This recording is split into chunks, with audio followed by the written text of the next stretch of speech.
There we go. That took a bit. I was trying to get something going, so sorry it took a little bit to get that going. Make sure I make the announcement for it. Boop. Okay. There we are. Hey, Caboose. I feel like every single time I just like pull up. Or whenever I see that. Oh man. It is crazy now. I need to actually work on... Oh wait, can I finish you? I did not actually... I know I've been grinding with materials for her. I don't know if I've gotten her finished. Now that I think about it. I think we can max level her? Question mark? Can we? Alright, here we are. I was like, I'm pretty sure I could. I don't know about the gun, though. Takes significantly... Yeah. Oh, that's only 7... That's only 60-ish. Okay, yeah, I can probably get that. I think actually using up... Well, you know what? Hang on. Oh, well, hang on. That's cool. We'll take that. I think that's all I need there. Yeah, we got a little extra. Okay. Cool. So, hello. Hello, everyone. So we did get our... Belka up now. She's on the list of characters I still need to get this fun stuff going.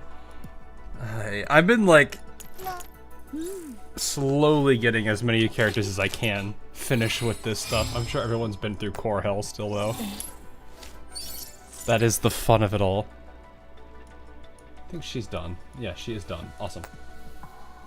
Can we get a hug from Andoris? You would... No, you get a head pat. Where even is my Andoris? List. Where are you? There you are. There. We'll zoom in and you get a head pat. The question is though, who does it better? Andoris or wherever my Springfield is. There she is.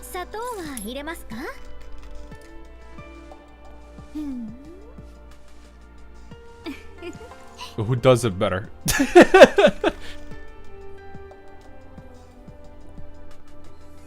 She's a puppy with separation anxiety. She kind of do be. A lot of people still don't like her as much. No hug from Andoris. I know what you're hoping for. You don't have to hide such things from me.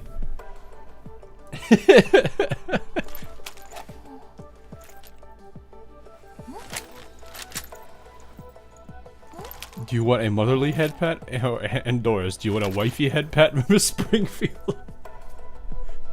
And then you have someone who's just chill. Also, she's at 16. I didn't realize she was at 16k now. That's slightly terrifying. And I'm still working on this system, which is something. It is not something I was ready for, but it is something that is kind of interesting. This does look like a very cozy outfit, though. But yeah, I am getting... Where am I at with, the Glory Store here? We're getting there. We're at we're a little bit under 2,000. I need a little bit more. I don't actually know which one of these I would want. Because I have a skin for both of these two characters. I have, the Molotov skin for Vivi, and then I have the, like, the very cozy, casual feel that, Pritya has. I don't know if I would actually get one of these now. I'm like, I don't know. Sitting on his 40 or so and use... I think I'm at, like... Am I at 20-ish? I think I have enough for one character. I just gotta figure out which character it is that I want to level. Maybe I should get Andoris's up, actually. Yeah. Because she's actually, like, kind of the bigger one. For me here. Actually, how many do I have? Yeah, I have 21, so I can get 7 of these nodes. You know what? Let's just get it. Let's go. Let's take her all the way today.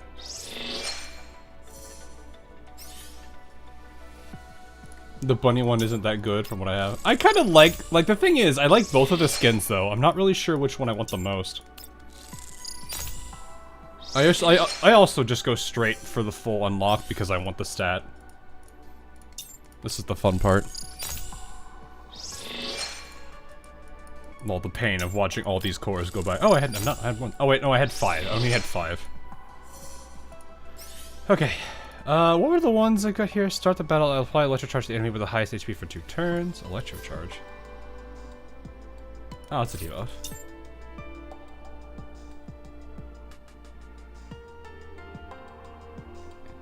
So she gets a stack of shelter. When she applies positive charge to allied units, she end all her turn. Ooh. That's nice. This is useful for the turrets.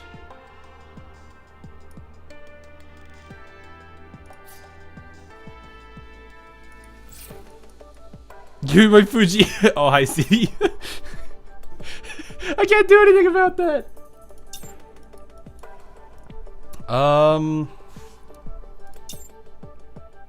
Yeah, electrocharge with high speed. That one would be bad for like a boss situation because it's more damage. Stability point damage increase.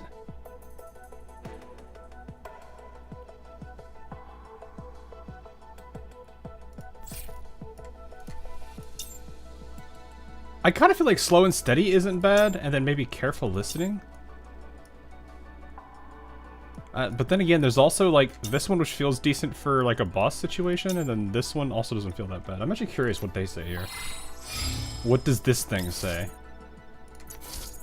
Okay, yeah, that's what I was thinking for general uses. Is there a boss one? There is. Okay, yeah, it is doing what I thought it would do. Positive charge. Share intelligence. Yes, okay, so relatively something I was thinking. So there's the debuffing, and then, yeah, okay, and then this one applies all the beginning. Okay. Yeah, so I actually was not far off of what I was thinking it was going to be. Where's the... There's this one, and then this one? Yeah. That's pretty much what I was thinking anyway. So where's she sit at now? 10,000. I did see her neural helix has her gold. Defense boost. By 5% to a maximum of 10. That's not a lot of damage. I mean, it's free. It doesn't matter that much. I can take that off of somebody, maybe? It don't really matter that much. Oh, it recommends these? Oh, okay. I see. Yeah, these all make sense. Now we spent 20 minutes to upgrade. Yes, this is something I should have been doing but didn't think about it. Alright, anyway. I know that she is in. I don't have a lot of resources for her, sadly. Because I did have to kind of go through getting Belka and, what is it? Andoris going. So, I do find it funny, though, that she has the... She's got the close up. And then she has the other one where it's like, she just drags you right to her. She's like, oi! And then, oops.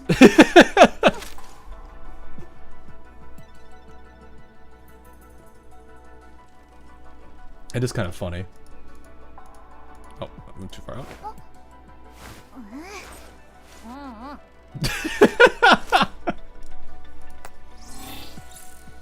She's a goof. But yeah, I don't know. I kind of do want Leva and Lena. I do like the Monsoon characters, but I'm already missing one of them. And actually her banner just came and went again. So I'm kind of like, oof. They're both gonna slowly turn into the, oh, I feel bad. The other sword user that I still do not have to this day. It do be a bit unfortunate, but yeah. There's a lot of stuff that I have not touched here. I don't think I've touched any of the bottom modes yet, because I've been a little swamped, nor anything on this side. But thankfully I still have... to the 15th, right? Yeah, this is not exactly honest. I'm glad they put these times in here because this makes more sense to me than this does. Because they used to make a lot of mistakes there. There's the 100-ton accessory you want. Wait, where? I've not been paying attention. Where?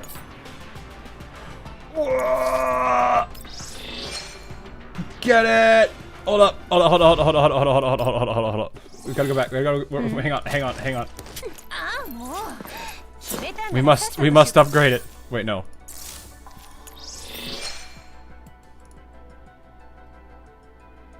What? Okay. Boom. We got it.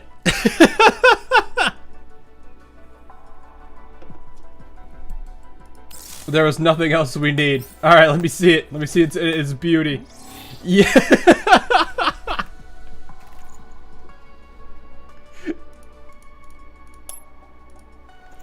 Huh? Oh.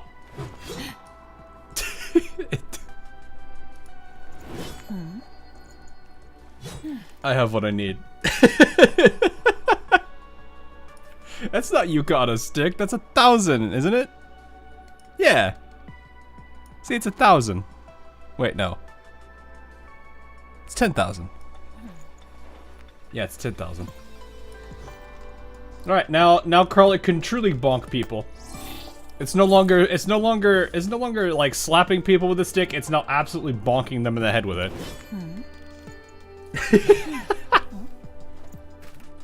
Oh, so glad to have that. It's perfect. It's so good. 100% worth. I did see there's the other stuff I should probably grab in this. Like all of... Oh. Okay, okay, these are for the other things. Gotcha. Might as well snag these. Cat with a leak. Yeah, there's all the other weapons they've got in that store. It's like, part of the thing I like about those is they're just so goofy to look at. Oh, that's interesting. I'm glad they have this. Because if the off chance that you've been just grinding away at it and not paying attention that you don't get anymore, that makes some sense. Which reminds me, I should probably spend the rest of these, shouldn't I? How many of these can I get? Let's see. I don't really care that much about the random attachment boxes. Well, this... double strategy? No. A whole bunch of these that I get to go and, like, rip apart later. I kind of wish it would just give you the box so you can open it up when you want. That's Ultimate Pursuit. That's Blade though. Keep it if something ever pops up for it, sure. No. No. No, why are you locked? Not perfect, but that's pretty neat. It's a face strike, too.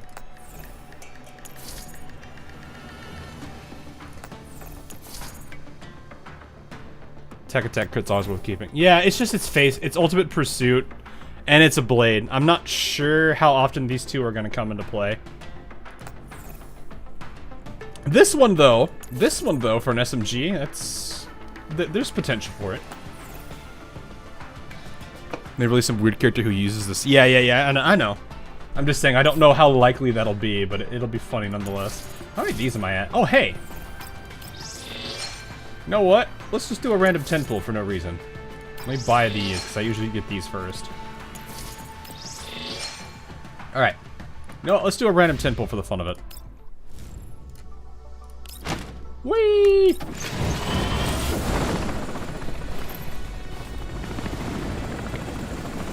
Watch me get jebaited here. Use that if you don't feel like you need extra healing. Yeah. I mean, we've got, like, Sintarasi covers that pretty well now, so I could probably make her more damage-focused. Though, like, I'd say her healing is kind of nice on, what is it called? Gunsmoke? Just because it clears.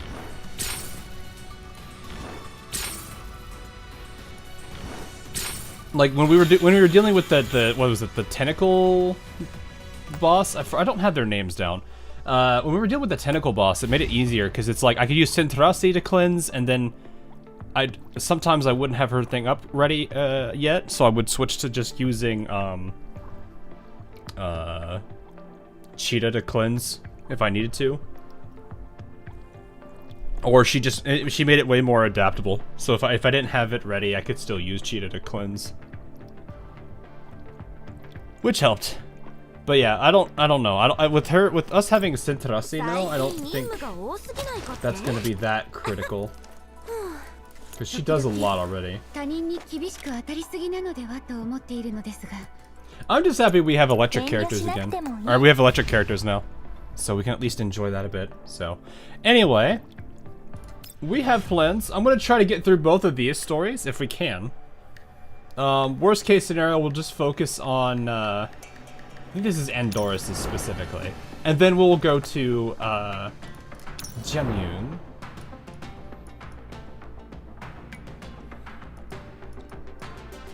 Which this one seems a lot more straightforward, and it's not like the little memories situation. It's super, like, barely exists. Oh, so it's mostly just stage maps. Fair enough. Well, I guess here's what we'll do. If we get through both of these without much, with a lot of time left, we got all these game modes down here to play. Like, I have not touched Rhythmic Tempo, Assault Simulation, or I love Frontline Survivors. I find it so funny how a game so simple like this is catchy. And it's fun to play. Like, it's actually kind of goofy to play. Because it's like, I play the arcade, like so many of these arcade style ones. I don't have Vampire Survivors, which I think this is what it's loosely based off of. But I do play, I think there's a Deep Rock Galactic version of it that I actually do like playing. And I think there's like one or two other modes where I've actually just enjoyed kind of just running around, goofing around. What characters are in this one, actually? So Andoris is new. Sabrina, I actually like this Sabrina. I like what they did with her on that, but we'll see. Anyway, I'm assuming this is gonna go back and forth just like how Belka's did. So they didn't add an offensive AR class like Luke. I don't think... I mean, we could try it later, but I don't think it's going to be problematic. Like, I got used to using Sabrina's.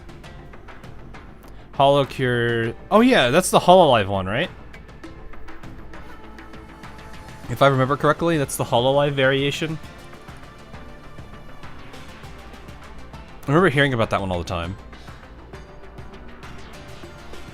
Oh, that's cool. That's actually really neat. Okay. I'm going to assume... Yeah, this one's probably would do the first mission. So much like this one, it has 6 too. Okay. Well, let's see what happens. Is it going to just jump us right into stage, or are we going to do some story first? Ah! Well, we have one of many wives. Doll wives. So, I'm curious what this is going to be about. This is going to be another one of those, like, memory cleanups or whatever. Anyway, sorry to keep you waiting, Andoris. Don't worry about it. Don't hit me with this face already. I'm not ready. It's very kind of you to take time out of your busy day to help me sort through my neural data, Commander. You're welcome. It's my responsibility as your commander, after all. Today we're going through the section of records from when you joined 404, right? Yes, a lot happened back then. Oh, interesting. I'm also keen to learn about what went down. After all, the Kluke I remember never struck me as someone particularly welcoming to new members. You're right about that, Commander. You seem eager to hear it too. If you're ready, shall we begin right now? Let's do this. This isn't Koshmar, is it? No, because Koshmar was the other group. This is Group A, not Group B. I don't think Andoris... I thought Andoris was at least around for a bit. I felt Andoris was a bit too defensive for my taste while I was listening. I mean, Macchiato is going to be fine. Sabrina's a lot of fun. I don't know about Andoris. I have to see how she plays. We could try her out on the next, when we get to that mode. It'll be pretty fun, I think. Anyway, this scenario. This was just like back when I first saw an Elid. In level 2? Yes, all I saw was their virtual image back then. But even so, it spooked me. It's understandable that civilian dolls would not have much opportunity to see Elids. I'll go ahead and take care of these then, Commander. Right, she's a civilian doll converted. How many civilian dolls were converted? I'm actually kind of curious. Because I know, wasn't it like the original premise? Like, most of the dolls before, like, they were made T-dolls or whatever, weren't they just all civilians? Or did they kind of appear at the same time? Technically all of them, I think. Oh, really? That's crazy. I mean, it's not like it's a new concept. I mean, literally the main story has us convert one. Change the tier 3 upgrades, but they are locked behind level 15, which is really slow to get on her. That's understandable. Yeah, that I can understand. Alright. What team is this? This is Goofy, Shotgunner, and Electric Team. Okay, you know what? Fair. Though I could probably use my own Belka now instead of borrowing it, but you know what? I'd rather give somebody Sardis gold, if I can. Oh yeah, I could place 2 turrets now. And you're on fire randomly. Should I just go? I'm just gonna go over here and just... can I hit? Oh yeah, I can.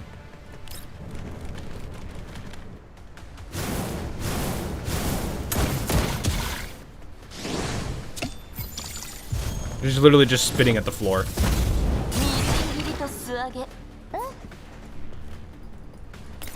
Okay, build a sentry, and building a sentry. And we build another one.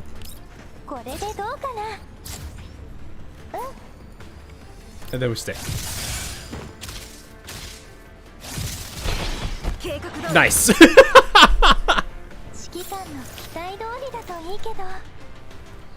I love negative charge. It's actually a really kind of handy thing. Okay, I think that's where we now have the other mission. We have the other actual story node. Okay. Also, weren't dolls like Grolic and Ulrid gladiator dolls at first? I would not know. That's a story for the other GFL 1 peeps that are around here.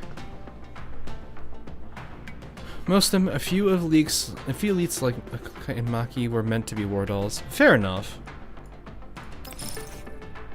I wasn't exactly sure, because like I said, like, anything that comes from, like, lore from GFL 1, I don't know really that much of. Ulrid was a Civ doll. Such, what is the purpose of all these T-dolls having, especially the recent, oh, Helen. Helen. DP12, I think, is her weapon imprint name. Technically, Ulrid is still a Sif doll. Yeah, she has a little stress toy. And is apparently C's Falcon. I mean, it's that question basically, you could extend that question to so many different gacha games. Why do ship girls have, yeah. Why is Taiho the way that she is? Why is everybody the way that they are?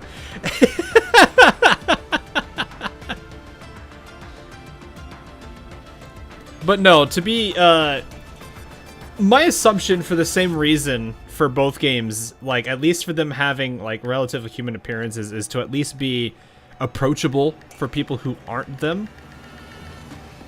That way they're not just, like, some menacing robot or something.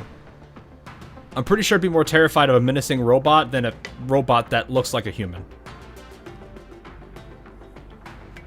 Granted, that could also work against people too, because they might mistake it as a human when in reality it's actually a doll. But I don't know if I don't know how easily people can tell dolls from humans sometimes.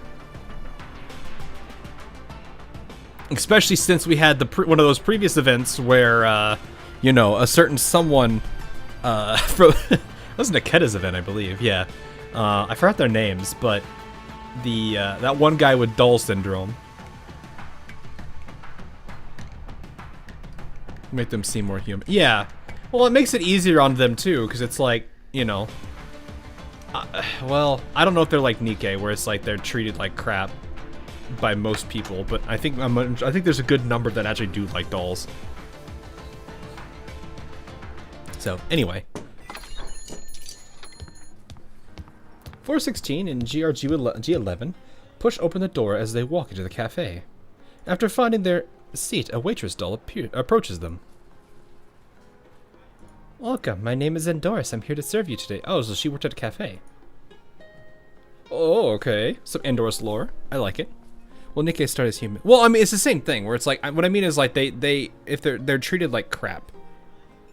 Because, like, that's the one thing I know about in, Nikkei is like I think they're just called Nikkei, actually.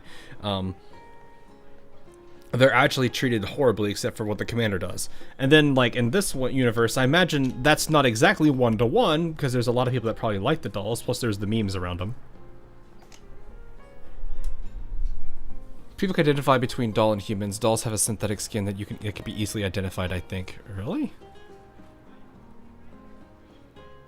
The only reason I'm not sure is because of that doll syndrome thing that happened in Nikita's event, where that one guy just murdered the adopted daughter just because he was angry. Well, I mean, there's a lot of reasons, but still, that's a very simplified reasoning. Anyway, is there anything I can help you with? The attendant of Andoris does not hand them a menu, nor does she show any signs of concern or impatience. She merely smiled and wait for 416 and GRG11's response. This should be Kluke and Mekti, right? Perhaps eased by Andoris' gentle demeanor, 416 briefly loosens up after having glared at Andoris with her usual wariness. Your manager, is Springfield here? Manager Springfield is unavailable at the moment. Oh, so wait, you actually were part of Zuchero. Really? Neat. Okay. That is not something I expected. I mean, I should have figured with the music and the cafe setting. Sorry, my throat's still a little rough from yesterday. Or whatever I've been going through. I don't know what it is, really. Which is unfortunate, but yeah, I might have to get like some more to drink in a second here. Anyway, she'll be back in a little bit. If it is okay with you, you can wait here. You can wait for her here, or you can leave her a message. Sure, we'll wait for her here. Alright, I'll head back to work then. Please let me know if you need anything. Oh. Oh. After Andoris has left, 416 double-checks the details in the commission. We're ahead of schedule. There's still half an hour before the agreed delivery time. Isn't it a good thing? That means we completed the last commission faster than expected. Stop dragging me out of bed so early in the morning next time, 416. You know, I kind of wish this one was actually voiced so I could just hear Mekti noises, because to be completely honest, that kind of makes a lot of events more hilarious because of the random noises she makes. Whether it's changing summer to autumn, like what?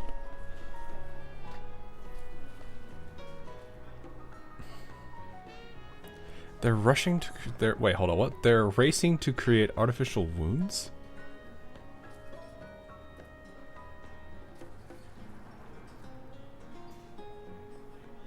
Why would they need artificial? Oh, wait, no, I think I know. Did you mean to say wounds? I think you meant to say something else.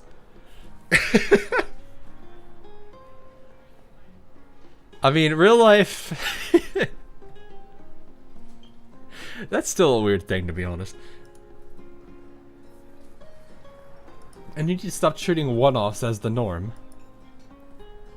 It's alright, I had to think about that. I was like, you can make artificial wounds. It's just literally makeup. Like, it's the month of Halloween. People who are like have major makeup department skills from like movie groups or like theater groups, they are like, this is like their time. They wait 11 months of a year for this 1 month to really shine. Anyway, whatever you say, you're always on edge like this, 416. Carefully applied ketchup. There's like an actual like set of ingredients. I think it's like cornstarch. I think there's like red dye cornstarch. There's like 2 or 3 other ingredients people use, and it's like very realistic looking. Like you could almost say like you could look at it and actually believe it would be, even though it's not. I know there's like an actual like I think it's like 4 or 5 different things you put together to make it look like it, which is crazy. Anyway, Jiangyu murmurs as she stretches lazily before she flops onto the table, contently letting her eyelids slowly close shut. Since we have plenty of time, I'll just... and she's out. Even when those two aren't around anymore, G11... I'm just gonna say G11, I'm not gonna add the GR. Still hasn't grown one bit. I know their weapon to names now, which at least makes me feel better. But yeah,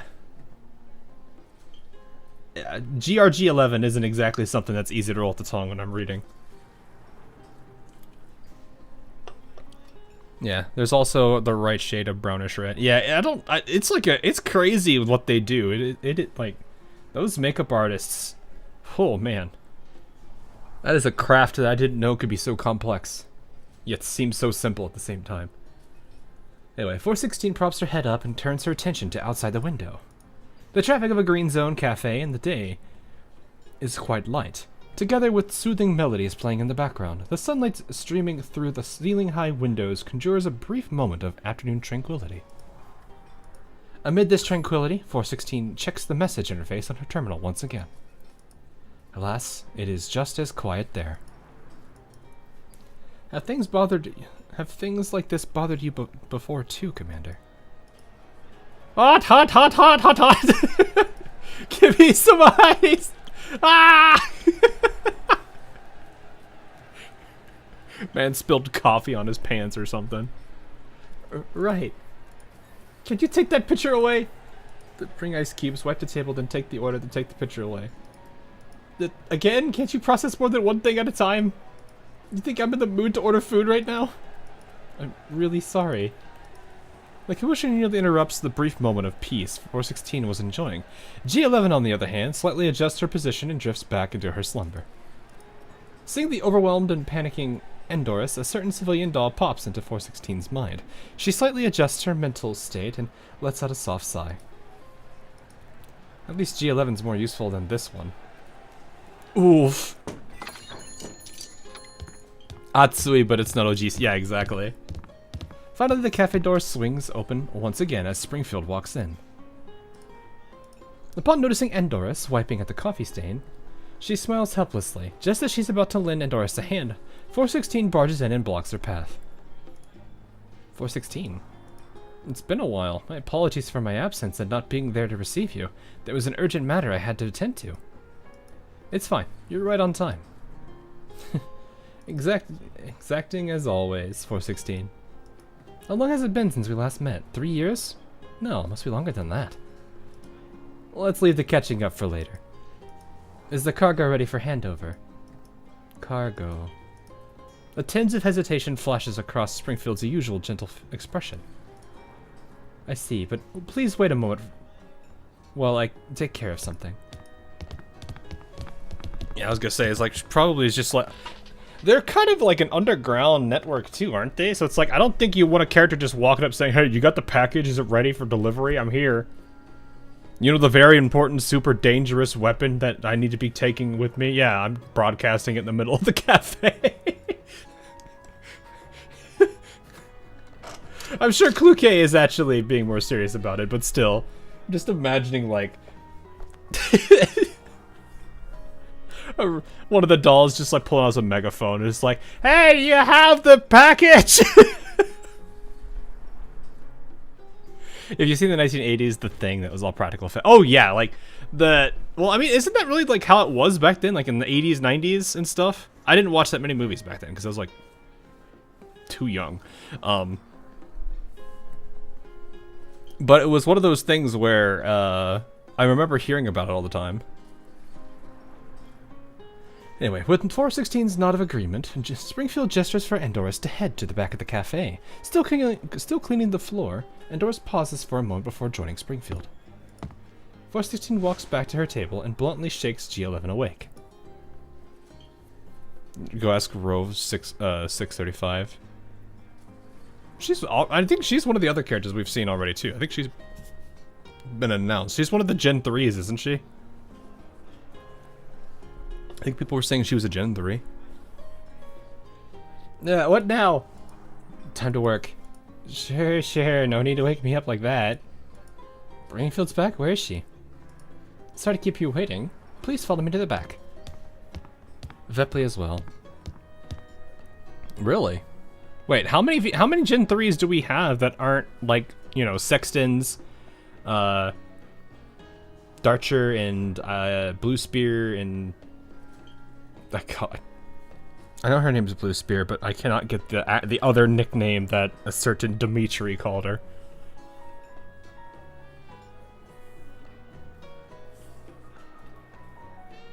You really need to reread GFL story. GFL 1? I've not read it.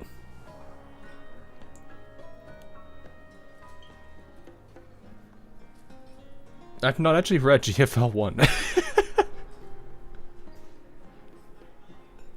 Yeah, but 416 hesitates for a moment, then pushes the drowsy G11 along after Springfield. Walking past the kitchen, the three stop somewhere more akin to a storage room. A large person-tall container lies quietly in the center of the room. 416 cautiously approaches the container and carefully examines it for a moment. This is what we're here for. Can you please unlock the box? Seeing as the exact delivery date has yet to be confirmed, the cargo will need to be stored at 404's warehouse first. Thus, we'll need to verify the cargo's condition before delivery. No problem, but if possible, can you please stop referring to her as her? What do you mean by her? Instead of answering directly, Springfield pushes open the lid. Andoris lies quietly in hibernation in the cold transport container. Her serene, sleeping face resembles the warm sunshine of spring.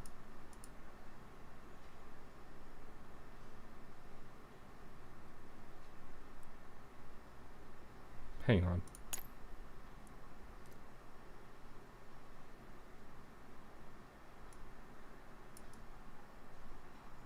Is there two of them? Am I reading this right? Is there two of them? Because there's the one that's currently out helping, you know, doing this stuff at the cafe. Then you have this one?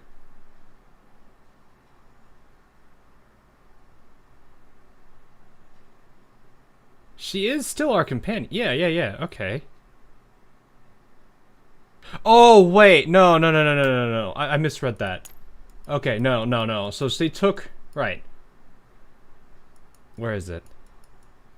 They said that, yeah, to pause this for a moment before joining Springfield. So you're getting rid of her. Okay, no. So, yeah, never mind. She's not out there helping. She went with her. I guess they probably did all the stuff and then everything. Okay. I see. I misinterpreted this. They patch her... So Andoris is actually... Okay. That's weird. Why are they getting rid of her? What are they doing with her? While she's been removed from the cafe's registry, her local neural backup has yet to be deleted. In a way, she is still our companion. What companion? After everything, you just sold her off like any other appliance or item. Who did you sell her to? Don't tell me the scrapyard, or some random broker in the yellow zone. 416, we just need to verify her condition. No need to delve too deep into this. I don't need you to remind me of that. Seeing 416's overbearing stance, G11 reluctantly chimes in to ease the tension despite the "not this again" expression on her face. Please don't take it personally, Springfield. 416 is just a little hypersensitive with these matters due to what happened to us before. 404 has no prejudices whatsoever against our clients, nor do we delve into matters that are not our concern. You can rest assured. This is a lot more professional than I'm used to with Mekti. I understand. We too simply hope Andoris can find a more suitable place. Due to her frame's performance issues, she can't handle most of the daily tasks at the cafe very well. She herself is quite troubled by this. Oh, so she even... Right, because of how... Okay. She's always had trouble with processing and stuff. I remember, like, seeing that constantly. That's actually kind of sad, really. Because it's like, you know, you would think as a civilian doll she'd be able to handle most, or at least basic things. But rest assured, the one who will take Andoris is not an inconsiderate individual, I can guarantee. I'm assuming this is supposed to be us, but they can't give it to us yet. 416, without even responding to Springfield, coldly passes into I don't think this 2 needs to be here. Into an encrypted channel. Leva's voice comes through. Looks like you successfully rendezvoused with Springfield. Leva, is the cargo you told us to bring over the civilian doll named called Andoris? I don't remember the exact nature of the cargo being specified anywhere, but given the time, location, and contact for the handover all line up, it sounds right to me. What? Wait, gun name? For Andoris? Oh, they still use their gun name. Yeah, 416. Well, wait, hold up. They broke Leva. They broke it here on Leva. Because, like, they're, what, 9 and 45 for Leva and Lena.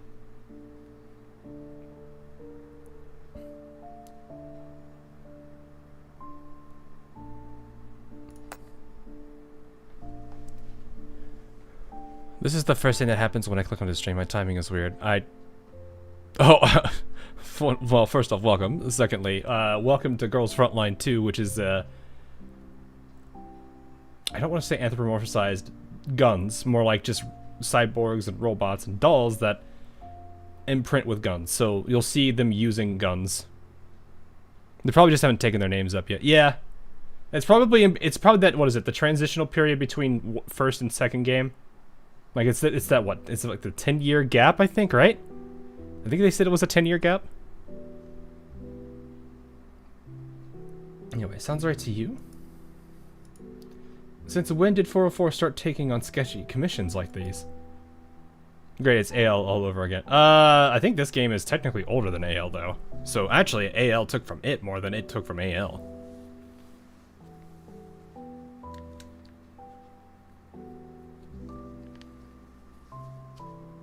This is why I don't do gacha. Wait, okay, I'm curious. What game do you follow me for then? Is it Command and Conquer or something? I'm actually, is it, or Raft, or I'm actually curious how you found my channel then, because it's like I'm like a pretty heavy gacha guy. I'm not like, there's no wrong answer to this. No clue. Fair. Do you like anime maybe? Is that why you maybe got drawn? I don't know, man. You're welcome to chill here. I'm not trying to like say you shouldn't be here or anything. It's more of just like, I'm curious. Just popped up one day, man. Alright, you know what? Fair. YouTube algorithm do be like that. One day I'll be listening to my usual music on YouTube, then all of a sudden it just decides, oh yeah, autoplay is just gonna rickroll you now. It's like, thanks, I totally wanted this. I'm glad GFL 2 gives the girls actual names. It sucks to be named after a gun. That's just something like 416. Yeah. Yeah, I actually do appreciate it too. It makes it a lot easier for me to remember. I mean, the hard thing though is you can tell the GFL 1 players from the GFL 2 players, because the GFL 1 probably are going to refer to the gun name. Some have gotten used to it. But I definitely do, when I do speak to some of them that have played GFL 1, they're usually referring to their original names, which was just the gun. But, hey George, how you doing? But yeah, it's one of those, like, you can definitely tell that, who came from, or when a person started playing GFL based on how they refer to the dolls, to a degree. Anyway, don't think that Oh, looks like Kalina got herself in some trouble. Gotta hang up now. I'll trust you with bringing Andoris back. Leva being Leva. Hello? Hello? With the call abruptly cut off, 416 can only try to calm herself. She then closes the lid of the container in front of her. Found AL through World of Warships and looked into it a little bit further because I love naval history and my dad started in the Navy. Found AL, which led me to your channel. Fair enough. You know what? That works. That is perfectly fine. I can't really say I've played much of World of Warships, but I do know that they do collab with them every now and then. Anyway. Unknown time, or unknown date, here's the time. Squad 404 confirms receiving the civilian doll Andoris. She's finally back to normal. I'll leave her to you from now on, Squad 404. You should stay and rest for a bit before you leave. That will be unnecessary. Until she's delivered, 404 will ensure Andoris' safety. If any unexpected issues arise down the line, we will contact you again. Oi, T11. Come on, not me again! Shut up, get her out of here. The back door is over there. Okay. G11 carries a transport container out of the back door of the cafe, with 416 following after her.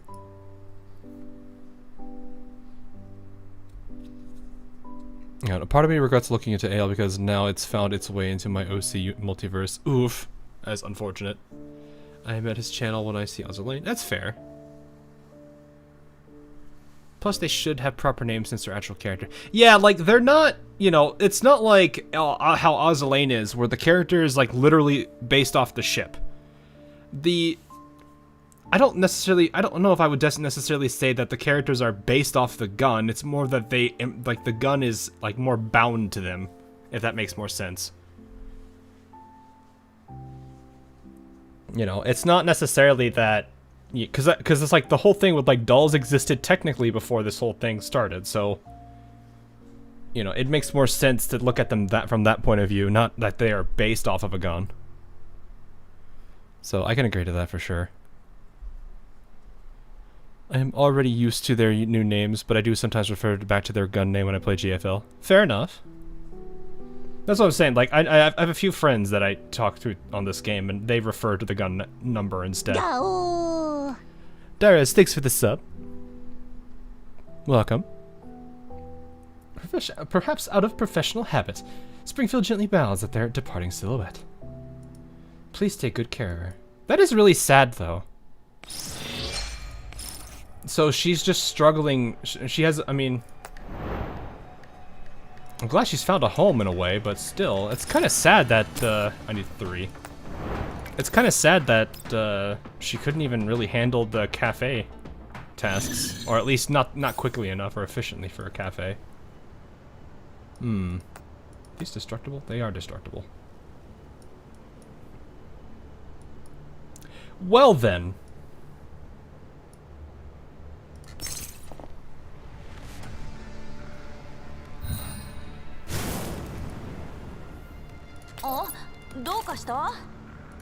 If this blows up, it's the triangle, or it's this, yeah. Yeah, she's safe to she's safe to park here. I think she's, yeah. I was gonna say, I'm pretty sure she's safe right there.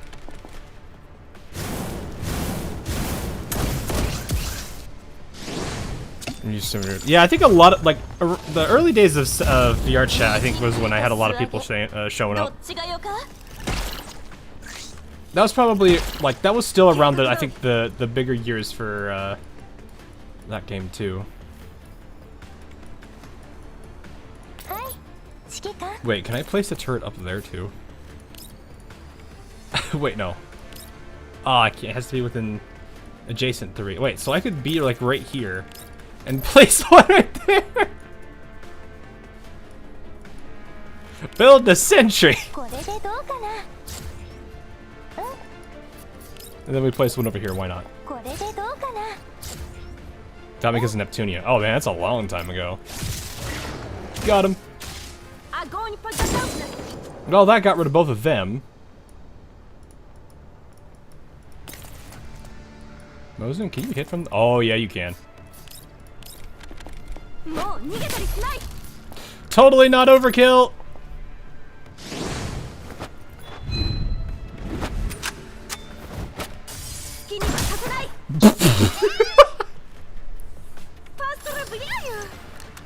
Just casually 26,000. We need to do one more anyway.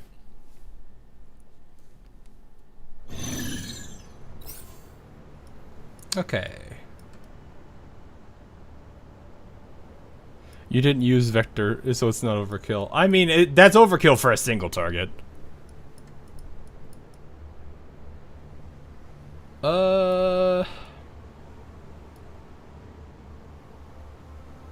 Honestly, I put you. Whoop.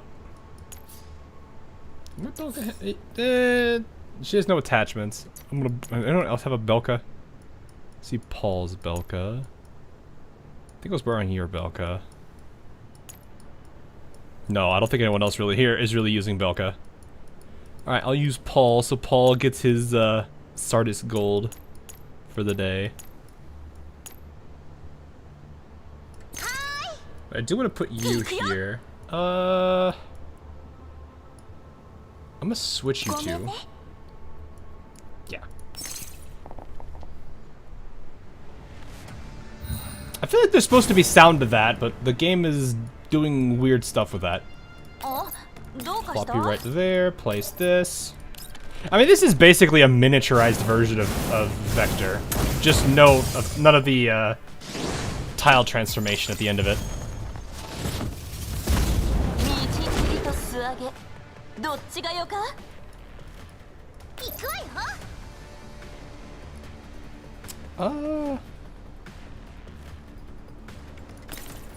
Is there a unit in XCOM that has a similar skill as Vector that has ridiculous range? That's just the Grenadier in general, isn't it? Pretty sure the Grenadier has pretty silly capabilities. Where's the one that... I think it's this one, right? That wants me to move? Yeah.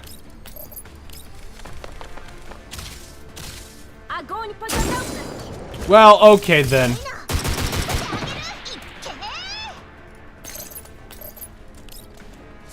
Hi, how are you?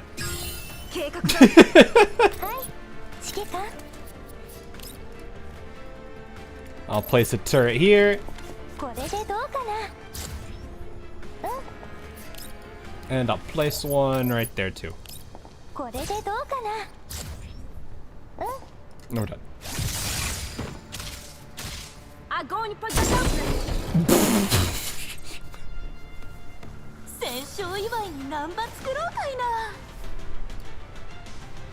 I'm sitting here like, man, it's nice to be able to one-turn things, and then there's that one doll that just zero-turns things. I don't know how much longer we are from her, but she still scares me. Cause I know it's like, I don't want to do PvP. Cause I know that there's gonna be some really cracked out version of her and like half of my squad gets instantly. Half if not all of my squad gets wiped out instantly.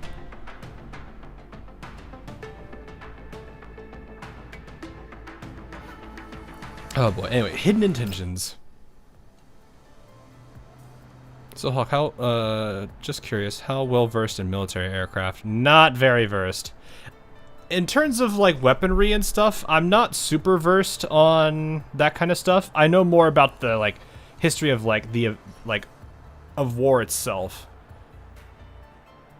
Cause that was like a big my dad was a big World War I and World War II like movie enjoyer. He may not necessarily have appreciated all of them being like, you know, they're gonna Hollywood it up, as he would say, but he still liked watching a lot of them. So I learned a lot from him, and you know, he would talk about some stuff from those movies too. So, and then of course I took a lot of history classes, so it's like I was more familiar with like what happened rather than the weapons. I still can't believe they gave us 3 characters back to back. Couldn't even get their weapon. Yeah, this is kind of crazy. I understand they're accelerating us, but this feels a little bit crazy. But so I'm like, I'm gonna take the 2 that I really wanted, which was Belka and Andoris, and kind of I'm not sitting here like I don't know if I want to try for Jiangyu. You have the worst Shupogaki luck. Reached 400 pulls and not a single Shup. Ooh. I'm sorry, man. Oh, I mean, you got 400 pulls, so you at least have them now, but yeesh. Is ALM my bro? No. We are not related in any way, shape, or form.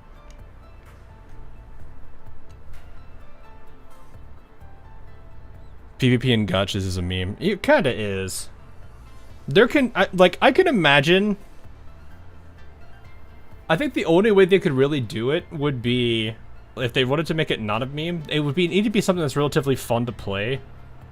That everyone, like, it doesn't matter if you're a whale or not. Everyone can at least have a good amount of fun playing it. But that's kind of hard. It's like, well, okay, what are the whales? What makes a whale a whale in that game then? I don't know. That's kind of the hard part. 5 3-stars. And the 400 pulls? Yikes.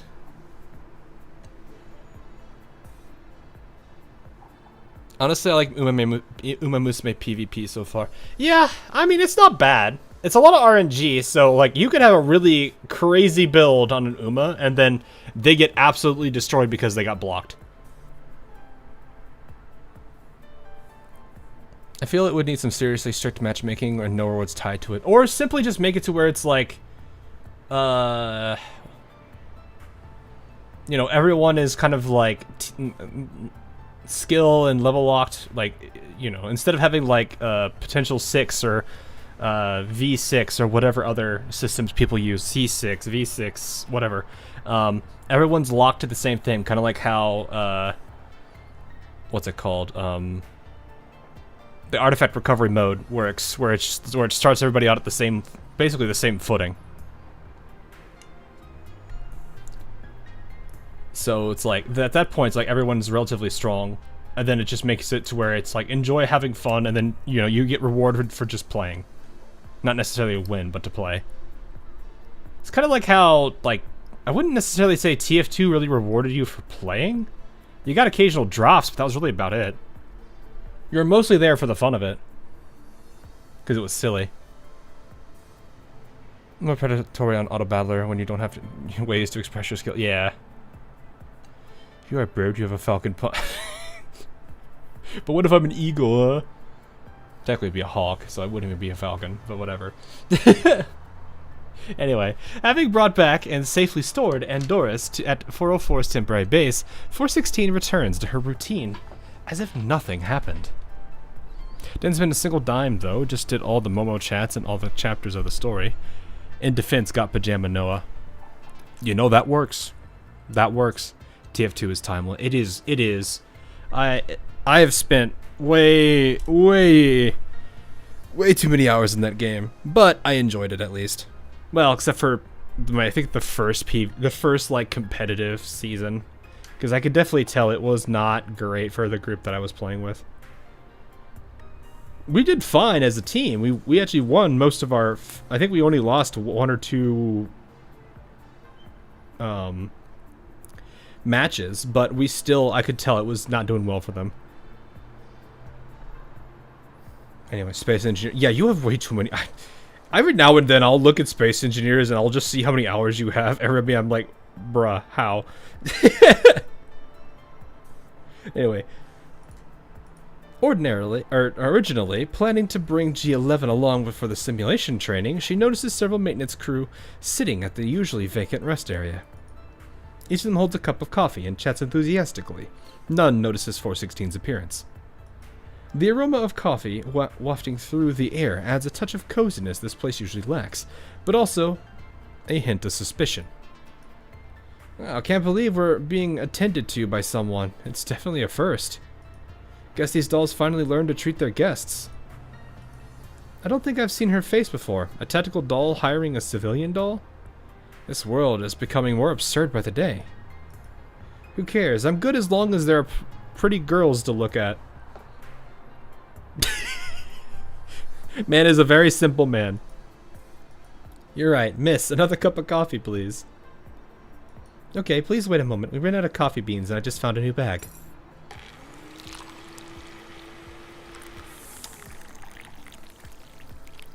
Okay.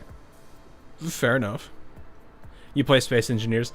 I have it in my library. I've not played it in a long time. Hearing their request, Andoris walks out of the storage and deftly loads the coffee beans to the machine. I'm really sorry, we only have a coffee machine here, so I can't hand brew you anything. Oh, it's totally fine. We don't care about such things. We'll even drink motor oil if Miss Andoris were the one who brought it to us. You're really funny.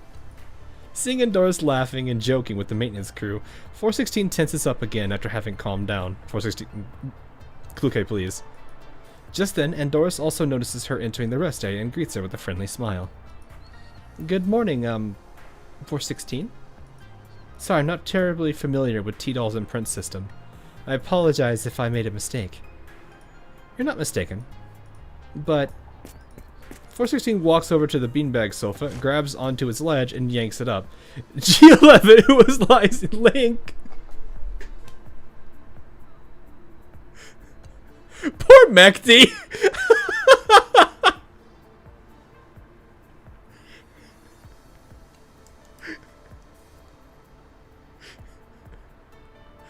She was just there, man. Why'd you gotta go and do her like that? G11, who was lying cozily on it, is thrown onto the floor, following a loud thud. What are you doing, 416? You could have just told me to get up nicely. A doll that should be in the warehouse is freely roaming the base, yet you, a member of 404 tasked with their safekeeping, simply turned a blind eye. You tell me why I should be nice with you. I'm not the one who woke Andoris up. It's Deer. I don't know how to say his name. He came over and sneakily powered Andoris up, and then left as if he was fleeing from a disaster. Even woke me up in the process. Deer is certainly becoming quite bold. I happen to have some equipment that needs his calibration. I should pay him a visit in person. What a hassle. You can go on your own. I'll go back to... No! Seeing G11 head for the beanbag sofa, 416 swiftly snatches her by her clothes. To avoid being snatched away, G11 holds onto one of the table legs with her hands. As their tug-of-war plays out, comms to a special encrypted channel are established. With Leva's image coming through, 416 puts G11 down. I feel so bad for her. So we have guns as girls, ships as girls. What's next? Planes? Nobody tell them about, what is it, Strike Witches? I don't think that's a game, though. I think that's just an anime. That way she can hide in the commander's room. You realize that Kluke is just gonna get mad at that. She's gonna be like, why did you covenant her? I'm all you need.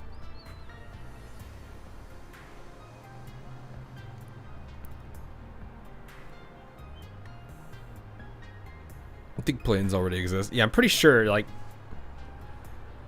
Yeah, because you've got... I mean, you have all of the... You have the anime that's like... I think it's called Strike Witches. I've not actually watched it.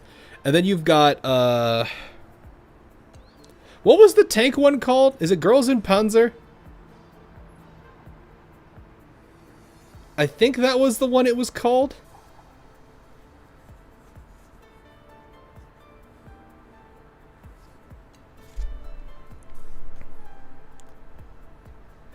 Girls in Panzer. Thank you. Thank you. I wasn't 100% certain. I was like, I'm pretty sure it's Girls in Panzer.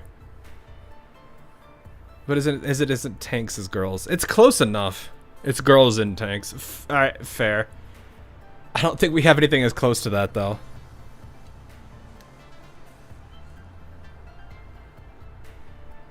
I think that's the closest thing, unless there actually is something that's closer to that. That'd be kind of weird, though, because it's like, you kind of need, like, a whole... in. Is just and in German. Girls and... I'm assuming girls and tanks, then, right? For Girls in Panzer.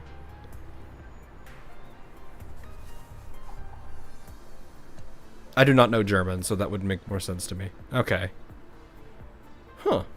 But like at the same time though, like I was saying, like it'd be kind of hard to make one character represent a tank without, because it's like, I don't know how that would really work. Because it's like tanks have tank crews. I mean, it's like, how would you go about approaching the designs for that? Because like with ship girls, they have rigging. Strike Witches have their own like way of doing their stuff too, but like, how would you handle a tank? How does that work?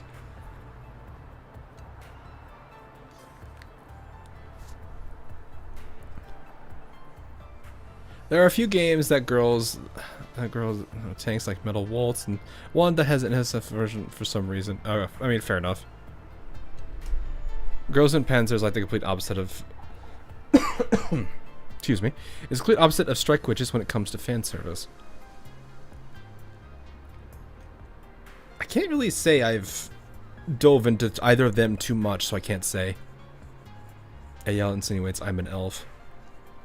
Also, I think it's been really funny that people have been looking at the not Day Life, the Danmachi collab. I think the I forget her name all the time because I just can never say it properly. The elf that got announced for that collab, and people were like, "Oh, look, she's gonna fit right in with the other faction." I'm like, "No, she's not. No, she won't." Oh boy, I'm scared what they did to the F4 Phantom. I would not know. Girls with funny caps that look like tank turrets. I was thinking like they might try to like make it like a Gundam or something, like a rigging or something to make it make sense. But I'm like, no, that'd be weird because at that point they're just like running around with like bazookas at that point. It's not too much fan service. Okay, it's not that I don't like. I'm gonna be real. It's not that I don't like fan service. It's more of like, I feel like fan service shouldn't be dominating to the point where the game's overall experience suffers. If you're focusing too much on the fan service element and not enough on the game, are you really a game anymore? Like, that's really the argument I make. It's like, it's fine to have fan service as part of a game. Like, I'd have no problem with that. It's just, I don't want it to be the #1 thing that's worked on. If it's the #1 thing, that tells me there's major underlying issues for the game that should not be ignored. Now, granted, I haven't been able to really focus on that in the last couple of years, but it's also because I've been dealing with a lot of things, so it is what it is.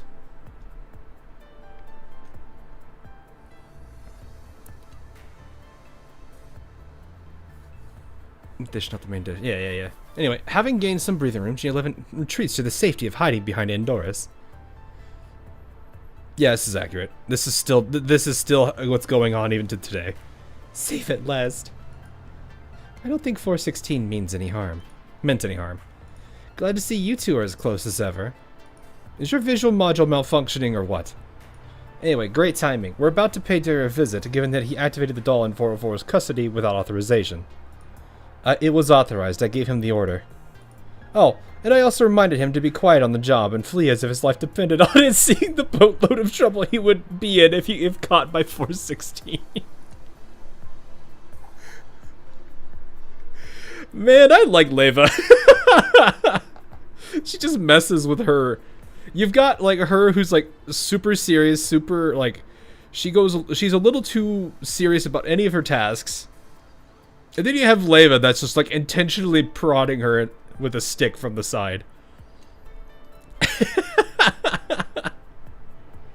Oh man. The client says it'll be a while before they can collect the cargo. It'll be a shame not to put such an excellent civilian doll like Andoris to use. See, she can even attend to the personnels and look after G11. Isn't that great? You think I'm a moron? 416 did not raise her voice, yet her tone carries intense intimidation. The maintenance crew, who had been watching from the sidelines, simply put down their coffee and leave the scene one after another. It's not until only 3 dolls remain in the rest area that Leva resumes talking. What's the matter? Why so grumpy all of a sudden? Quit playing dumb. No client is coming to collect the cargo, and Doris is the new recruit you're trying to bring into 404, isn't she? You thought I wouldn't notice her file tucked in with the stack of resumes you had Lena bring over. Oh wow, despite all that fuss about being against new members, you sure pay a lot of attention to the matter, 416. You know, I can't understand why is it only women that take on the identities of these type. Well, okay, it's for the same reason. Like, I don't know about Genshin Impact that much because I haven't paid attention to them for probably a year or so. But it's like how a lot of games are. You know, they know their main audience. Obviously, like, there's Love. I think it's what's it called? Love in Deep Space. I think that's the male version of it that has all the men, and that one does well. But you have like all the other games, which are very, like, you have to think, like, I would say probably a majority of the people who play gacha games are male. So it kind of makes more sense that they're going to be more willing to hash out money for a female character than a male character.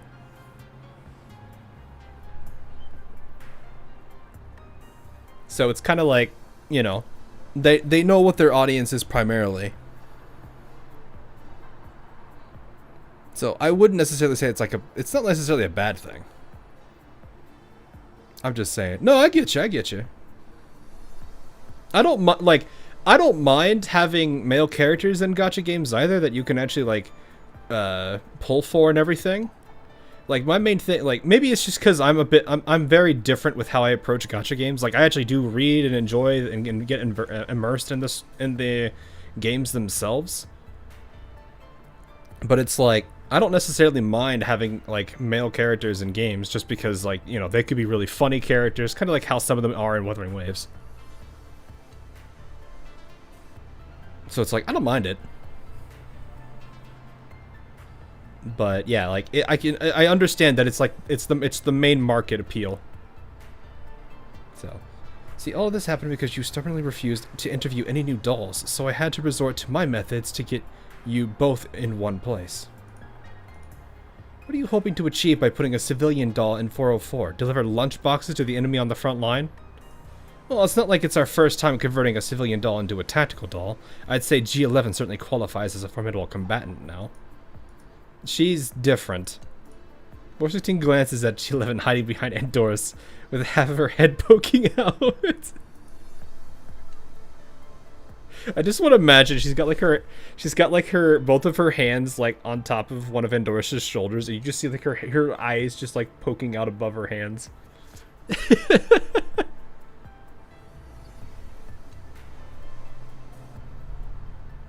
I'm saying billion ZZZ. I don't know much about Zinla's Zone Zero. He does seem absolutely goofy though. From like the few little animation excerpts I've seen of him. Brant is definitely a good character that I could say is a solid male character. Like they don't have to be like really like. Again, this is mainly most of my preference. I would look at like what makes me more interested in a character by how nice their character is portrayed in the story, like what's their personality, what kind of things do they do, on those kind of things. That's why like Cantarella is a character that's really high up there for me. You know, I'm looking at, you know, I don't look for, my main appeal for a character isn't the visual. It's a combination of visual plus the depth of the character itself. So, like, I'm a natural person that would like to get to know the characters further, to understand what they, you know, their motivations, what they do, and why they are the way that they are, instead of just looking at their visual appearances being like, I need this.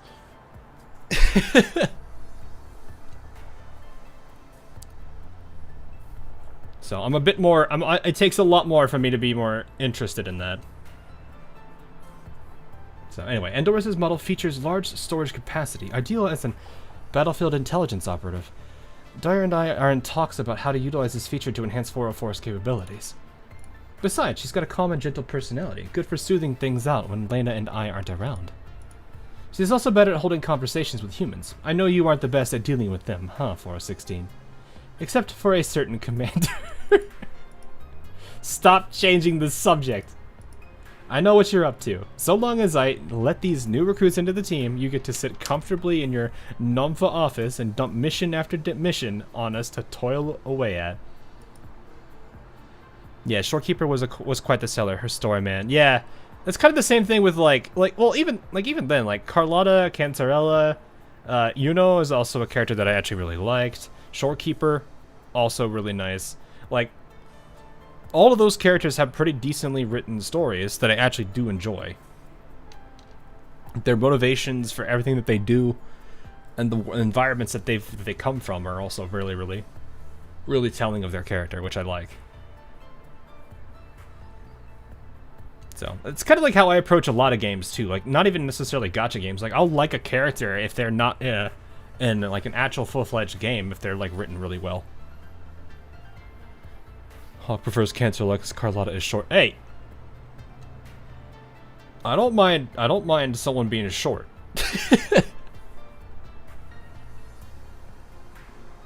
There's nothing wrong with that. There's nothing wrong there at all. Anyway, Leva, 404 is a squad of 4. You may be the leader, but you aren't in charge of everything. So you do know it's a squad of 4 after all. Leva's retort makes 416's expression grow more so. Man, I like Leva way too much. She literally just knows how to poke her every time. What are you trying to say? You and G11 have been working over capacity, right? Even to the point of being carried back by drones after you both were nearly destroyed. I don't suppose that's a good thing for either you or 404's reputation.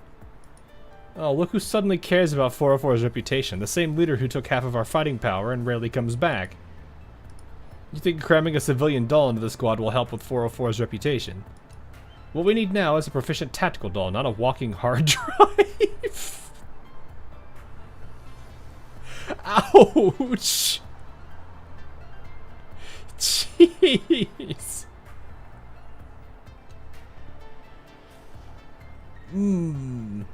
Also helps not being in 416's reach. I mean, this is more or less how these two interacted in GFL 1, weren't they? Like, Leva constantly messed with 416. She's Kuke. Andoris is right. I mean, you know she doesn't care. She is a little too blunt for that kind of thing. I remember many people regret not pulling for Shorekeeper because of her story. Yeah, I can understand that. An interesting analogy.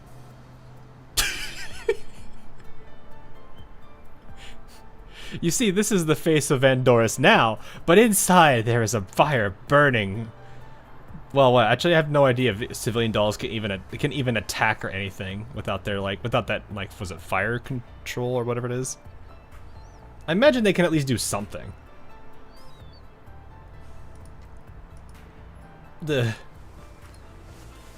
As her neural cloud is thrown into disarray by the quarrel, G11 clutches tightly at Andoris' hem.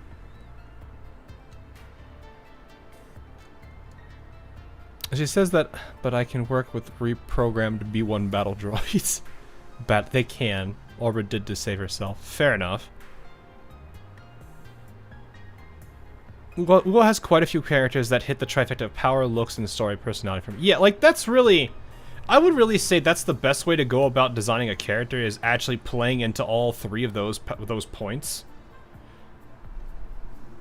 That's why I kind of feel like you know, the direction for gacha games really nowadays is where it's going right now, where you have like, you know, Silver Palace, Enfield. I want to say Ozzer Premilia, but I'm hesitant. They're gonna learn all the wrong things from Ozzer and Lane, but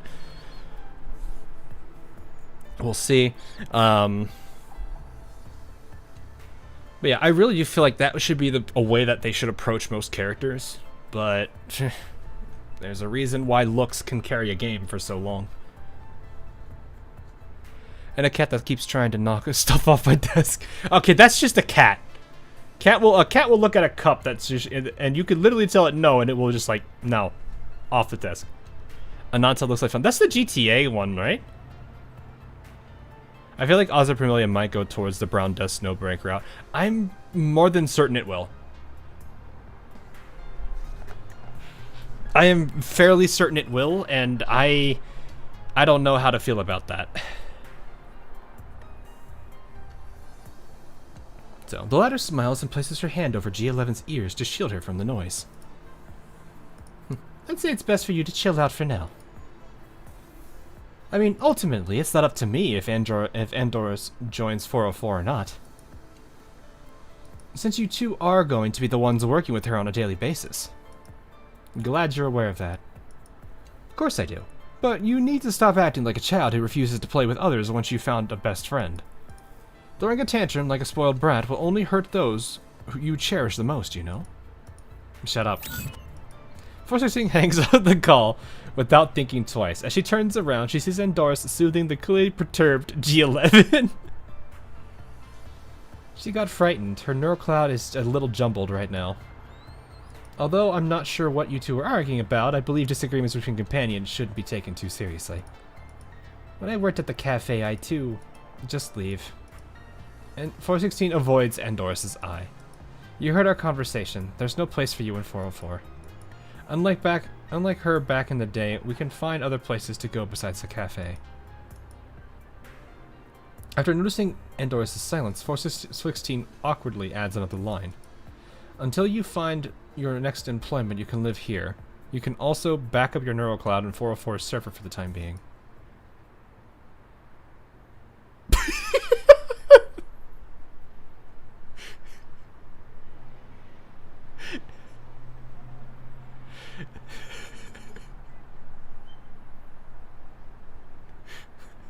I always love this face because it's you can't interpret it in so many different ways.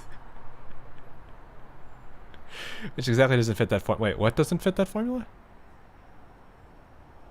They have the weird potato-sized characters for that. I have not been looking. Why does she look dead inside? She probably crashed. Knowing her, she probably is overloaded or crashed. She blinked. It's not a crash. Ah, yes, fair enough. IT is Kluke's best friend confirmed. I kind of hope Permilia goes that route. I would hope it doesn't. Like I said, I feel like a game that relies on fan service to keep itself alive is a game that is already losing. And in all honesty, I feel like games that do that should realistically just EOS and find another route. It's not it'll survive, sure, but it's not going to be known for anything good. That's kind of my problem with it. Like, I really am at the point where I kind of despise games that are fan servicey and only focus on that instead of actually trying to be a game. That is, I feel, was one of the biggest flaws you can make as a developer.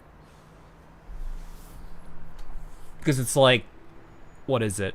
You can make, you know, at what point are you trying to make a game and just trying to do, or are you just simply trying to just make a bunch of characters that look the way that they are and that's it?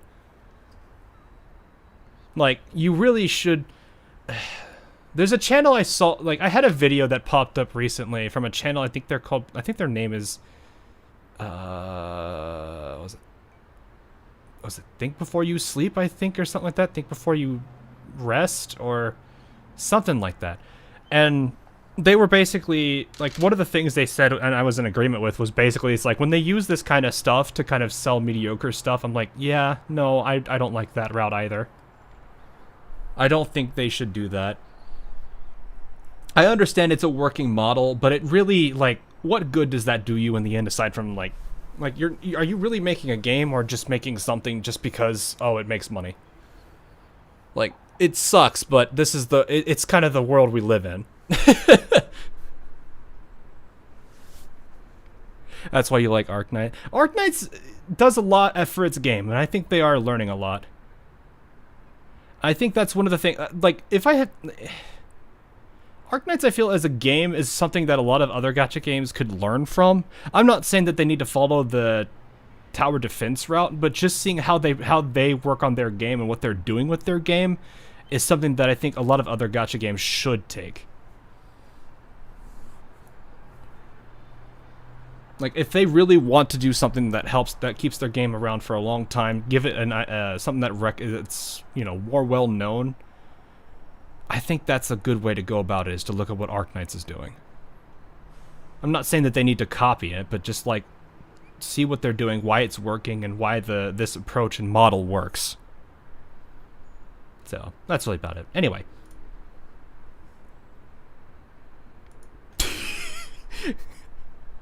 Maybe you should crash.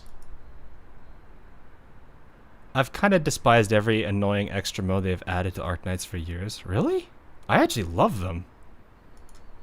Like, I really like the, what was it, the Icebreaker games that came out, that they did recently. I like, I mean, there's some things I dislike about it, but that's more on the player than it is the game mode. But it's like, I like IS, I like RA, Reclamation Algorithm, and Integrated Strategies. Both those are really good. I know they've been trying to rework a contingency contract as many times as they have. I think it's in a better shape than it used to be, but it's still one of those things I'm kind of like, it is an end game. It's definitely an end game mode. I'm kind of very tired of how it all takes. Like, to fully get rewarded for everything, or what? I'm just kind of understand that. I like IS. RA is very meh. I don't like the co-op. I can understand people not liking the co-op. I had a few moments I disliked the co-op, and it's only because I would be like, oh look, I'm going to use this team that I think is going to be fun to play, and then I'm like, I'm going to go into the match, and then all of a sudden all I see is just all I see is just W or Wisdol, or I just start seeing Golden Glow and Lapland, and I'm like, come on, at least try, at least do something aside from just AFKing the map, please. Please. Just a time investment. I burned out hard on IS because doing it takes forever. It's like an hour and some per run. Like, if you know what you're doing, it's just an hour-ish. Granted, I like it because it's a lot more fun, and I do like those modes. I'm a roguelike guy, so the way that they've programmed IS, I actually think is brilliant. So, like, I can understand like an hour. Like, most people are probably wanting to do things and get it done than having to sit there and wait it out. I can understand that argument, absolutely. So, then again, like, I am more of a fan of games that take substantially longer than games that are short. So, like, I like games more akin to something like Fallout, like how Fallout works as a whole franchise versus, you know, like a quick drop you in a map for 10 minutes, here's a bunch of things you can do, and then that's it. At least for a single activity. Oh, really? I guess I could see that to a degree. I don't know. It's fair. It's a fair point, though. All that tells me is it's really just not your game mode, and you just prefer the quick and easy stuff, which is fine. And I think that's one of the things I do like about like the IS and RA mode for Arknights is it's very optional. You know, like it rewards you for playing it, but it's not going to pressure you into playing it. You can at least appreciate that methodology there. It's not like I think Girls Frontline has a good example where it's like, I don't know how many people like the boundary push mode, but I think you need to do that for the I don't have the system's name down yet, but there's like that whole thing now. I just don't want to fall asleep. Oh. Is it more that you just want it to be quicker? So it's like if you're playing, like, I don't know if you play Uma Musume, but I'm going to assume it's the same thing. You don't like how runs, like, if you're actually sitting through a run, it takes you, I don't know, probably 30 minutes just to do a single career run. I'm actually kind of curious if it's just that. Guess I'm just trying to figure out what you're looking at. Are we talking about games with modes that give you rewards but are... Yes, 100%. So Arknights has a bunch of those. I don't know if you played in Gacha specifically, Irma, but Arknights has a bunch where you don't have to play them. You can play the main. You could be there for the main story and do all the stuff that you want to do for the events, and then that's it. Arknights has all those other modes that you can play for the fun of it.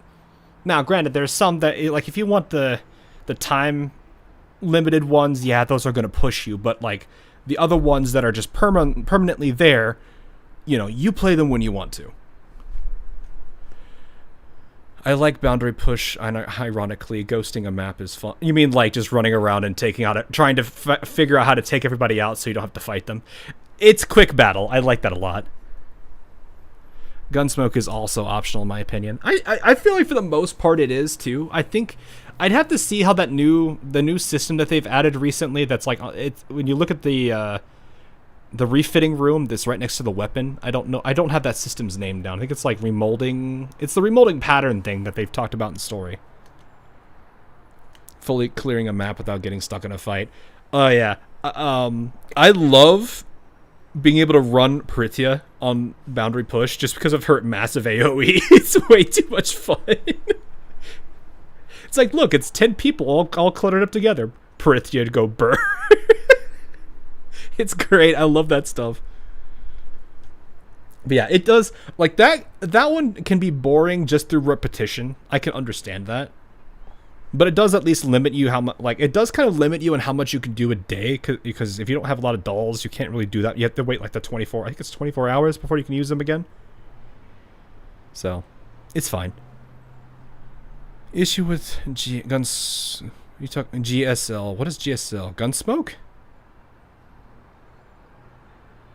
Is that what Gunsmoke is?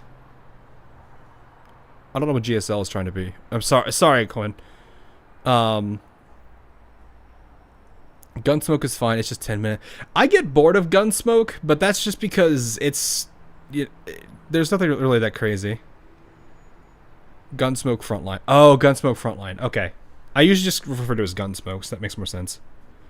Gunsmoke is mind numbing. Yeah, it kinda is. Like, the first few times when you do it, it's like, oh, okay, yeah, I could do this. I see how to build my team.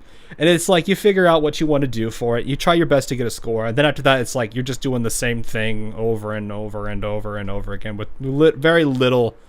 It's kind of like how it was for CC when you were getting into the high risks for Arknights, where it's just like, I remember watching a friend of mine play Contingency Contract, like really hot, like max risk for Arknights, and he'd be like writing down every step he would have to take, so he would repeat it every time. And I'm just like, yeah, that's just mind-numbingly repetitive. Granted, that one was difficulty. Gunsmoke is just, you're just trying to get the most points. Arknights was just clear the stage. So, anyway, let's get back to this story after that tangent. Andoris' silence lasts longer than expected. 416 looks at her again with impatience. While the smile lingers on the lips of the beautiful doll, her gentle eyes have grown dull and empty. 416, I think she crashed? Just as the two lean in to take a closer look, Andoris suddenly blinks. Her smile gives way to unease and confusion. As if unaware of her own crash, she casually picks up where the conversation has been left at. So, I've been fired again. Oh, no. No! She was so sad! By that woman of 16 gigabyte. Nah, she needs way more than that, I think. Alright, next one is at the 5th stage. She was so sad. Also, I didn't say it earlier though, but welcome, Irma. Welcome. We're just kind of enjoying ourselves some story and going on tangents as I usually do. Thanks for the follow, nonetheless. Broke the record against that biker gang mob, now getting fired upon arrival.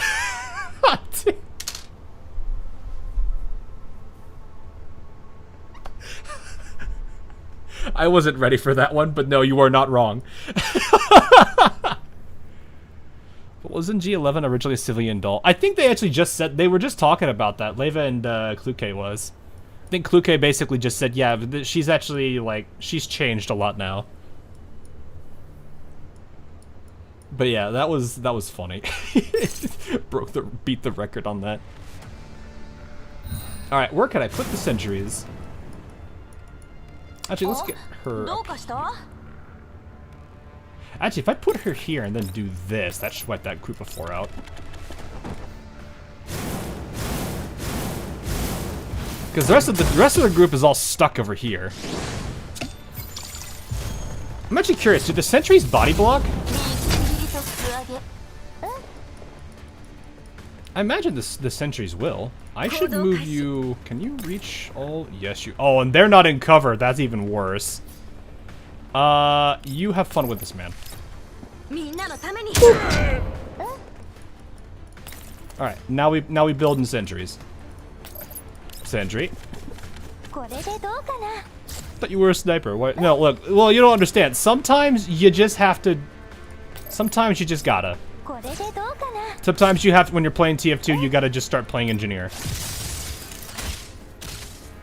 And they're gone.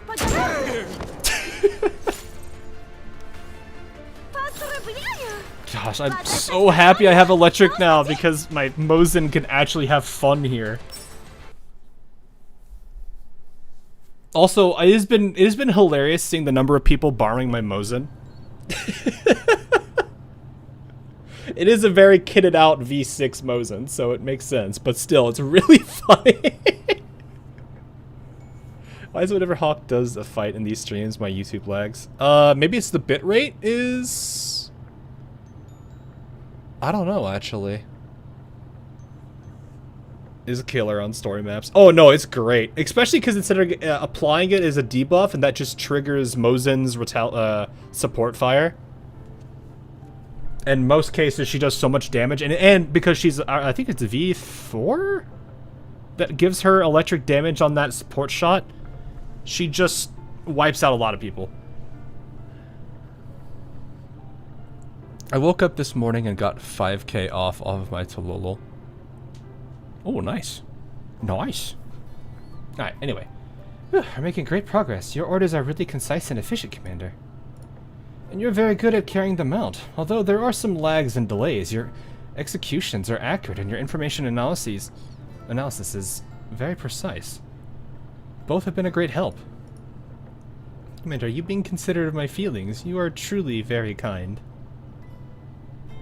What do you mean we're being considerate of our feelings? You don't understand. You're like when your banner came out, I instantly pulled you. Do we pull the sappers? What do you mean? I'm the pyro. Happened last night too. I don't know then, 8 Jewel. I can't say I know why. My bitrate's fine. I'm not dropping frames. I think. Yeah, I don't have any frame drop. Maybe it's just maybe YouTube's just kind of lagging with everything that's happening on screen. I don't know. I know that like what YouTube does when it comes to receiving stream data is it's gonna try to process it at the same time as it receives it. So maybe that, because there's so much going on screen at once, maybe? I don't know. I really don't know why it's doing that. But anyway, I'm very appreciative of your acceptance, Commander. Speaking of acceptance, sorry for putting it this way, but I never expected Kluke to eventually approve your inclusion. I was also quite surprised. I thought I was going to be fired again. Oh, maybe fired is not the right word since I wasn't officially employed in the first place. What did you do to change Kluke's mind? I feel like I did a lot, but also nothing at the same time.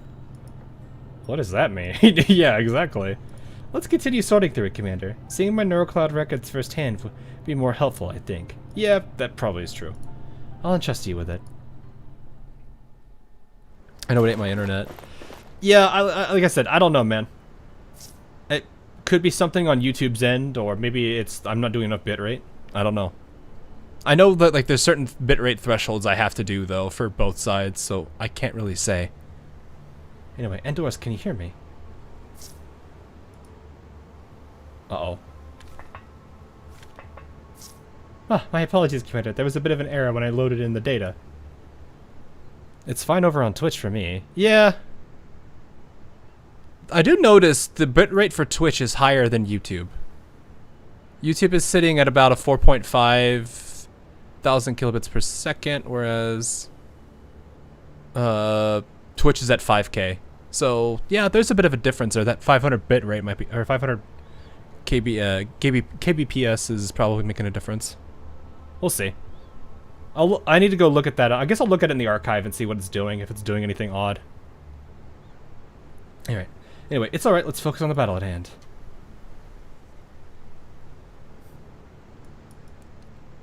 Well, this is very interesting. Wait, can you even get up there, or you have to go? Okay. So actually, that's a good spot for Mosin anyway. And you get to see the commander's face in this game. Yep. He actually, well, the thing I actually do appreciate about GFL is it's not a self-insert character. He actually has like a whole, well, he or she, depending on which one you use, actually do have like a whole fabled history and everything with them. Like, they're not just a random drop-in character for everybody. They actually are, they've been a part of the universe already. I can actually absolutely appreciate that. I think what I'll do is we can put Andoris on this side. I'm gonna switch you two because she can run over there and do what she needs to do.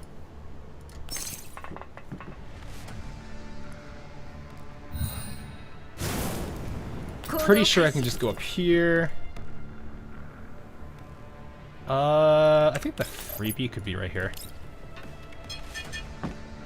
Can you debug my Andoris crashing issues? I don't know, man. I would need to see the logs. I think you're gonna debuff first. That is so unnecessary.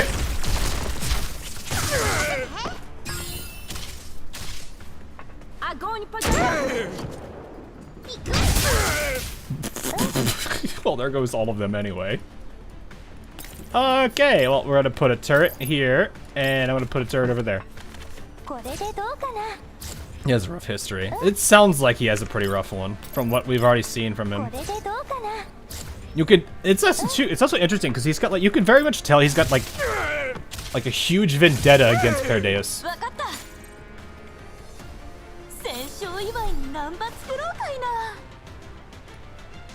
She's a dork, but I like her a lot.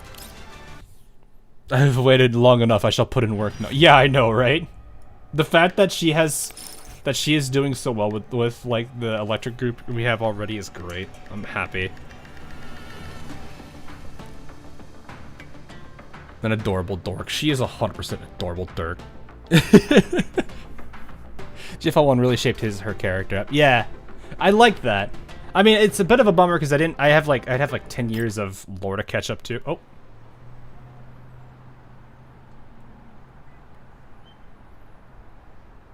Is this just this excerpt? Okay. Today's plan failed. Despite learning some ambush and CQC techniques through online video tutorials, when it came time to put them into practice, I got pinned by Miss 416 before I even realized what was happening. Looking back, she likely noticed my presence before I first approached her. Her leg sweep was so fast I barely caught a glimpse of it. However, I did manage to lift Miss 416 off the ground. I suppose that should be considered a small triumph for me. I'm assuming that is Andoris writing that there. Sitting in front of the terminal, Andoris sighs, then frowns at the words she just typed out onto the terminal. No, lifting Miss 416 off the ground was just a random reaction I resorted to amidst the confusion. It was not a deliberate act. Besides, I got quickly pinned to the ground afterwards. Well, I knew it wouldn't be as easy as shown in the tutorial. Miss 416 is far beyond my expectations. What should I do now? Well, I mean, this is kind of the hard thing for her, too. Because it's like, I feel like she's judging herself a bit too harsh. 416's been way longer of a, what is it, combat doll than Andoris is. So, obviously, there's going to be a huge disparity there. Andoris is forklift certified. We are catching up to CN, so we'll see what kind of vendetta the commander has against those group. Yeah, I'm curious because it is definitely cool. You could like it is very clear, even though because like I have not played GFL 1, but it is very clear that there is a very big vendetta against them. Like that man absolutely seethes when he has to think about that name. It's fine, the game does give you enough context from the first game when it matters. It does pretty good at that, yeah. I think most of the times I've not had to really ask about question that requires an answer from GFL 1. Then there's times I'm just stupid. Since I gave my word that I'd land a single hit on 416 to prove myself worthy of the position, I can't stop after just one failure. Though I just can't shoot Miss 416 with a real gun. That would be too dangerous. You know, I've actually wondered, do they have like any kind of like training rounds or anything? Like, I know some people like to use paintballing for like their practice and whatnot. Actually, I wonder if they have any kind of like training rounds or something to do this kind of stuff with. I bet that's probably too expensive, and given the environment of this place that they're in, probably isn't ideal for that either. Airsoft, paintball, either of those probably work. They had paintballs from the Springfield event. Right. That is true. I forgot. I'm an idiot there. But what I mean is, like, that was for that scenario. I guess that, yeah, that is a good point. They could just do the training in level 2. They could simulate the battlefield there.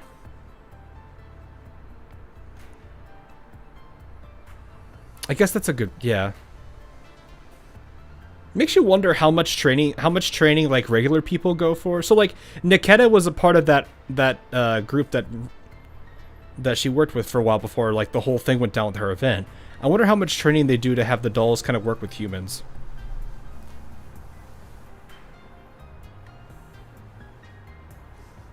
Dolls should just be able to download fighting techniques into their brain like Neo.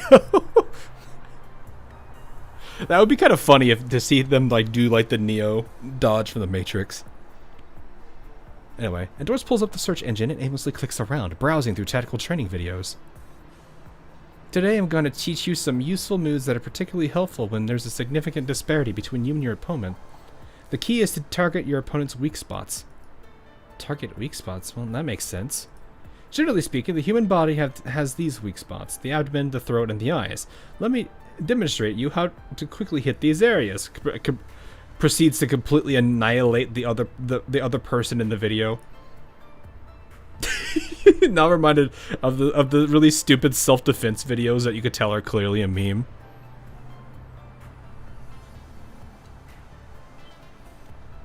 Like my personal favorite one is, all right, you have a man that has a knife. The first thing you're going to do is back away and then pocket dice.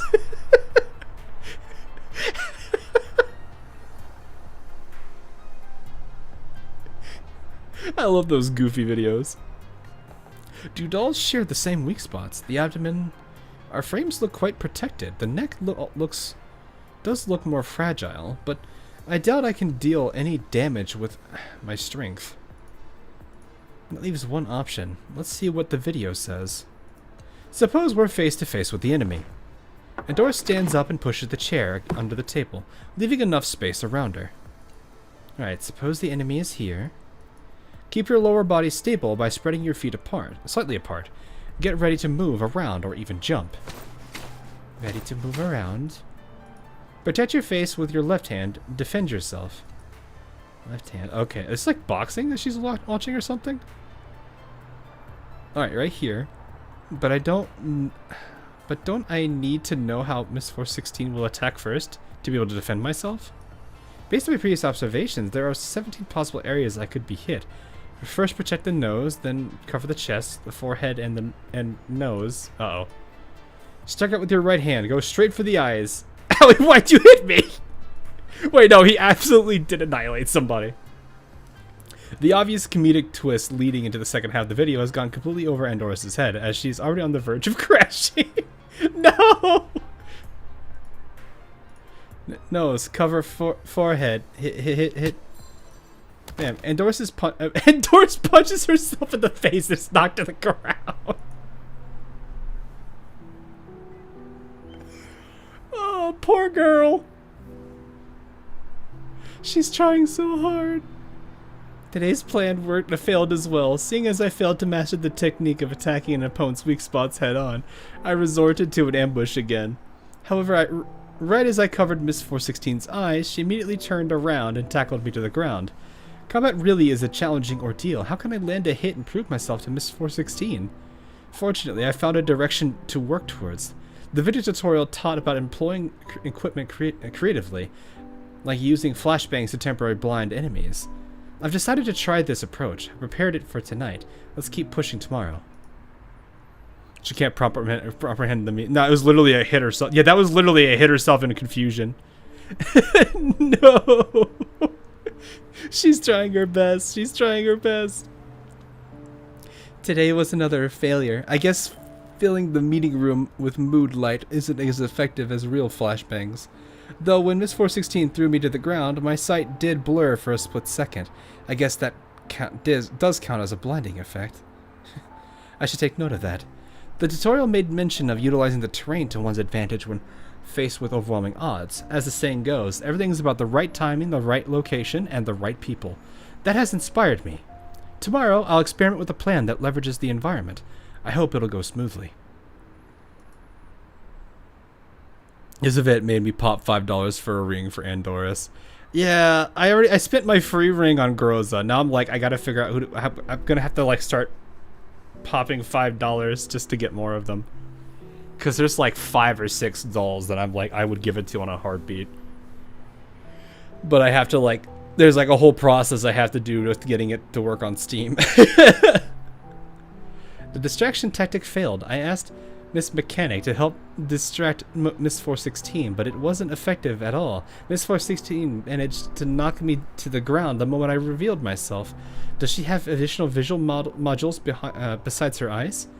I mean, she might have heard you coming, too. Like, stealth isn't just vision. Fortunately, after all these days of hard work, I have mastered the base's layout, or at least the sections accessible to an outsider like me. Additionally, I now have a general understanding of Miss 416 and Miss G11's habit. I like how he actually says Miss G11 and everything. I can make use of this information in future plans. On a side note, one thing's been bothering me. Over the days, despite getting angry and calling my plan foolish, Miss 416 never stopped me from attempting my ambush tactics. What does she mean by that? I'm so tired. Today was supposed to be a day off, yet we're staying up later than usual. Mekti is such a mood, I swear. Like, there are some days I just see like pictures of her like just absolutely passed out either on the floor or whatever. Like, there's the infamous image of her in her dorm room where she's just like leaning against the coffee machine and just completely passed out. I'm just like, yeah, no, that's relatable. 100% relatable. Oh man. Like, she is 100% the girl that would walk into her own like apartment if she had one, close the door, and then just collapse on the floor right in front of the door. She probably has a beanbag chair sitting right by the door so she can do that.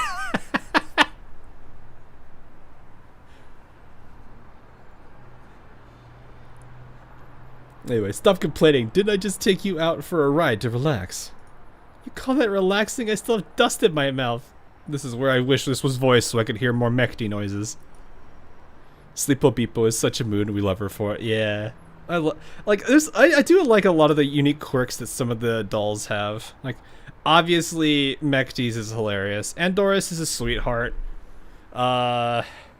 Sabrina is a very interesting character. Sintarasi is actually very... It's a little bit sad reading through her, some of her affection stories. But it's like, you're like, this is like one of the characters is like, I need to ring this character now. Then you have, what is it? Nagant and, I am forgetting the other girl's name. Oh shoot. Ah! The purple-haired girl that's all about money. I forget her name right now. The one that's with her all the time. I forget her name. But the two of them, the dynamic between the two of them is hilarious. Ksenia, thank you. The dynamic that they have is great. Perry and Sabrina's dynamic isn't bad either. Lind is kind of silly, though she really is 100% a play-to-win girl. Which I can respect that, honestly. I don't know. I find actually another dynamic I really like is the Sharkery and Macchiato. A girl that wants to conceal herself so much, forced to wear a gigantic teddy bear costume. And wants to spend her money having fun with him. Oh no, it's more of just like the unique dialogue quirks, not necessarily personality, just like how goofy the dialogue between Ksenia and Nagant are. That's it. I didn't mean anything more than that. Dushevnaya is also a really quirky character. I'm not a huge fan of the Chuni characters, but she actually does kind of make me laugh a little. Though she is very sweet. Like, her whole thing about the wishes, the ultimate wish machine was really, really, really nice. Anyway, fine. Hurry up and get in. Time to write today's training report. Just saying that Ksenia isn't Akashi. Yeah, but the only thing the reason I was saying that was, like, literally, because she talks about money and all that kind of stuff. The way that she talks about it kind of gives that impression. That's really about it. Look at what time it is. It's my personal time now. You need to respect my... Get stared at. Hush. Forsythia abruptly stops from dragging G11 into the meeting room. Caught in the momentum. G11 can't stop in time and bumps straight into her. Ouch, what now? Are we going into the meeting room or not? Quiet, have you noticed something's up? Huh? Something's up? Why are all the lights in the meeting room switched off? Are we so low on budget that we need to conserve energy like this? No, I told the staff to leave the lights on and have equipment ready before they clock out, since we'll need the meeting room around this time. Does that mean someone snuck in? A thief? No way! This is 404's secret hideout. Belka over there in the corner being like, shh! Switch to night vision. Yes. With their night vision on, the two see the meeting room and is in total disarray. The floor is littered with all sorts of debris in contrast to its usual tidiness. I can't see very well, but they certainly made a big mess. Guess the thief really got in. But why would they rummage through the meeting room? Careful, we need to take a closer look. 416 and G11 slowly enter the meeting room with their weapons trained. 416 comes to a halt when she feels something crack underneath her feet. Coffee beans? Tea bags and snacks too. I don't get it, 416. Are we sure this is actually not a pantry? Check the corner, something's there. Oh, okay. In night vision mode, the two find a thing lying on the floor in the corner. Is that hair I'm seeing? Is that a person? 416 doesn't answer, but rather quickly steps over the scattered debris on the floor and paces towards the thing on the ground. She stops a step away from the thing and frowns as she stares at it. This is what you've got in store for your pathetic antic today, faking an attack in the meeting room?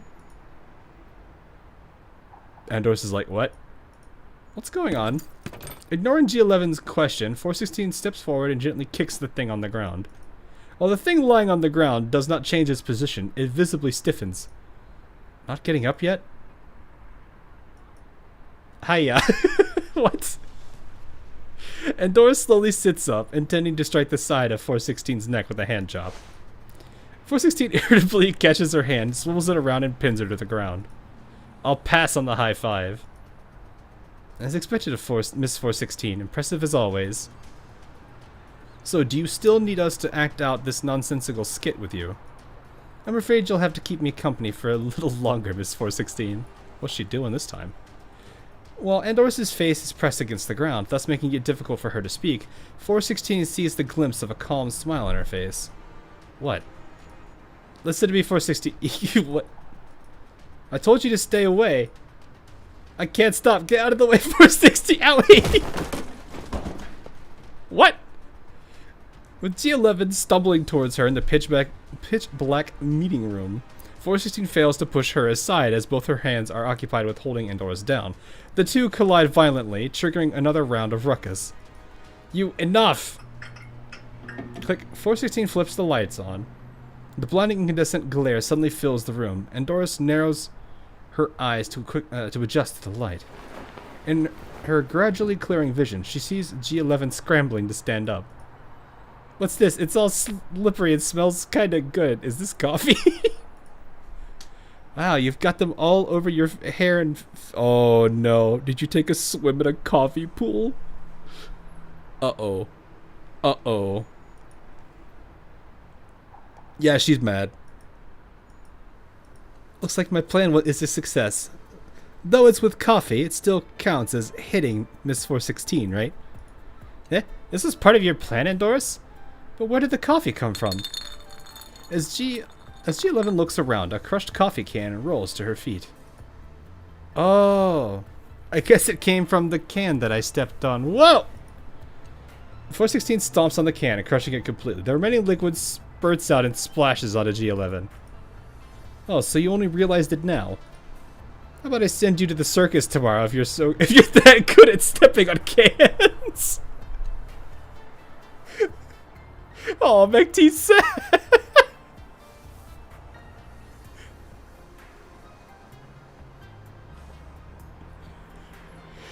Man, I have to remind myself, 416 does not hold back.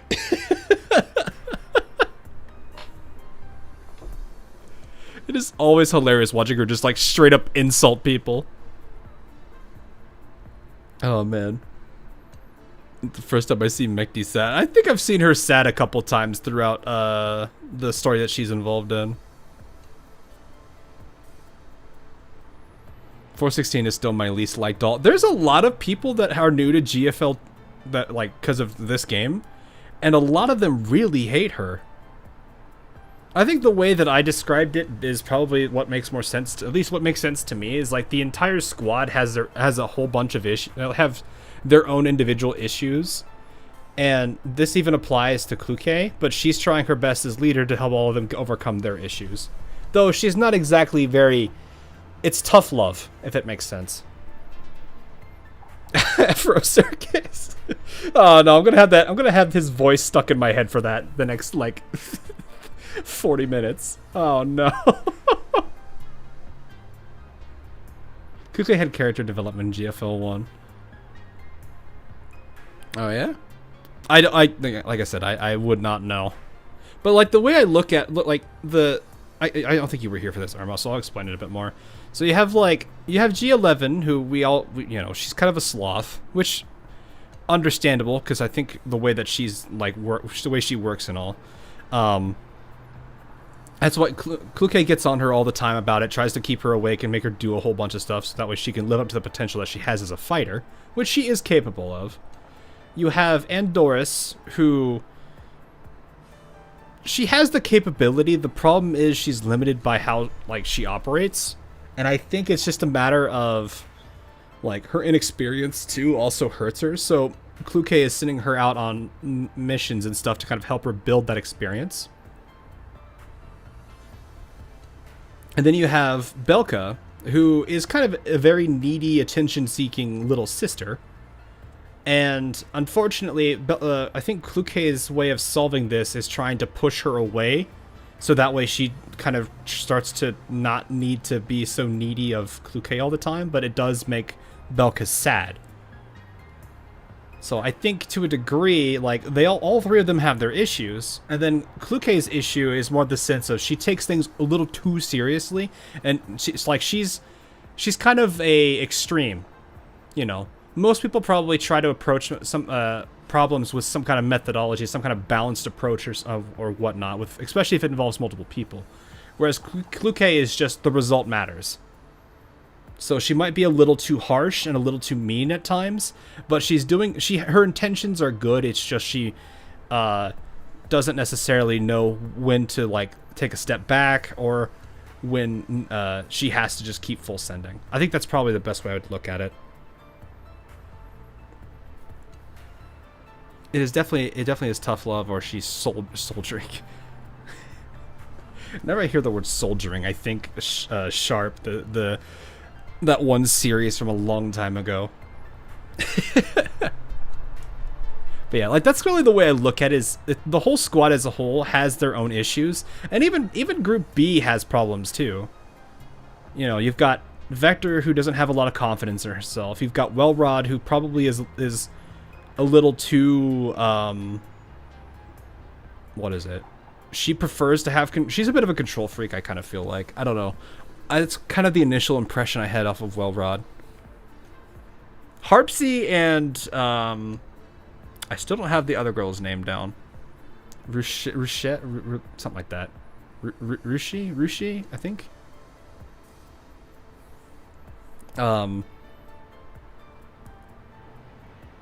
I don't know enough about the two of them to really know their flaws, but I'd at least got to see it with Wellrod and Vector. But yeah, that's basically how I've generally looked at 404. So it's like, yeah, I can see why a lot of people don't like her, but the way I kind of analyze this group, I can kind of understand why Kluke is the way that she is. And I can at least understand that, you know, I think she does genuinely care about the three the three dolls that she works with. It's just she's going at it from a tough love perspective, and she might be utilizing that tough love a little too harshly. Well, you brought this up. Since Andoris' event shows the first new 404, I kind of want to have an event center around how B team was formed. Ooh, I'd like to know that too. Why is Vecti crying? Who dares make her cry? I mean, the only one that would make her cry. Literally this one. Well, actually, there might be more people that would make her cry, probably, but I think the source of her grief usually tends to be this one. Anyway, it's not like I meant to. I was in a hurry, and it was so dark in here. Fortunately, what Andoris left on the ground was just a can of coffee and not a landmine. Otherwise, it'd be over for us. So, you even know it'll be over. It's okay, Miss 416. No need to get upset. I think G11 is just worried about you. That's why she rushed over. Besides, it's not like hazardous items really are going to be in a meeting room. I wouldn't leave things of that nature in here. After all, my real intent isn't to hurt you two. Well, but you're also quite the genius for making a fool out of 416 like this, Andoris. G11 tugs at 416's sleeve. Pretty rich coming from you. 416 glares at G11, and the latter wisely shuts up. She then maintains her cold expression while turning her attention on Andoris. All this just to join 404, huh? I mean, you have to kind of admire the perseverance, though. Like, she genuinely is trying her best, and I think they kind of mentioned that when she was at the Tsuchiros. She was trying her best as she could, but she lamented that she wasn't able to really live up to that, demand. You could tell it does bother her, even in this situation, after we saw like how sad she was when she said, "So I'm getting fired again." Yes, Miss 416, please give me an opportunity. 416 takes 2 deep breaths before snatching the gun from G11's hand and throwing it at Andoris. Take this and follow me to the live fire training ground. Didn't you want a chance? Then it's your time to stop your ridiculous antics and face me in proper combat. Come out on top and I'll let you go through the acceptance test. I don't know how that's gonna go. What the heck are you doing, 416? Don't you know how much easier the acceptance test is compared to defeating you? Didn't we just agree? Mind your own business. Go get a mop and clean the room up. If I see a single coffee bean on the ground when I'm back, prepare to say goodbye to all your game save files. Oh no! She knows. She understands. You don't just get rid of the game, you get rid of the save file.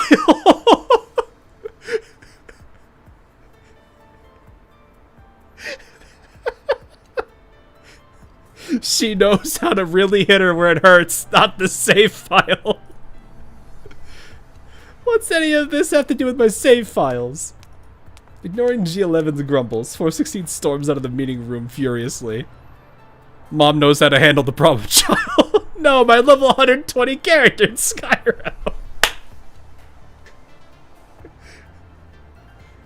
I think I know how Vector got scouted by 416. It's GFL1 territory from a collab story. Oh, really? Okay, fair enough.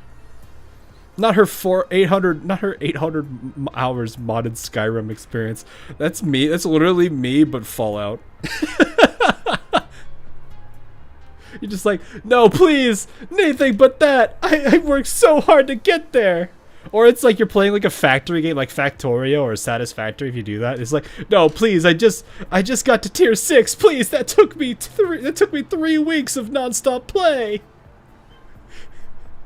And you deleted it in 10 seconds.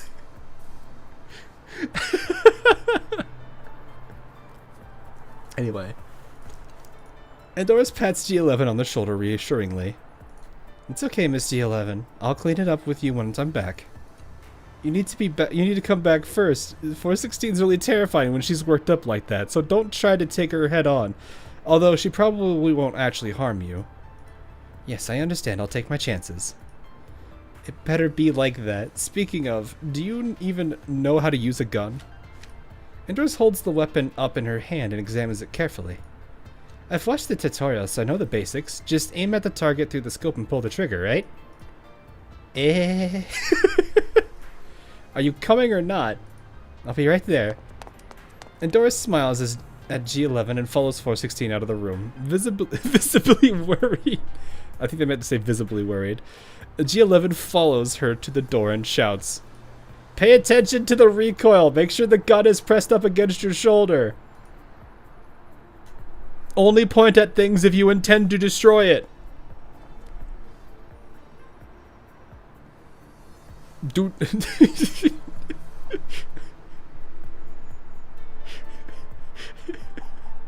No, I'm thinking of the stupid. I put fingers close to barrel of gun so I could shoot more accurately for fear of shooting. I don't know the actual sentence, but it's like, I have to be extra careful out of fear for shooting finger. Remember, friendly fire isn't. Ah, yes. Hello, Helldivers. Oh, man. Unsure whether Andoris can even remember her advices, G11 withdraws her gloomy gaze back to the mess in the meeting room. Poor Mekti.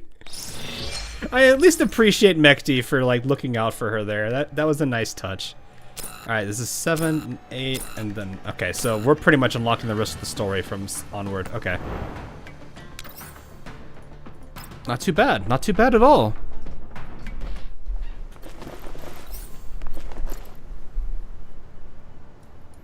Alright, I want to keep... Oh, we have to take out an end gripper. Lovely.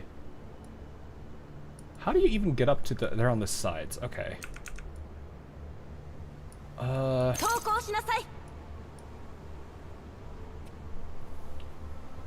I think what I'm more worried about is going here, using her shot, and then that's just instantly going to kill the man.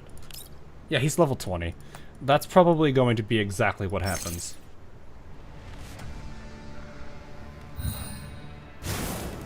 I need to find somebody that isn't going to get, like, insta-killed.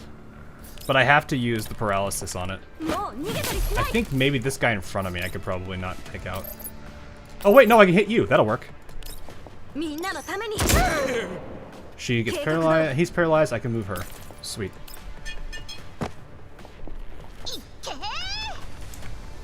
Clearly, you could see I play Mozen a little more than I probably should.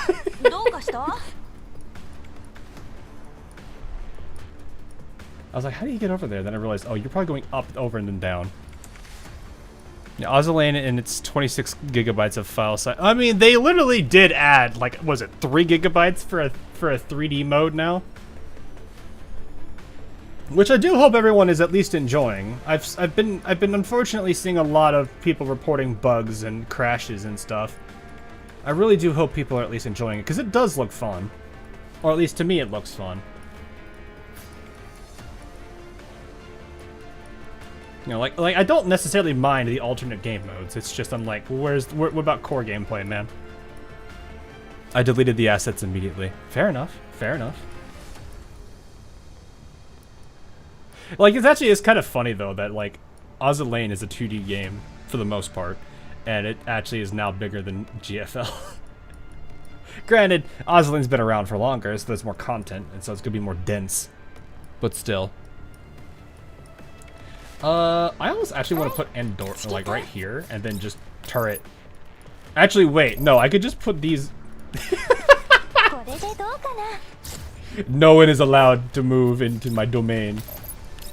Hold the line, Andoris.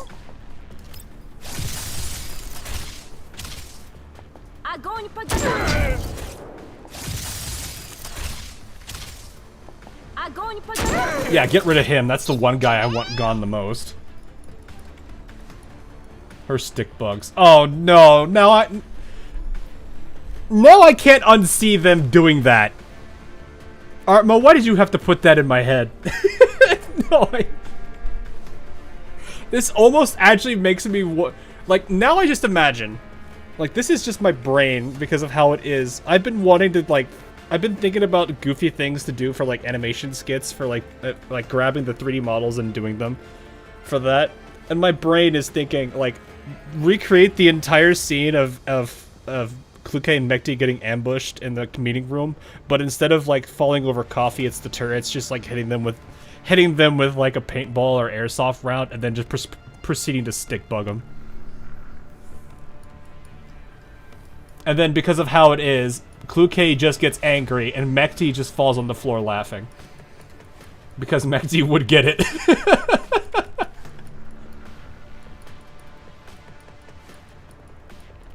Oh, man.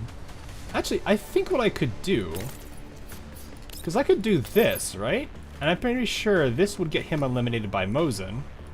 And at that point, it's just, can I get her over to him?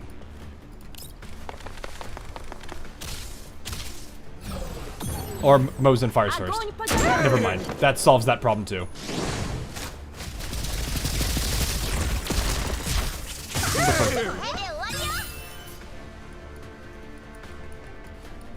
I'll put her right here and then... Boop. I've been enjoying it, looking at Taiho. Private dormitory, I'm assuming? Or wait, is Taiho in the... I haven't done the island mode yet. I haven't had time.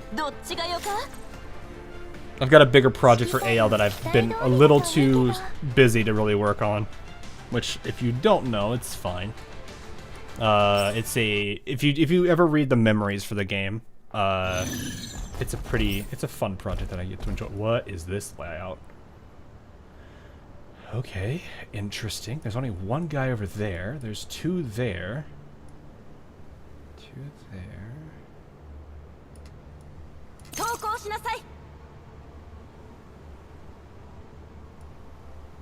There's one guy over there. I'm like trying to think, what would I...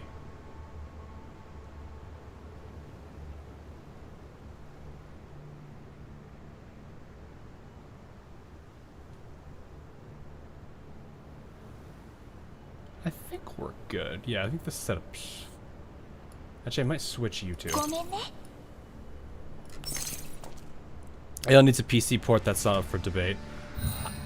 It would be nice, yeah. It's really the only game that I play on an emulator anymore. Like, I have Arknights, but Arknights has already announced a PC client, so I already know what's coming. So at some point, it'll get uninstalled from BlueStacks, and I'll be almost entirely emulator-free. Which is a very weird thing to say, but it is where we are nowadays. Where can I hit all of you? Right there. Perfect. I'll actually double up. Mobile games are no longer for mobiles. Well, a good mobile phone can do that, but the problem is you have to have that good mobile phone in the first place. I think that'll debuff the guy over there. Never mind.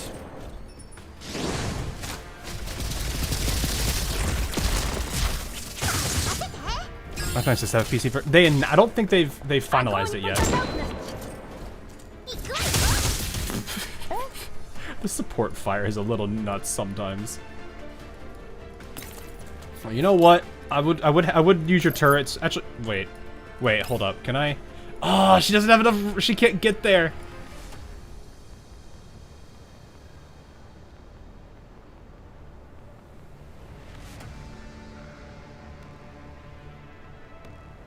I wanted to have this goofy scenario where I just body block somebody in a spot and they can't do anything. Do I want candy, bacon, ice cream? Bacon, wouldn't be the weirdest flavor I've heard of, but you know, I think I'm good. I may be an American, but I definitely do not want bacon on everything.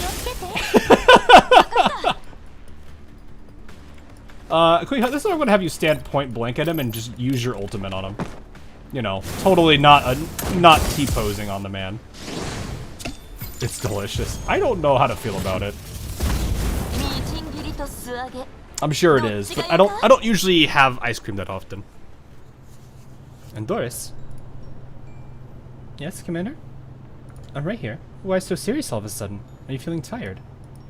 I have a coffee grinder here. Let me brew you a cup. No, it's not that I'm tired, but sure, I'll have a cup, thanks. What I want to say is, have you even ever considered optimizing your neural cloud? Not that there's anything wrong with the way you are, but if the persistent crashing bothers you a lot, I can help you with that. Andoris flashes a look of surprise before turning her focus back on what she's doing without responding right away. She sits down beside me with a gentle smile and a steaming cup of coffee ready to be served. I really can't thank you enough for everything you've done for me, Commander. Don't think of it that way. As I've said before, it's my responsibility as your commander. Oh, it's precisely with my experience under numerous employers that I've learned. People like you who deeply care about dolls are few and far between. I just want everyone here to have an easier time. What do you think of that? We are very grateful for your kindness, Commander. However, if my neural cloud is to be optimized, my storage capacity would be affected, right? If that's the case, I will no longer be able to perform my task of info gathering and analysis as effectively as I do now. Moreover, with everyone's help, my marksmanship has somewhat improved. Therefore, I think it's best to maintain the status quo for now. Okay, if you feel that way. To be frank, I also think storage capacity and data analysis are where your strengths lie. I'll keep an eye out for any emerging technologies that can fix your crashing problem without compromising your current capabilities. Commander. Alright, I've heard enough compliments today. Let's keep sorting through the neural clouds, shall we? I'd like to know what happened next. I'm just imagining she's just like, I have an urge to pat this man.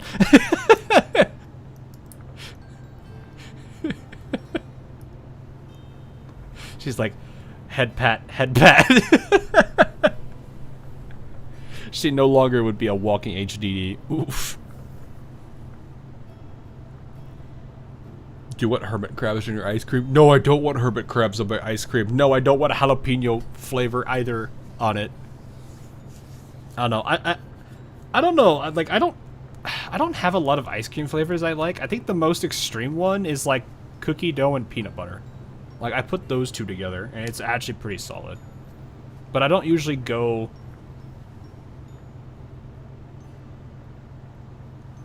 And before anyone asks, no, it's not a topping, it's an actual, like, flavoring. The shop I have here does that. They actually make really cheap pints, which I'm actually really happy with. Maybe I'll go get some maybe this week or something, I don't know. I'll have to go see what their prices are. They used to be, they're very fair with their prices, which I like. They'll also be treated better in 2075. I think the year is less than a decade ago? Remember when a woman tried to punch Lena because she was a doll and got her arm broken by accident? Pint is it? No, it's a small pint, like a regular pint. They're actually not that, like, they make a lot of different flavors. Like, there's a lot of ones that are, like, you can tell they're fully curated. Like, they're, like... There's one that's, like, a huge coffee one. Like, it actually has, like, caffeine and can keep you awake. I don't know how they do it, but it's, like... It's called, like, the Exhausted Parent or something. Which I find the naming funny, but I don't know. I'm not a coffee guy, so I never get it. But they have, like, some pretty crazy, flavors there, which I do like a lot. But they are kind of a small, like a small, very small mom and pop store, which I like. Oh, that was Supmod, who the woman was. Oh, that was Supmod who the woman was trying to slap. They were in Berlin, and Supmod broke the woman's arm just by swatting her hand away. Oof. I have expected it to be Exhausted Program. Nah, that'd be way too specific. Exhausted Parent makes more sense. Also, I'm pretty sure there's the whole gag about exhausted programmers would probably be more likely to have to consume alcohol than they would be to actually have a cup of coffee. There's the infamous joke of, you only need a little bit of alcohol before you actually start programming better. Anyway, let's keep sorting through. Oh yeah, I read that. Yeah, sure thing. Was that 7? Are we... Is this blood? What is this? What is that? Should I be worried about whatever this is? Belka, what do you got on you there? Belka, what is that?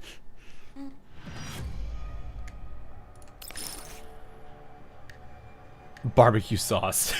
Yeah, that's a fitting. That's what it is. Just a ketchup stain, nothing else. Fair enough. It's been an entire hour and my meal hasn't been served yet. This Andoris is still standing there like a piece of junk. Where's your manager? Get me your manager. I'm terribly sorry. Let me... I'll take care of it. Facing the angry customer, Interstice shields Andoris behind her. Sorry, dear customer, but it's currently peak dining hour and we're short-staffed. We sincerely apologize for the wait. Your meal will be served shortly, and we'll do our utmost to provide you with excellent service. Hearing the commotion, Manager Springfield also emerges from behind the bar, holding a cup of steaming latte. Our deepest apologies for taking up your time. This latte is on me. So I'm very sorry for the inconvenience caused. I will do my best to compensate you. You compensate me? You think you can make up for the time I wasted because of you? It sounds like a riot going on in here. Poor Andoris. With the clatter of wind chimes, 2 more customers walk into the cafe. See, Cullen? Springfield's place is very lively. Don't say that, Leva. Oh, it's Kalina and Leva, okay. Seeing the 2 who just walked in, Interstice glances at Springfield with a look of leave this to me, sparing her to greet the 2. Leva and Kalina, are you out on a business trip again? Yeah, we'll be around for a while, so I figured we'd drop by. Cullen really misses your hand-brewed coffee. Springfield guides the 2 to an empty table. She then looks back to make sure Interstice has appeased the angry customer before raising her hand to call Andoris over. Okay, Karen. Someone say wind chimes. Don't ask questions you don't want answers to.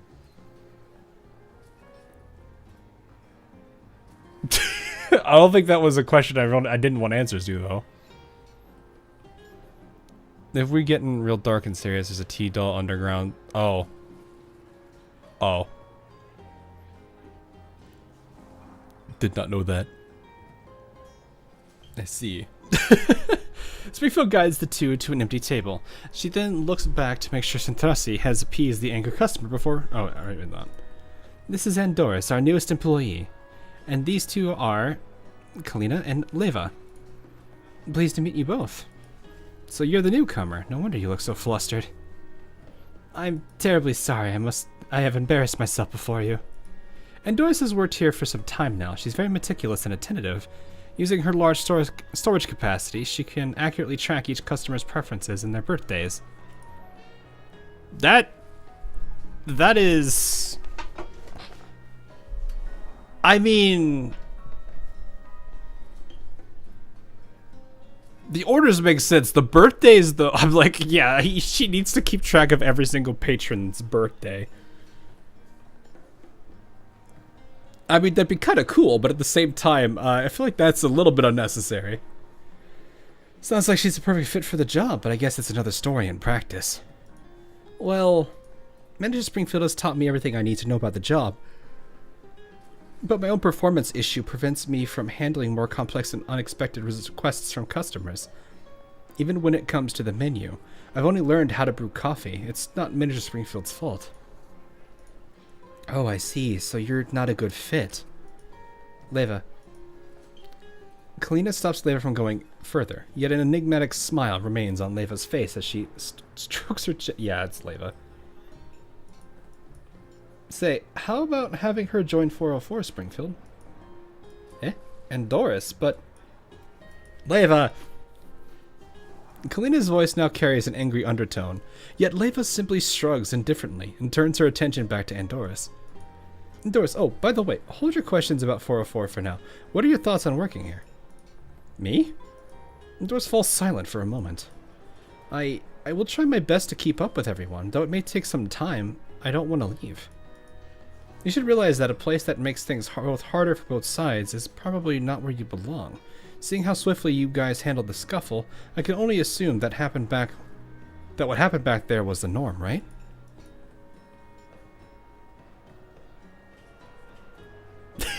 Andoris is like, she's right.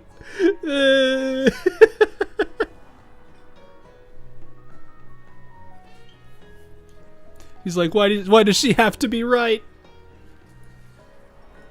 Think more flexibly. If this place isn't the right fit for you, why not consider my suggestion? Andoris turns to Springfield with a somewhat bewildered look on her face. Springfield pats her on the shoulder and helps her straighten her apron. I have no intention of letting you go, but you have the final say. My crashing wife doll can't be this cute.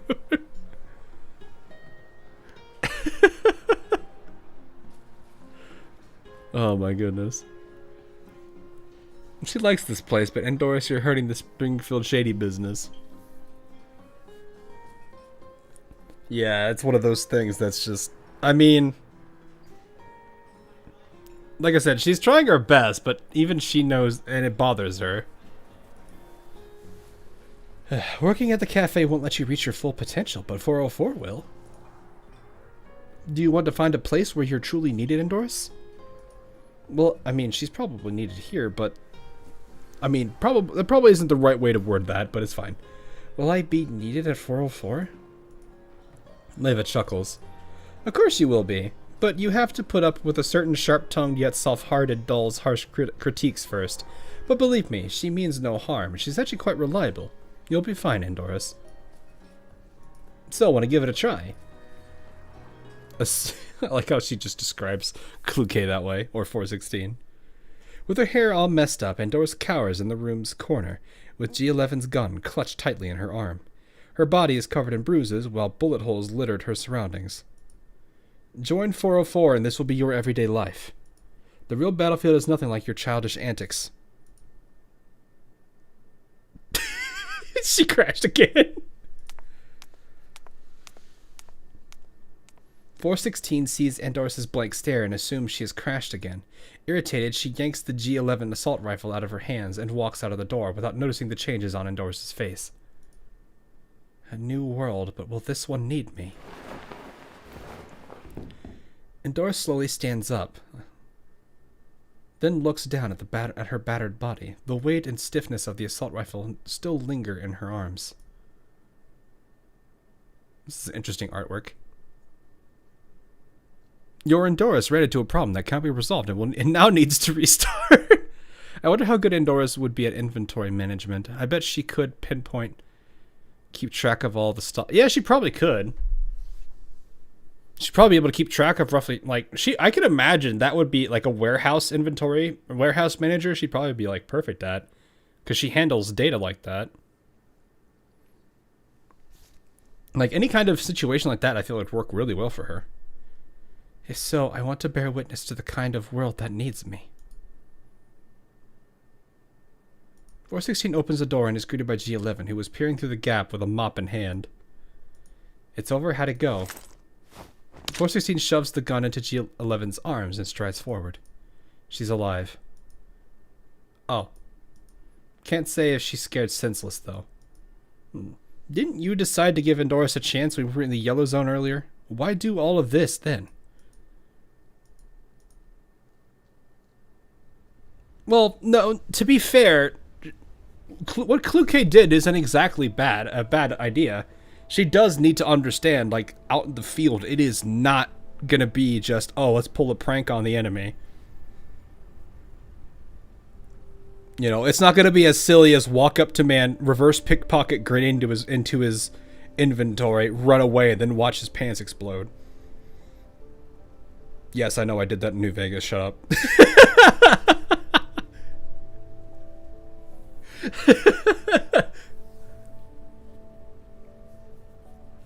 But no, like that is a good example, I think, where that actually is, it was good for her to do that because it did kind of reinforce the idea that, oh yeah, no, the world of the battlefield is not going to be easy.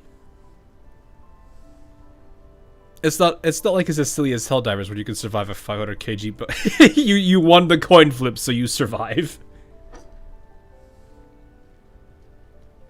So you are saying Andoris would be part of the Thieves Guild? I'm not saying anything. Maybe she would be able to pickpocket something like that. Who knows? Anyway, the heavy bike comes to a stop at the top of a small hill. A convoy of vehicles is parked in the valley below, surrounded by a few scattered dolls busy doing maintenance work. Their frames are covered in varying degrees of damage, with signs of sloppy modifications. A number of them could barely move coherently, undoubtedly the result of haphazard remodeling done on civilian dolls. This sounds like the doll collective almost. One of them quickly spots 416 and G11. Her fire control module, clearly ripped from some random piece of military hardware and forcibly welded onto her, suddenly swivels around. The mechanical eyeball rotates unnaturally, seemingly about to fall out of its... Okay, maybe this is actually worse than that.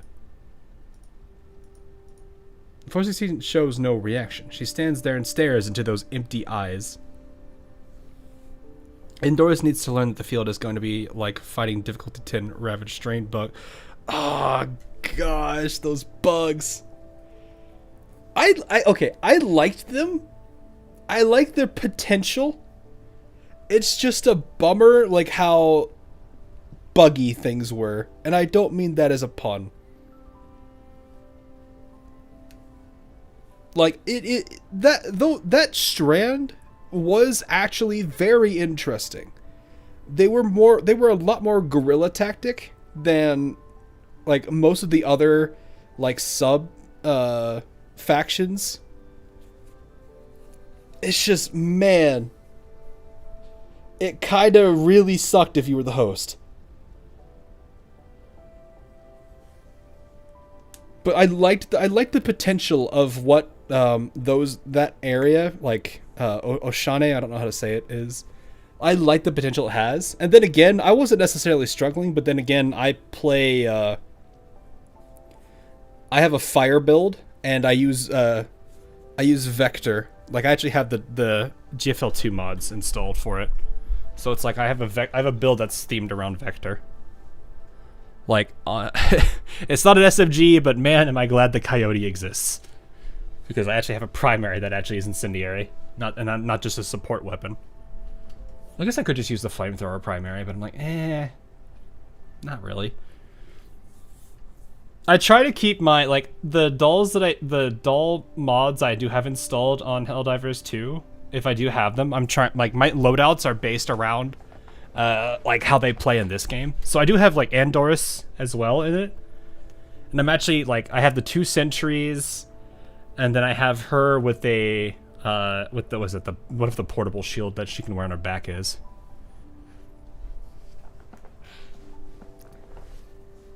But it's like I literally tuned the loadouts to fit the doll's like playstyle in this game. Which is that it was actually kind of fun to do that. It's a little tough for some of them, but others have a pretty nice advantage against certain factions. Like Vector has a lot more fun with bugs and Illuminate than she would against the bots. Now that said, it's still funny to use her against the bots, especially that incendiary group, but yeah.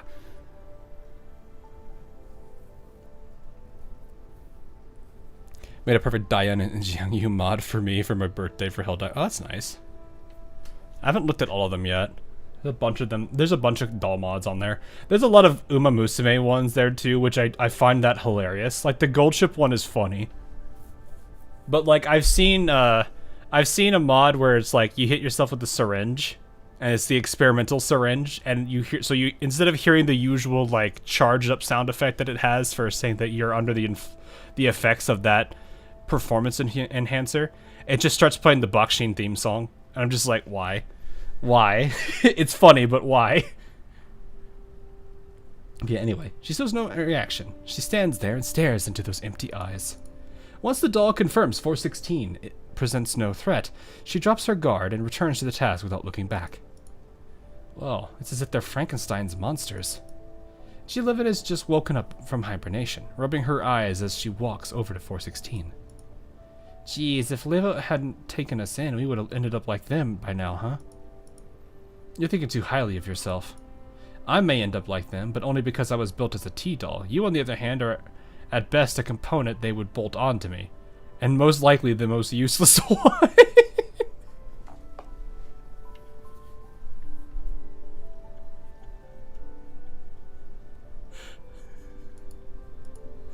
Sure, I am useless after all.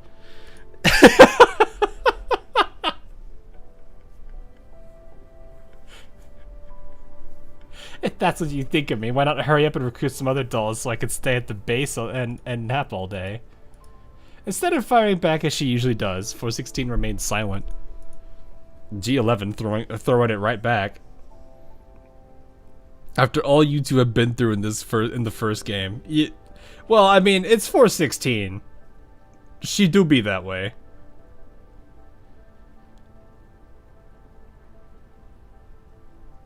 Bro, ouch. Oh yeah, the reference to GLaDOS and that is actually kind of funny. D11 doesn't disturb her, nor does she return to the bike. Instead, she stays by 416's side, just as she does on the battlefield. Do you remember the original meaning of 404, G11? The original meaning, as in those who don't exist.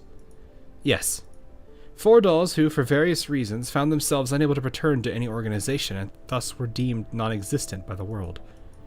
Willingly or not, we came together, braved battle after battle, and fought tooth and nail to secure the freedom we now hold.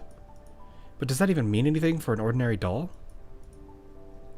You're increasingly acting weird as of late, 416. Has Leva and Lena leaving put too much pressure on you? Have you contemplated all of this back when you decided to remodel me? Surely not. Is that the real reason why you're rejecting Andoris? In part, yes. What was the answer? Which question did that answer? We had no choice back then, but Andoris still does. This place may be a safe haven for us, but for her? But looking at Andoris, I don't think her prior jobs were all sunshine and rainbows either. She crashed at the mere mention of the word fired. Maybe she's better off staying with 404, just as Springfield and Leva concluded. Let's at least give her a fire control core and see if it works out. We can find her a stable job if it doesn't, or keep her at the base as logistics. 404 is not a shelter. Randomly recruiting or remodeling dolls is irresponsible to both sides. Jeez, as if 404 is some legitimate organization. You're being so textbook about it, it's starting to feel weird. Fair. Oh. Hello, door. G11 scratches her head dramatically. Besides, Leva handpicked her. I don't know why I read that. Weird. We should value her judgment, right? Her judgment? I bet she's just in for the price per doll value. I mean...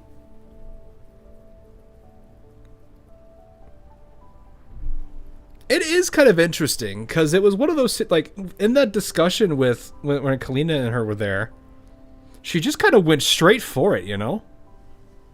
It does make me wonder what she was thinking there.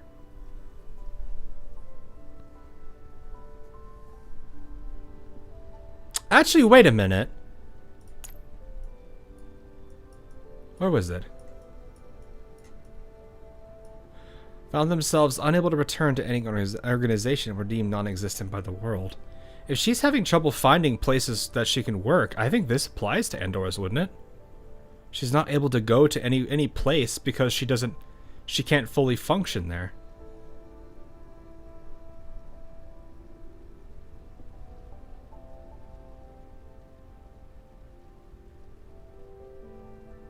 Because if you think about it, like that actually makes a lot of sense. So in a way, Andoris kind of fits into this like idea.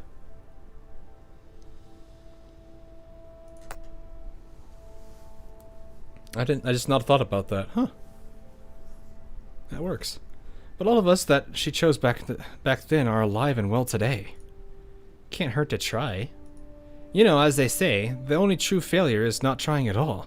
Don't let your doubts win before the fight even begins. Upon hearing such a straight-faced statement, 416 glances at G11. Where did you get that from?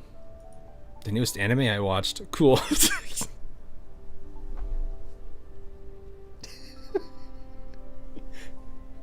Mekti, please.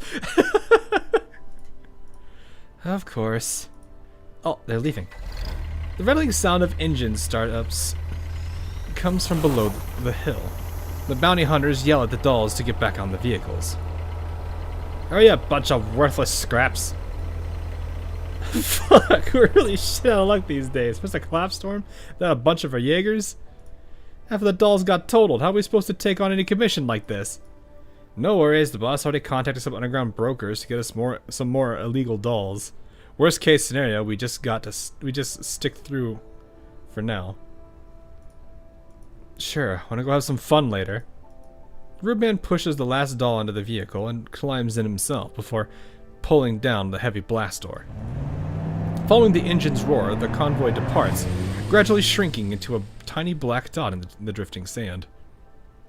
Swearing in my Christian doll game? What is this? This is why I love Mekti. No, she's great. I slowly do like a good like most of the dolls. I don't think I've had a. It's the same thing with AL. Where it's like I don't think I have anything that really makes me despise any of the actual dolls themselves.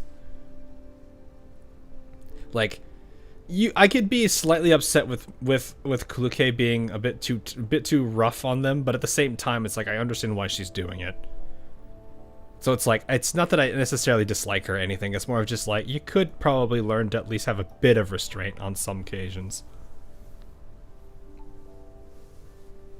Because it's like, I feel like Belka's situation showcased like, when Kuluke doesn't know how to take a step back at times.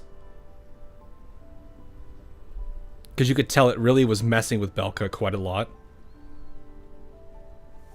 So it's like one of those situations where it's like she has to, you know, I understand why she's doing what she's doing and why she feels the need to do it, but she also needs to like balance it a little.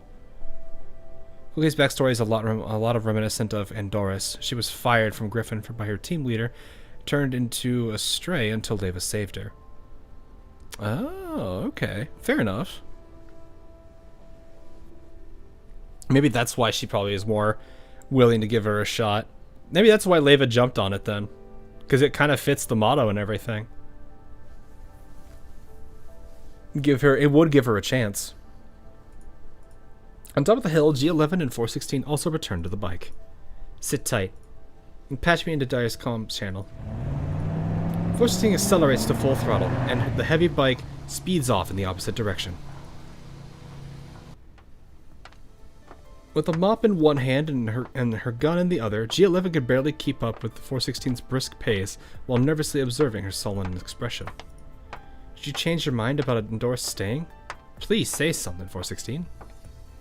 I did not change my mind. But if that was all it took to scare the life out of her, then she'd be crying and begging to resign in 2 days tops. We'll be on a mission by then, and who's going to fill in for her? You? Oh. But I don't think that will be the case, though. Didn't you also say it's quite remarkable of her to have persevered all of these days just for an opportunity? G11 scratches her head and looks back at the training ground. Andoris has yet to come out, nor has she made any sound. Even 3-year-olds can come up with the same tricks. What gives? I only said that because, well, she is indeed making progress, so I decided to give her a chance. Alright, stop staring at it. What are you done mopping the floor yet? Just a friendly reminder, you still have your training report to do. Why do you still remember that? She's like, please, you made me clean this. I didn't want to do it. Now I still have to do my report. Why?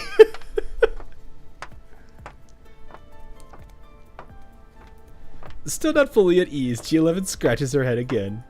But what if Andoris is still willing to attempt the acceptance test? What are you going to do, 416? 416 stops but doesn't turn around. She pauses for a moment before answering. In that case, it won't hurt to let her try. Hey, there you go. Belka is sad, needy, and doesn't feel wanted, which is why I uttered, and she's now in my room sleeping on the floor. What?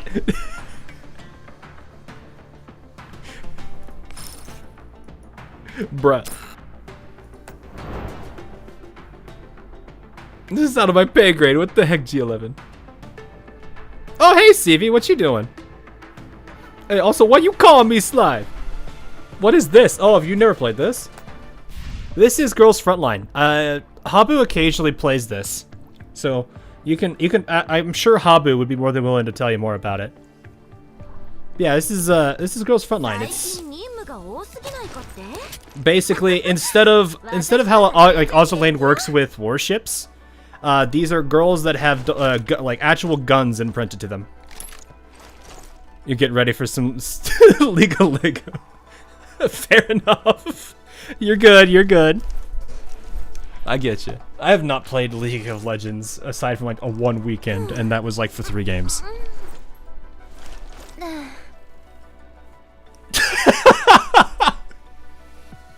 Okay, gun Ozolane. Got it. Yeah, that's basically it. Like, you will 100% see that with like all the characters here. They all have their guns that they represent. So you have like the shotgun or spaz here. You got your assault rifles. This is the alpha model alpha, I think, right? If I remember right, this is the model alpha. But yeah, like this is that's basically like that's the best way I could put it, CV. The noises. Oh, here, hang on. Let me. Hey, chat. Which doll should we introduce CV to? Which one should we introduce her to? Do we let her get head pat or Andoris? Why you guys? They're called dolls. Yeah, that's the terminology. The Wawa Andoris, Wawa. Well, here. Let's actually cheat a conversion to A. All right, fine. We'll do that one. This game doesn't hold back either, CV. You can interact with the dolls if you want to as well. So if you wanted to get head pat, you could. Or if you're just wanting to be one of those guys, you can just... What is it right here? I forget where it is specifically. Isn't it like right... Yeah, it's right here. There you go.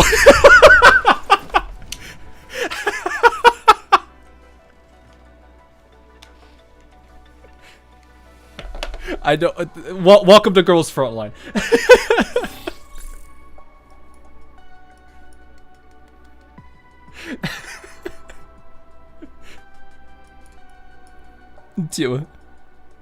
I show this on stream and I get banned. Oh well, I mean, it's happened before. You get it's fine. I think it's because Girls Frontline is labeled as an adult game on Twitch, so it's probably a bit different. But no, like, this is, you can do a lot of, the dolls are, you're technically the commander that's been around with them and taking care of them for a long time, so they're definitely going to look at you differently. You gotta troll Amy, you're safe for now. CV, please. Have a good one though. Grooming, I see. That's not exactly what it is, but alright.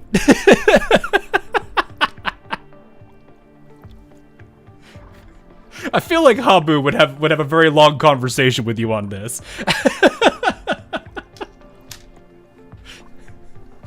Anyway, have a good one. You like the cat doll? Yeah, Pretty is she's adorable. Yeah, that is one of the many friends I've made over at V-Fleet. If you guys have never been introduced to V-Fleet, they are a very interesting group of ship girls themselves. Though they do represent actual ships and I believe specifically warships.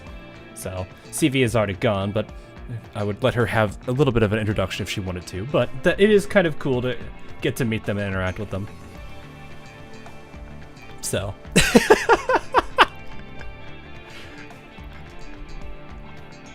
Isn't Habu a plane? Yes, that's right. So there's ship girls and jet girls.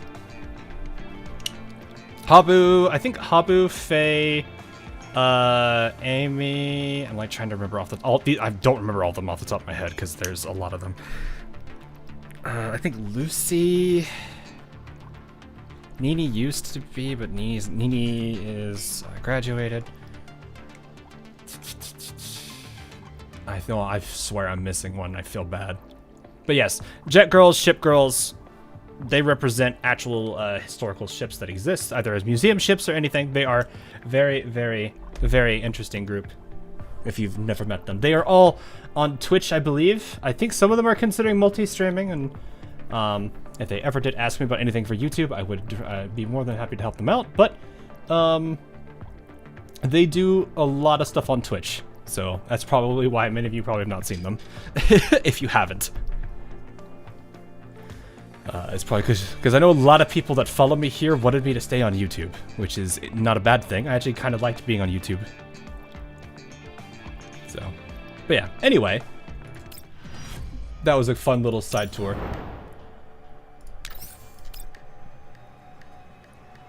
That's why I never heard of them. Stick to YouTube. Yeah. They do have YouTube channels, though, so you could probably look them up, but I don't know if you'd be able to find them just by typing in V-Fleet. You'd have to find their actual names. There's a lot of them over there, although I'm pretty sure I could just put you there, and that solves most of my problems. I like this stage because Belka can actually jump between the sides. Twitch is kind of rough. Yeah, I'm mostly using Twitch as a platform right now just to get used to multi-streaming. If things were to work out, I would stick with it, but honestly, I'm willing to try out other platforms because I don't necessarily like all their rules. I say that while streaming to Twitch.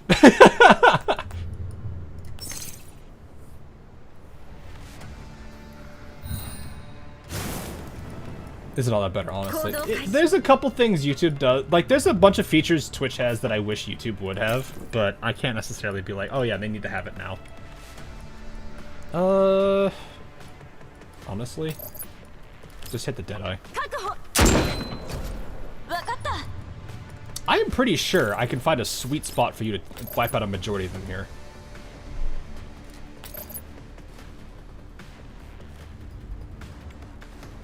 Yeah, they'll do. There's better chat features.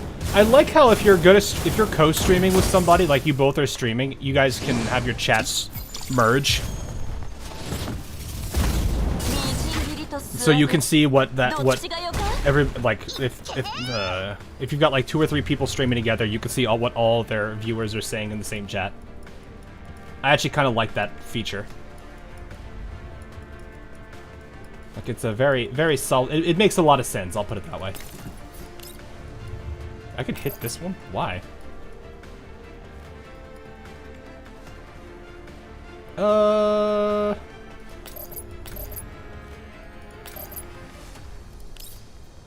I hit cancel, didn't I? What if I applied to one of those stream places for a job? Had to make a full-size PPC SO for them. Need the Discord and all of their stuff. I see. Oh yeah, well, that also depends on... Well then. It also depends on what feature the broadcaster is using, because I think the highest, the super low latency kind of really makes playback next to impossible. Oh, he's a bulwark, right? Shoot him.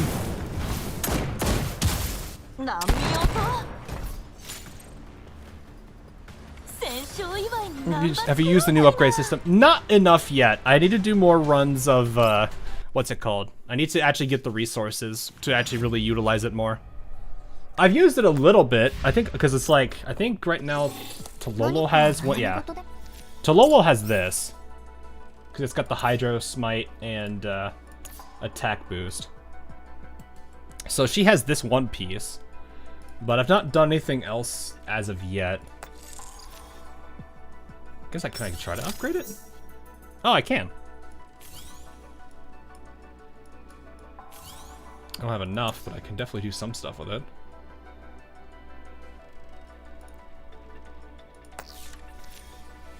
So. One Piece isn't real. Doesn't Twitch delete VODs after a month? Yeah, it's why, like, I don't necessarily, like, I'm not necessarily worried about what happens. Because it's like, I multi-stream, and so all of my VODs are going onto YouTube, like, instantly, because that's the way they work. I really despise the way that Twitch handled that part of the like multi-streaming side of things. Oh, they added it to this now. Okay, nice. Oh, right. They just get collapsed pieces. But yeah, I've not used it enough though, Daniel, to say much about it. It does look like it's a pretty interesting little, like, it's like a module, like how AL has it. It's a little extra thing to kind of help you. We should have more story.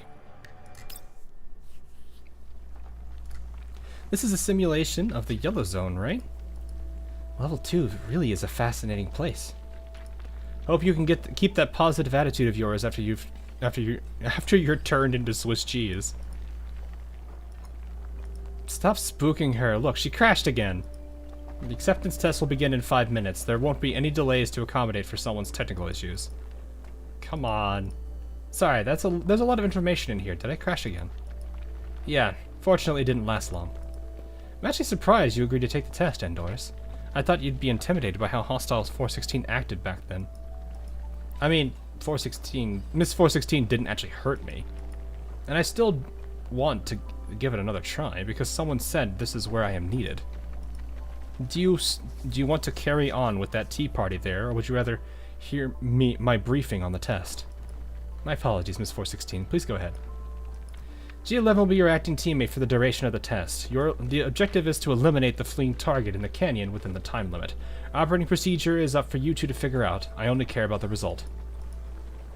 And you, Miss 416? I'm in charge of monitoring, evaluating, and scoring your behaviors. Understood. I'll do my best. Mech-T, I expect a 20-page report on this afterwards? Mech-T's sad noises. It's a little confusing at first, but it helps raise the stats quite a bit. Yeah, it does look like it's got good potential. I just got to get more of the resources to really take advantage of it. It's always safe to multi-stream. Yeah, like, I've been wanting to try it out for a while too, because it does look kind of cool to see like multiple chats and everything, and being able to interact with more people. Because I do like streaming for that aspect, like being able to engage with you guys. And plus, it's kind of something I've gotten a lot more used to than back when I first started. I was so nervous. Mech-T, I need your 20 pages of how and why you got friendly fired by Andoris. Friendly fire isn't. She gives a single page in just 3 words. Kluke just like goes and just backhands her. Having said that, 416 ends the transmission with her rifle tightly clutched in her hand. Andoris scans the surroundings. A certain elite T-doll is taking her combat capabilities for granted again. Don't worry, Andoris, it's just an average ambush. There's nothing complicated. What's your imprint model? It's G36K KSK. Why that one? Is it compatible with you? Why? Because I heard it's similar to Miss Interstice's G36. If Miss Interstice is that strong, this one can't be that bad, right? Wait, that's how you came to your conclusion? What should we do now, Miss G11? Right. You stay here and don't move. I'll go behind that big rock at 1 o'clock. Ignore everything else when the enemies arrive. Just do as I taught you before. Switch off the safety, aim, and shoot. G11 readies her gear and hurries towards the direction she mentioned. The simulated gale of level 2 blows past her flowing hair, grazing her cheeks with sand grains. But the battle-hardened G11 pays no mind and soon takes her position. Staring at the direction the wind is blowing from, Andoris speaks into the communicator. Say, Miss G11, do you think it'd be better if we take the high ground? Why is that? Because the wind picked up. It's mentioned in the mission intelligence that the enemies are traveling in a jeep. I've seen on TV how that kind of vehicle can kick up a lot of dust even without wind when traveling at high speeds. I think the high ground will give us a better view in this case. The roaring sound of an engine grows ever closer, quickly followed by a jeep and a trail of dust behind it suddenly coming into view. Ugh, I can't get up here in time. Reposition yourself and coordinate with me, Andoris. Roger. The appropriate position would be at... Andoris pauses for a moment, then quickly moves into the chosen direction. Soon she finds a suitable firing position. I'm in position, Miss G11. Okay, I'll suppress them and drive them towards you. Aim for the cabin once They're within range. Aim for the cabin and fire. Yes, I can do that. Raise the gun, then switch off the safety. Next aim. Andoris peers through the gun sight, only to find the front sight post drifting about. Huh. My body isn't shaking. But why can't I aim properly? Is this the potential liability Mr. Dyer mentioned regarding my low compatibility? Initiating backup controls. Andoris, they're coming towards you. But backup controls can't aim. Now it'll be too late. Andoris squeezes on the trigger. The bullet emerges from the muzzle like a shooting star, skimming over the Jeep's roof and heading straight toward G11, who's chasing after the vehicle. Owie! Test over. All participants, exit level 2 now. The scene of the yellow zone slowly fades away, replaced by the training ground in 404's temporary base. G11 nervously rubs her head, still shaken by what just happened. Wow, what a shot at Doris, a clean headshot as well. I guess it's surprisingly accurate from a certain perspective. She headshot her. Oh gosh.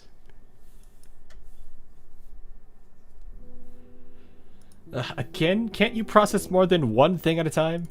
This Andoris is still standing there like a piece of junk. Where's your manager? Get your manager. Andoris' lips twitched briefly before pressing into a tight line. A guilt-ridden, heartbroken expression emerges on her face. Give her a break, 416. It's her first time handling a proper firefight. It's only natural for her to be overwhelmed. Look, she knows she made a mistake. Sorry, She may have trouble adjusting. Do you have the same excuse? What? How many times have I told you to survey the battlefield carefully beforehand, yet somehow you still managed to let a complete newbie teach you a lesson? Come on, I just wanted to get it done. I thought it would be a matter of picking off a few targets, you know, a piece of cake. Eh? And you, zoning out again. You think causing a blue-on-blue accident is funny. Sorry, Miss 406, or 416. Neither of you is making this easy. Head to the meeting room and reflect on your actions, then come back later. Come back later? Andoris frowns in perplexity. After carefully pondering the meaning of those words, she ultimately decides to ask directly. But are you not going to fire me? As Leva remarked, your infield observation and intel gathering skills are indeed commendable. Being able to make that kind of judgment as a first-timer is not bad, but you did neglect the most pressing matter, your marksmanship. I mean, she's new to a gun. I wouldn't... I mean, granted, she did just blast Mekti's head off, but... but still, like, you can't necessarily be 100% mad at her for that. While completing the mission is important, success shouldn't come at the expense of your teammates, especially if it is pointless. That is the bottom line. Doris remains silent, simply clutches her gun tightly in hand. Crashed again? No, I didn't crash. I just did not expect Miss 416 to do this, willingly slow down and wait for me to catch up. Wait for you? Don't get your hopes up. I'm just temporarily cutting you some slack since I'd be foolish to expect you to catch on and catch up immediately. To be fair, that was a ricochet. Was it a ricochet? I thought it went over. Did it go over? Did I misread it?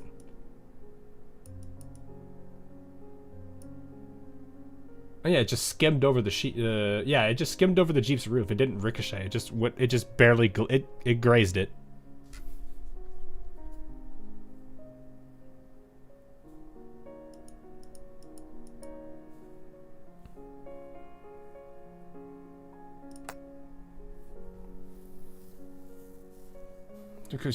I'll be foolish to expect you to catch up immediately. Do not fire blindly before you learn to aim. Got that? Yes, Miss 416. Not Miss 416. Call me leader from now on. Leaving those words behind, 416 immediately walks out of the training ground without looking back. G11 steps over and pats Andoris on the arm. Don't be alarmed, Andoris. 416 might appear intimidating, but she is saying that... But she's saying that means you've earned her approval. Congratulations. No, I'm not nervous. Eh? I'm really happy. I think I'm starting to grasp what Miss Leva meant now, Miss G11. Leva, what did she say?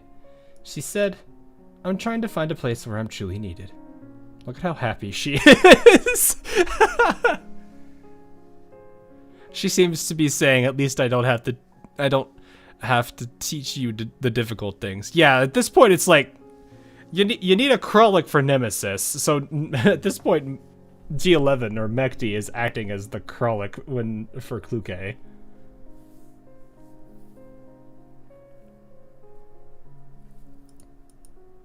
Not sure what that means either, but I'm super happy to have you join 404. We're teammates from now on. You two planning on staying here overnight, or what? Just quit standing around and come. Let's chat about it later. We should really hurry over, otherwise we're toast if she gets angry. Yeah, okay.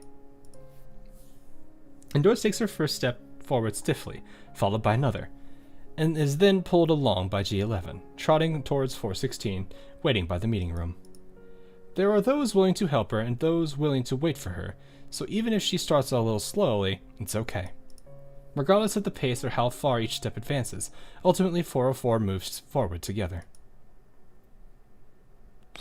That's not a bad way to word that at the end.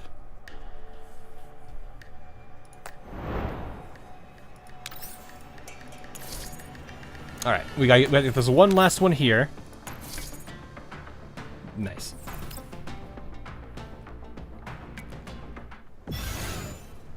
Oh no, it's the Flerberus. It's the wait, hold up. Can I literally just wait.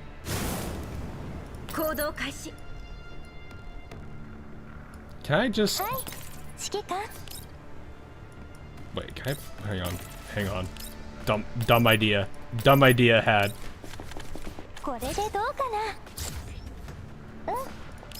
Two turrets.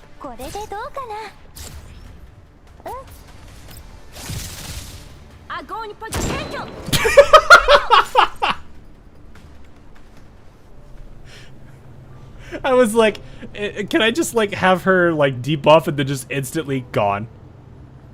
Death by stick bug support fire.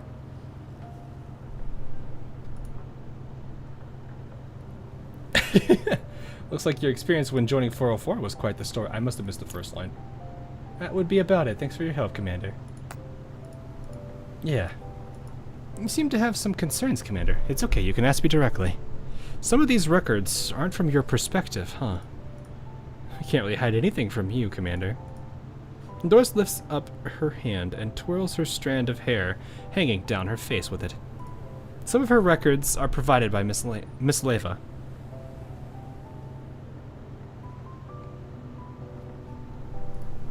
Of course it's her. Even when she's assigned elsewhere, Leva is still Leva. Oh, looks like you know her very well, Commander. Indeed, she must have wanted me to better fit in with 404. I was worried that Leader Kluke would have only accepted me because she was fed up with all my antics, but after hearing her conversation with Mekti, I feel like I have a better understanding of her now. She really is compassionate at her core. I was about to say, I was like, how did they... Now that I thought about that scene again, I was like, oh, wait, yeah, they would not have known this dialogue. The soft heart under her sharp tongue. I've got to pick myself up quickly so that I can ease her worries. I'm also truly indebted to Leva, both for her recommendation and everything she did afterwards. It was also Miss Leva who recognized what I was looking for at a first glance.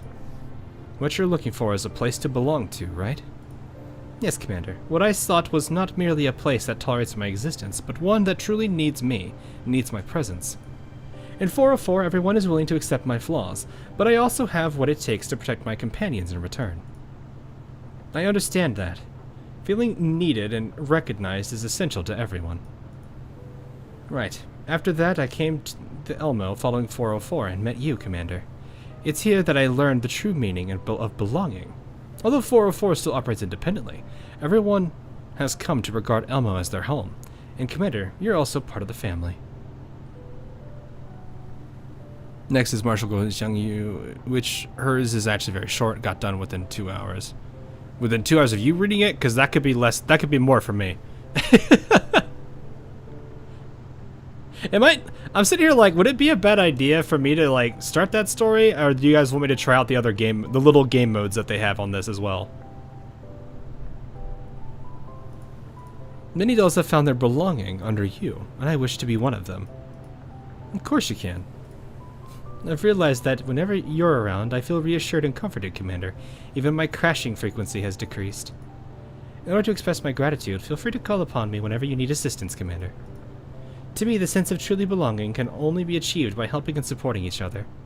Aww.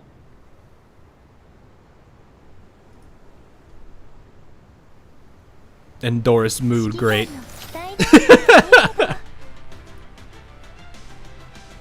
Minigames are more the same. Yeah, they are, but they're still fun. Like, I do like the Survivors one. It is a lot of fun to play it.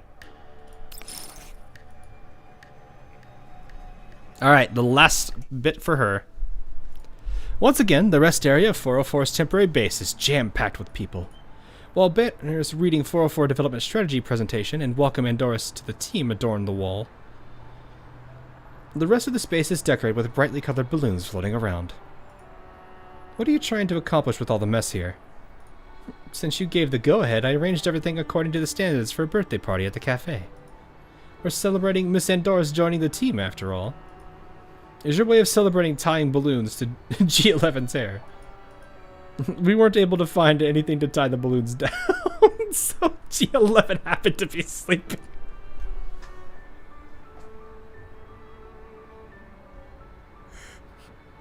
You know what? Considering how long she could sleep and the fact that she probably wouldn't actually care, that's actually hilarious. Come on, it's time for you to put on a smiley face. I think it's great that Miss Andoris passed the test and can stay in 404. I have Dyer's assistance and 416's acceptance to thank for that. My acceptance is not going to last forever. Your intelligence gathering skills are useful, but you better work on your marksmanship as soon as possible. Prepare for the hellish training sessions that are waiting for you. No problem. Though I'm afraid we'll have to trouble the technicians with more adjustments and fine-tunings then. As it happens, I've brought some food over. Please consider this my thank you in advance for everyone's future assistance. Oh, that's so kind of you, Miss Andoris. We'll go have a bite right now. You treat us to your delicious food and we'll be at your beck and call from now on. Andoris will just have a loyal following at 404.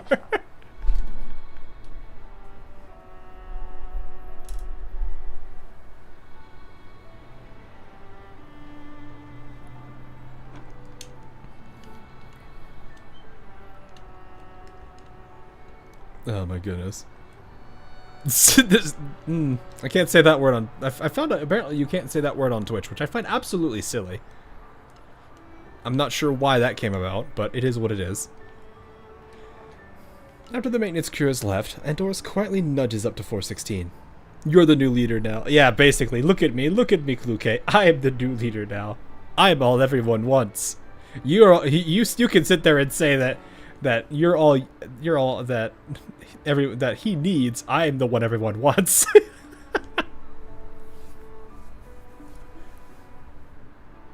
Blame Twitch stuff. Yeah, probably. It's fine.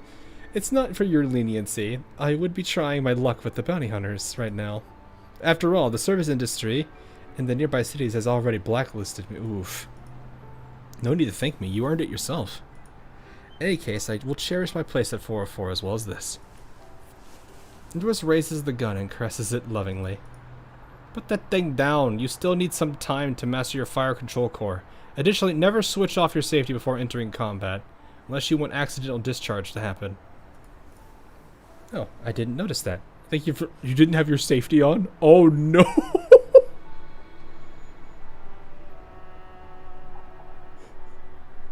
That's like the first thing you want to check! Oh no! Thank you for pointing it out. Looks like Andoris has already blended in with 404. It seems I was overthinking things. Wait! Leva and Lena! Or, sorry. Leva and Lena. I flipped their names. Look, 2 characters I really want. Though I want this goofball a lot Well, I want this goofball a lot. She's growing on me.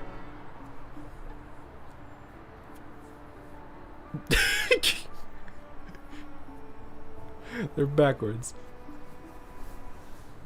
And they're coming soon. Yeah, I know. I can't wait.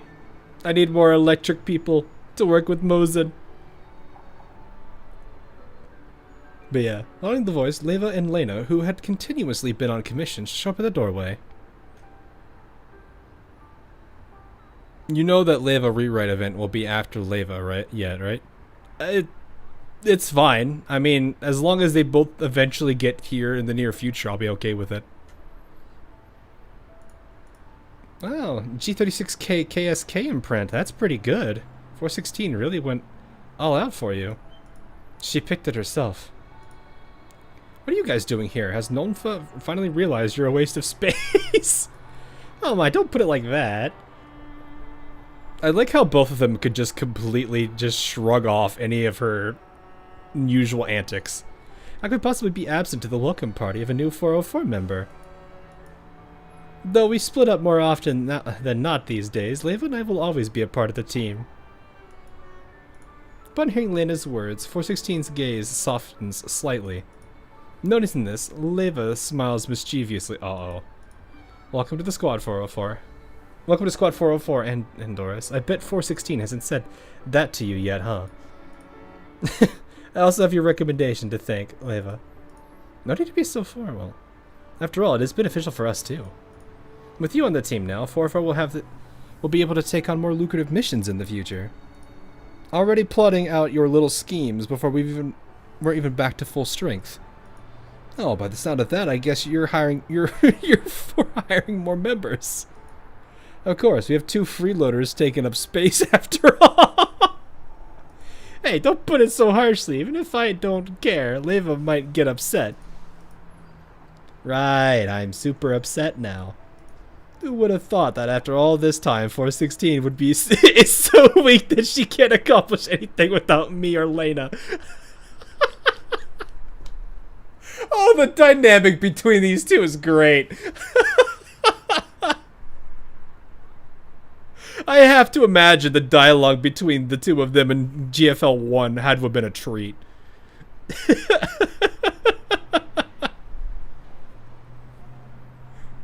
Aside from, well, what everyone knows of GFL 1. Oh my goodness. Most unusually, 416 does not immediately retaliate with words. Lena, listen carefully to what I'm about to say. You may have your own choices and plans, but 404 will move towards the future as well. Andoris' arrival is but the beginning. 404 will grow stronger than ever before, all under my leadership. Looks like 416 has already taken it upon herself to become a leader without me saying a thing. Perfect then. Saves me a bunch of words. What do you mean? I mean what I said. Seeing 416's alerted expression, Lena quickly chimes in. About not being able to participate in 404's routine commissions, Leva and I have always felt very guilty. We are also well aware that this has caused a lot of inconvenience for you and G11. So, in addition to looking for new recruits, we also want to make some adjustments to the squad structure.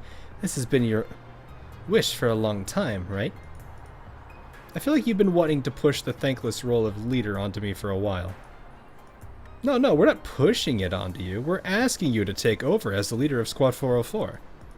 The future of Squad 404 needs you, 416. I mean that sincerely. 416 does not answer directly, rather looks at Leva standing on the side. Faced with her interrogative gaze, Leva simply nods. As Lena said, Squad 404 is counting on you from now on, 416. Of course, we will also do what's in our power to support the work here. We're not completely leaving you to your own devices. And another thing. Leva deliberately pauses for a second. Go on. I hope you can turn your ambitious words into reality, 416. Keep 404 moving forward and become a force no one dares to challenge. We can safeguard 404 together, right? Leva set aside her usual slyness, letting her sincerity reach 416 clearly and unmistakably. As a result, all anxiety and unease regarding 404's future buried in 416's mind suddenly vanish. Unlike a certain irresponsible former leader, I never make empty promises. Even with you sitting around doing nothing, 404 will not collapse. What are you guys blabbing about? Woken up by the commotion, G11 walks over while yawning. Huh? Leva and Lena's here. What's with all the balloons tied to your hair, G11? It looks so weird. She would laugh at that. It was definitely a fun read. I imagine, like, I could get a taste of, like, Leva and Kluke fighting each other like as much as they do. And I could already imagine, like, the amount of spice that was going on between the two of them. I have to imagine you have Mekti who... I don't even want to know what Mekti was probably doing back then. But I have to imagine Leva was probably, like, laughing if one of them got the other one. It didn't matter which one got the other. It's just that one of them did and she'd laugh at it. Is it said that as a guy I have a bigger chest than Leva? No. If you're a buff dude, like it's not necessarily a bad thing.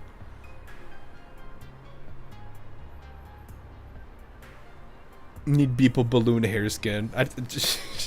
It's just gonna be her sitting on a beanbag, passed out with balloons tied to her hair. We had time to read the Division collab with GFL 1 that pretty much sums up 404 in a nutshell. Fair enough. After pulling on and failing to untie the balloons, G11 gives up. After a while, Andoris patiently helps her untangle the mess. It's official now. 416 is the leader of Squad 404.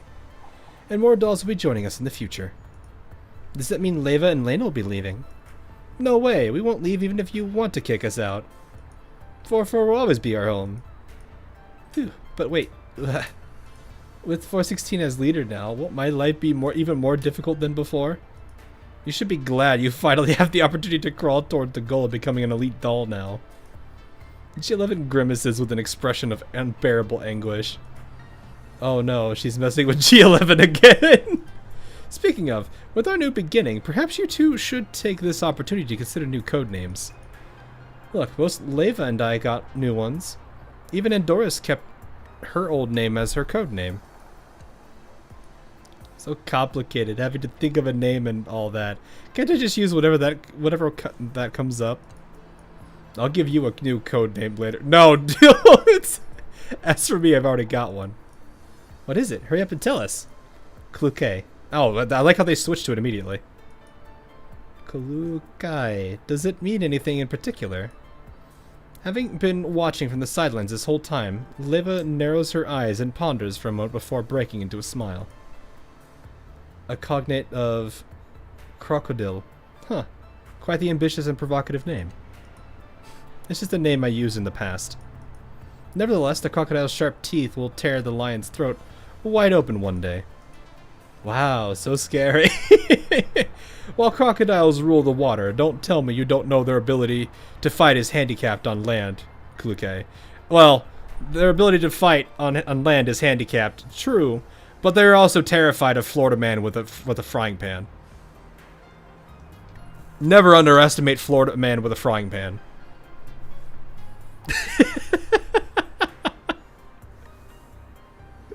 That video is still hilarious. Just watching that dude run at them and then just like, you just hear the dong, dong.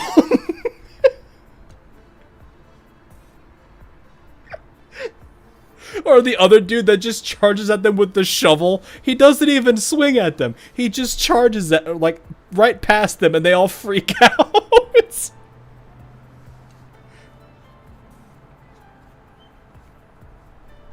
Florida might fight them when they steal their beer can. Maybe, who knows?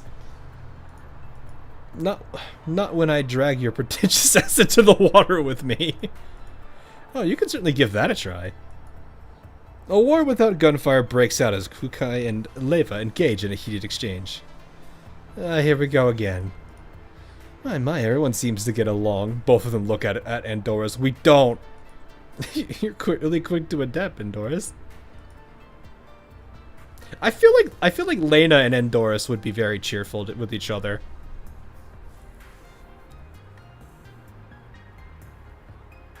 Like Leva has Klukai to mess with. I'm going to assume Lena and Andoris would probably get along well. Some animals are surprisingly susceptible to intimidation. Yeah, it's just it was just funny seeing that video.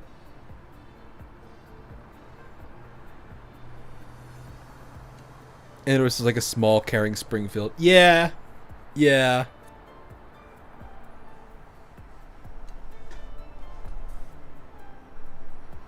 It's fine. Our turtle home and family. In the march of time, Squad 404 takes another step forward, one that uniquely belongs to them. The non-existent Forsaken Squad stranded in limbo will continue to justify their existence, together with the most unconventional attitude. Alright, and that's all done. Look at that. And I can claim this too. Kinda wish there was a claim all button for this, but hey, it's only 3 of them, so I guess it's not the end of the world. What a loving family. Yeah, exactly. What a loving family. Alright, I'll get all this. Perfect. Alright, I'll grab a drink and then we can start this one. This one doesn't have any jumping back and forth. It looks like it's just very linear. They do have story nodes here. I'm back. What have I missed? Oh, we finished the story and I'm gonna go grab a drink real quick. So, don't worry. Be right back.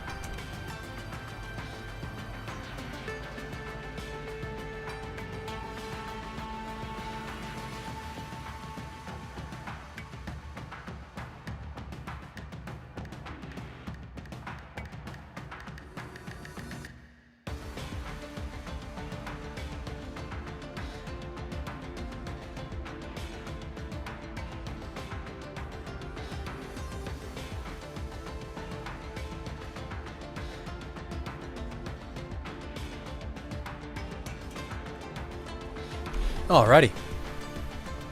We should be good. It is very, very short. Alright, we'll see. We'll see. I'm going to imagine some of these probably don't have anything.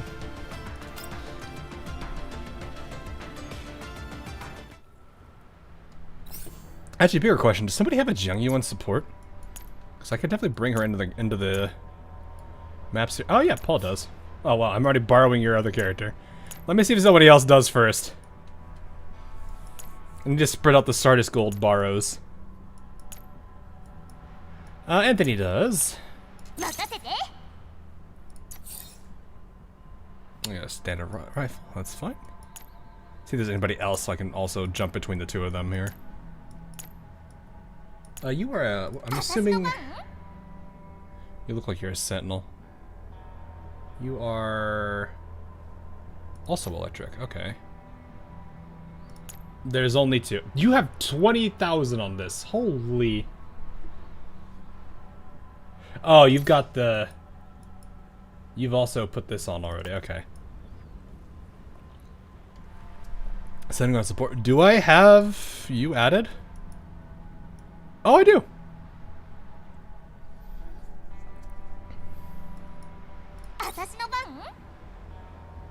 Yeah, that's definitely making up a huge advantage there. 20k though, my goodness. Can't stick around right now. Me and a friend are playing something. Omega Planets is in Monster Hunter Wilds. Oh, you're fighting a boss, I'm assuming. Once I saw Monster Hunter Wilds, I was like, oh, you're probably fighting a boss. Yeah, no worries, no worries. Have a good one. Hope you have a hope you works out in your favor at some point.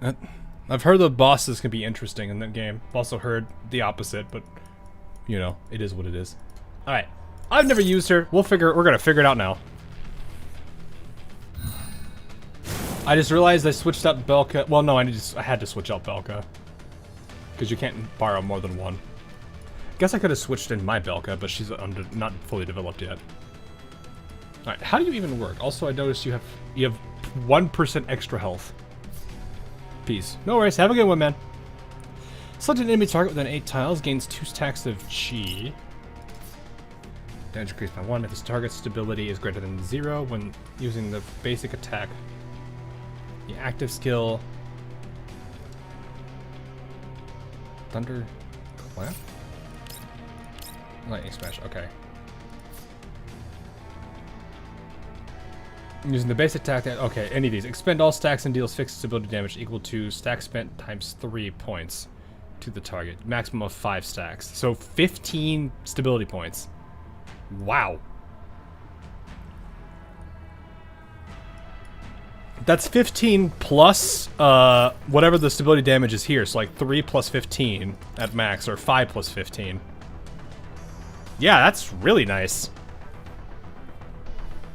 She kind of feels like she's doing the... I mean, she's probably doing the same role as kind of like what Groza does, where she's much better at breaking stability. But I think instead of being a bulwark, Jiangyu is a sentinel.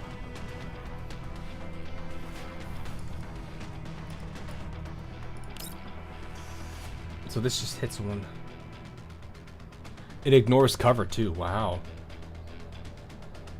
Applies positive charge to all dolls for 3 turns. Cleanses a buff and removes stun and taunt. Wow, okay, that's a lot of things.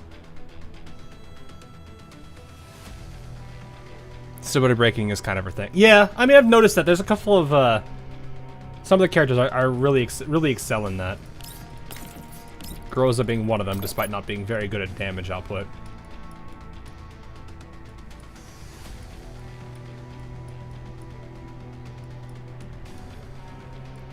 So let's hit the Abishar. I don't want the Trickster Rabbit.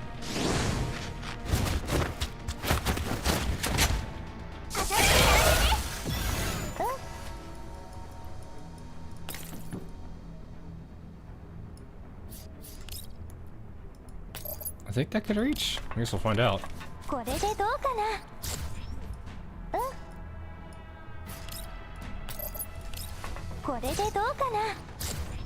We did against the Cry Mole on that side.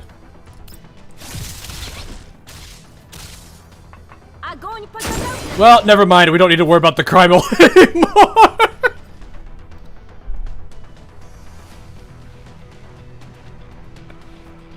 That works. We could have just done that.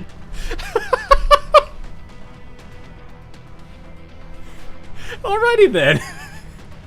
What Cry Mole? There wasn't one there at all. There never was one. It just simply didn't exist.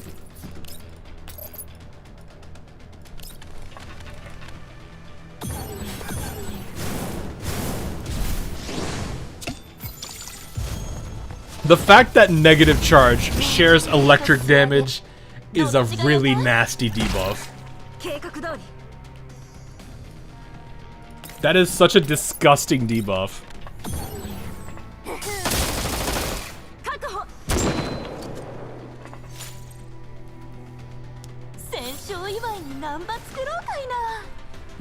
Yeah, like if you could apply electric, the negative charge on almost everybody on the map, and then the last person you apply it to is somebody within range of a Mimosan, that's a map clear potential right there. Like that is oh hi. I forgot she goes hard like that. Alright, here's that story node, let's see. So I'm assuming they all should already be back on the Elmo, and this is I think post the what was it? That one mission.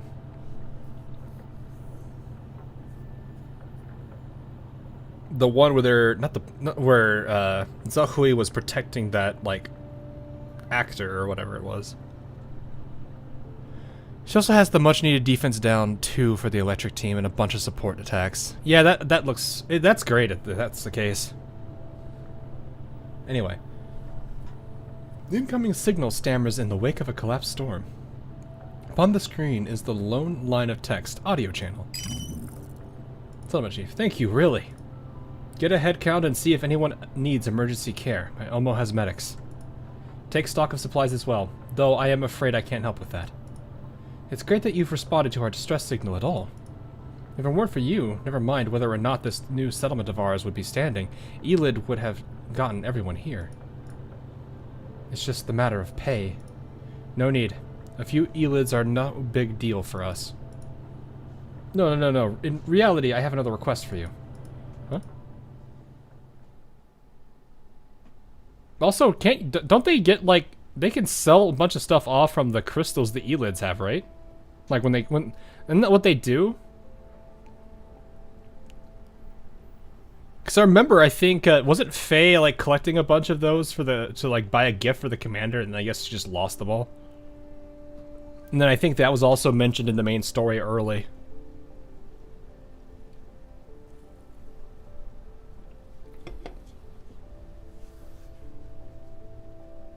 So I guess if there's like Elids in a weird way, I think you could not necessarily you can't reliably farm for money, but you could get. I think it sounded like you could.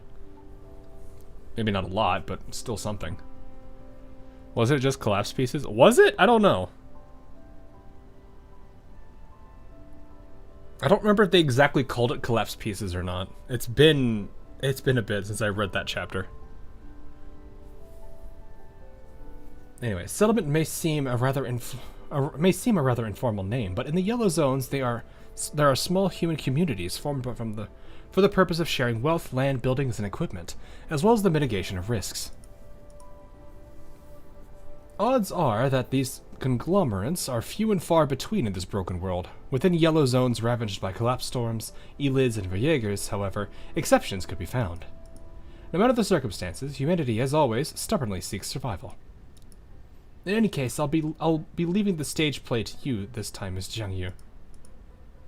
Even if you say that, I'm still just a spectator here. We're at Xiaohui and Fei, lying on the Elmo all day, slacking off. The Elmo and the Collapse Storm. Yeah, that should do it for the title. Title? Right. I haven't even gotten started on the script. In truth, I just wanted to ask the Elmo's Monsoon Squad to put on something for the kids here and talk about some contamination zone common knowledge, and maybe a little about what we should do to adjust the environment here. So we have to put together the script anyway? It doesn't have to be that serious. Improvisation's fine, too. Just say what needs to be said. It's not like anyone here is a professional anyway. It's just a shame that the Elmo's really too big to park around here and would get in the way. Otherwise, we'd be able to put together a set. Once this place is a bit more built up, maybe we could build a big stage. If that time comes, we'll invite you lot over again. Again? Seeing Jiangyu's still disinterested, mine. The chief smiles and points in a direction behind her. Jiangyu's eye. I'm assuming I'm saying her name right. Follow, and she finds a few tiny heads poking out from behind a mass of rundown wooden boards. We are all new to the contamination zones. The adults are getting by for the most part, but as foreign as the circumstances are, we at least have some life experience. The countless kids with us, though. Their parents, well, now that these kids are in our hands, we ought to do what we can to raise them. Problem is, the kids know next to nothing about how to acclimate and survive here. You just saved us, after all. You know how kids are. They're fascinated with their heroes. If you were to tell them a thing or two, I've no doubt it would make an impression on them. Look over there. The kids are looking at you. Won't you let them see your valorous figure in battle against the Elids again? The children look on with wide eyes, focused yet curious. Alright, but whether or not there'll be a next time is another matter. Sure, thank you. The chief sighs, leaving the scene. Jiangyu stands still in contemplation, a frown upon her face. Here I was thinking that I'd get to just step out and have a nice stroll with this assignment. Now there's a script to write and a performance to put on. Man, what a bother. She's just like, man, why do I gotta do this? Something on this scale shouldn't be difficult for you, right? I'll help you with the script. I was hoping you'd say that. Jiangyu turns around, sticking out her tongue at me. The twin-tailed girl is the same as she was before, full of spirit. Diane walks towards us from a small distance away. Jiang, the chief's come to see you, yes? Big sis, seriously, when we get back, you better give Xiaohui a good talking to. How could she just say yes so easily as Monsoon Squad's leader? And she hauled the two of us over here, instead of going herself. I thought this would be a walk-on type of gig, maybe with a bit of choreography or drumming, or at least but as a lead, my entire day is gonna be spent here. The commander signed off on this request, you know. I do actually kind of like Monsoon Squad. They're not like... I'm like sitting here trying to think. Like, I like how willing they are to just kind of like do their own thing and everything. With like their bandit and what they've got. And then I guess they did have the whole like crisis with Zhaohui earlier where she's like, she doesn't know what she wants to do. Because she is the odd one out of the group. But it's like, I do at least appreciate how this group is.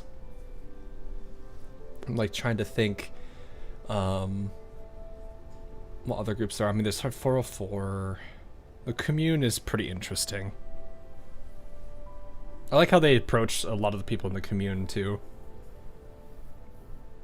But yeah, there's a lot. There's like not as many groups that we know of yet. But then again, a lot of the characters I feel like have been mostly. Well, as of recently, hang on. No, it's just Niketa. Niketa was the lone wolf. Everyone else is in a group of some sort, like Zuchero or whatever. So, what, the commander? Yeah, that's why I came here with you. The Elmo's never gotten a request like this before. How to put it? I don't think it's a waste of time at all. And it plays to your strengths, so I told Zhaohui to accept it. I'm still waiting for the AR team and possibly the children of Hume? I'm gonna butcher that name. Hume? Hum? Both from GF1. Okay, fair enough. Yeah, I was like, I know that we've got what?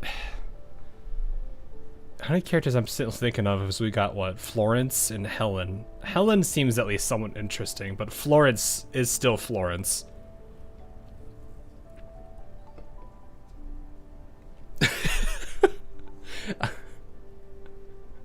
I haven't played GFL1, but man, playing NeuroCloud made me realize how scary Florence is.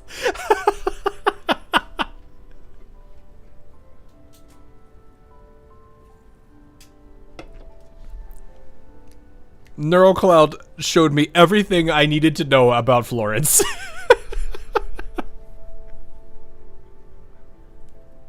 Oh man. Anyway, but I think I've got a good idea of the play's content. What do you've got?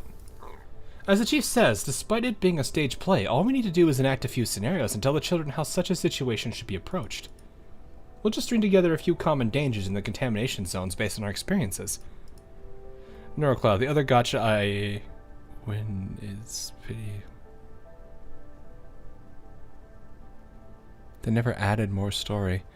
I don't know what they're doing with NeuroCloud anymore. Not counting collab characters. Oh yeah, isn't NeuroCloud collabed with? I mean, not surprising because they're same group, but don't they have like some characters from NeuroCloud over here in this game now? I don't remember what their name is. NeuroCloud story ended. Oh, it did? Well, that's a different scenario then. NeuroCloud is just being rolled into GFL2 story-wise. I don't know the names of... I think it was like Lewis or something? Wasn't it? Something close to that?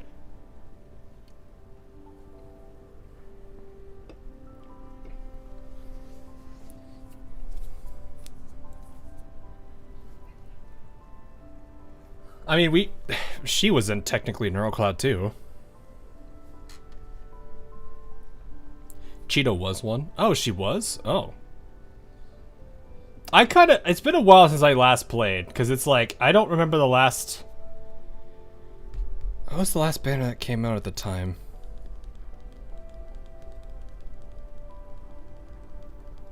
I'm like trying to remember what banner it was. I had to boot up, I had to go pull up my the account on my phone to see what it was. Because I kept playing even after I streamed it that one time. I liked the music in that game too. It was pretty chill. But yeah. Oh, I'm trying to remember what was the name of the girl that was like she was like a streamer, but she had like a potty mouth. Was it Kuro?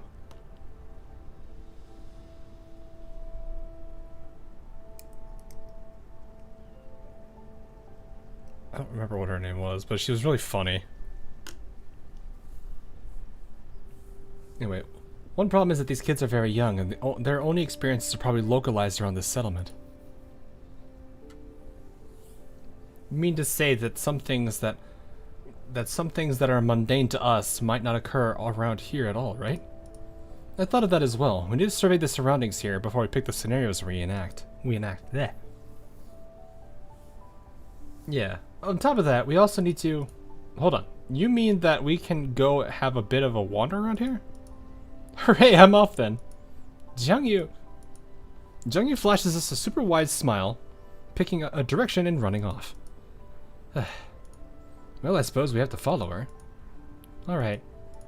Speaking of, how long are we staying here? Is everything on Mailing's side okay? They should be fine. Everyone else is still there. We'll return when we're done with the play here. Let's leave the Elmo with Mailing for now. Let's have a look around here.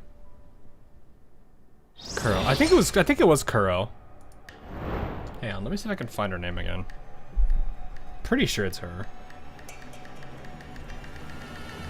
I just remember she'd like sit there and look at her phone, and then I think a bunch of people would be like shit talking her, and she just gets really mad, and then just starts like screaming at her phone.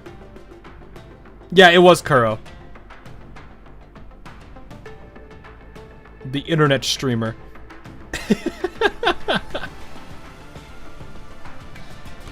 I loved using her because of just how that worked. That whole goofiness of her character.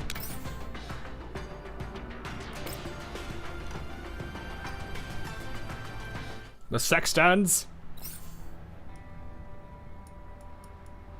Can I also just point out how like none of these characters, like almost none of these enemies have electric weakness. And we have to use electric characters. Man.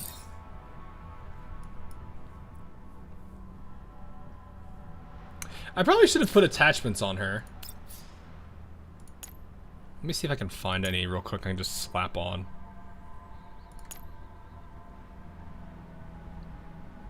Yeah, I'll just slap these on for now. I'll just grab Phase Strike. I'm pretty sure I've got some Phase Strike sitting around. Yep. That'll do.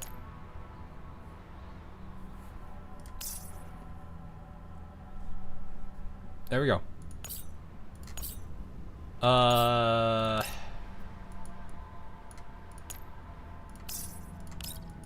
don't know what to really be putting on. I'm just slapping stuff on that I can find real quick. I'll just probably grab this and this one.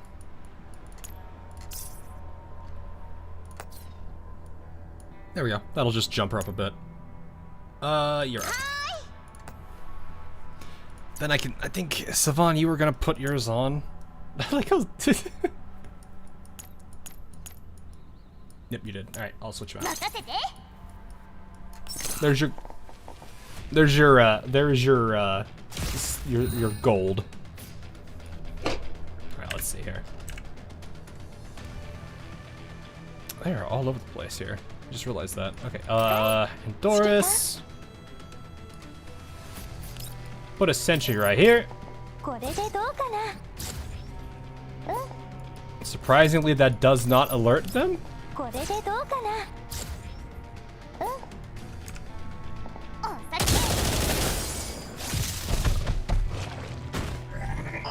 Oh.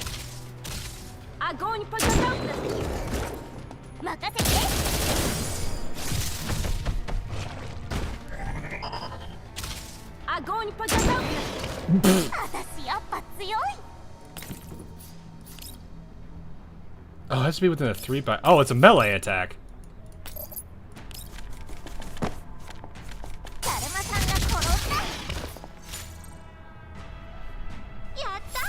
Or it's something like a melee. And look, she just shot her gun. Electric things are happening, yes. And Belka was just here to be here.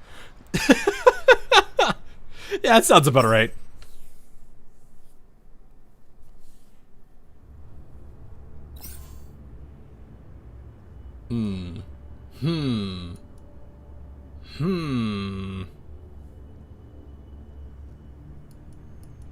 Interesting map design.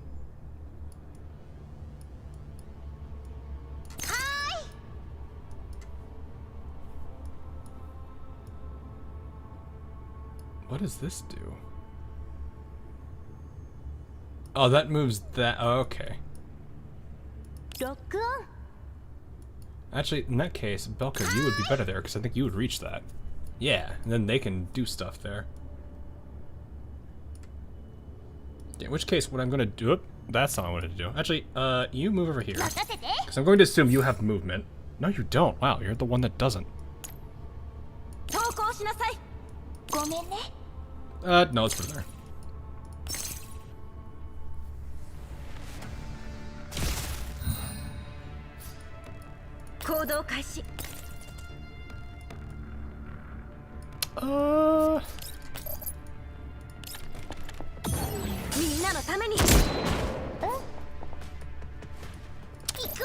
Belka, I need you to move. Say it's gonna be one of these. 6 is pretty average for support. I just consider, because, you know, Monsoon, I think most of Monsoon is high mobility. Because they got, like, Zelhui, I think, has pretty long mobility, or at least she just has the skills that make her more flexible with her movement. You've got, now I'm just thinking about it.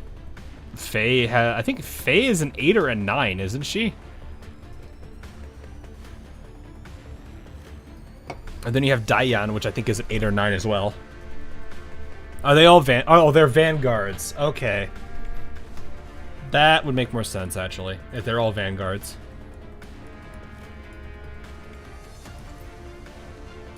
Unfortunately, I don't think Mosin can really do much from this position.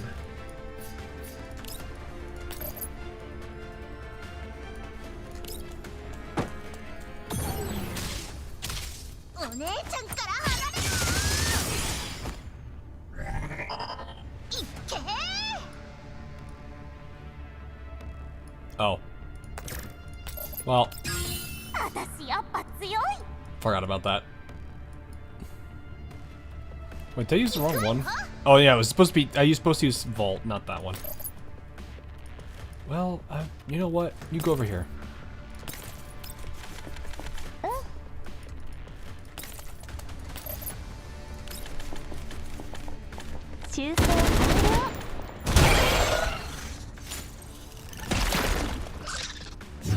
Alright, and we got that one dude left.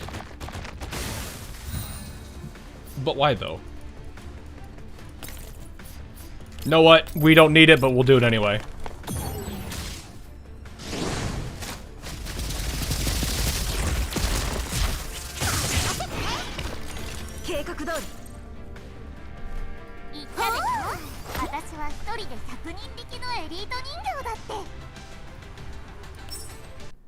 Did she really just say what I think she just said?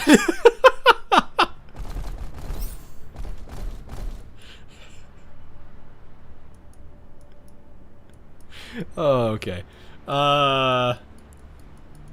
Let's see, what are we looking at here with this one?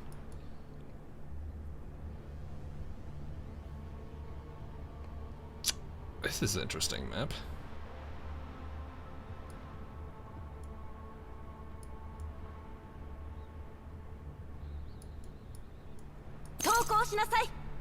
I think I put her there. Yeah, that'll do.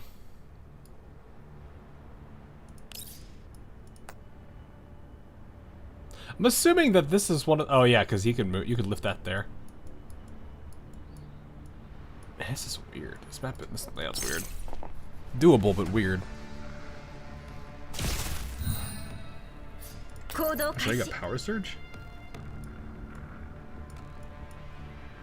When dealing electric damage, ignore 5% target defense. In addition, healing received is increased by 5%. Maximum 3 stacks. Such electric buff. Copy cleansed. Okay. Nice. Really? Just have... Okay.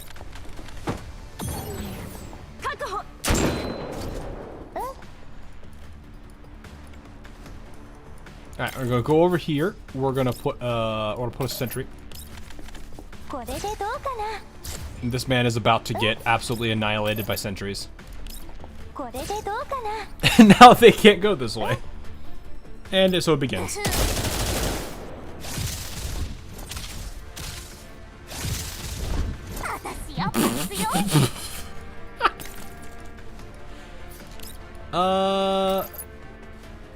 Well, that would be funny. Wait, does that hit both? No, it doesn't. It only hits him. Yeah, sure, why not?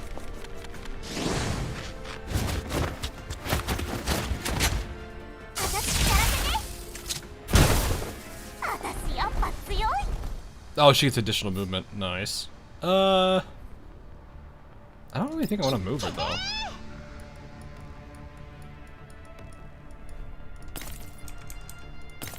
Oh, I can't reach that one. Okay. We'll put you here for now, then. Yeah, you guys are just on watch.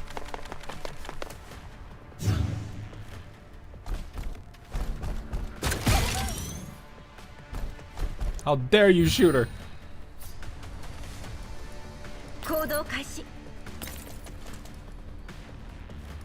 Actually, hang on. Can I just... I love how I can just run right... Wait a minute.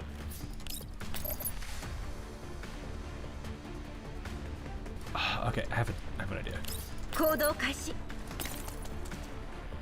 Yeah, I'm gonna set this up. Because I think if I remember correctly, I could do this. That sets up the negative charge. I think when this guy gets eliminated, the dude that's over there gets hit with the debuff, and then Mozen finishes. Yep. Oh, well, that guy... Right, because electric.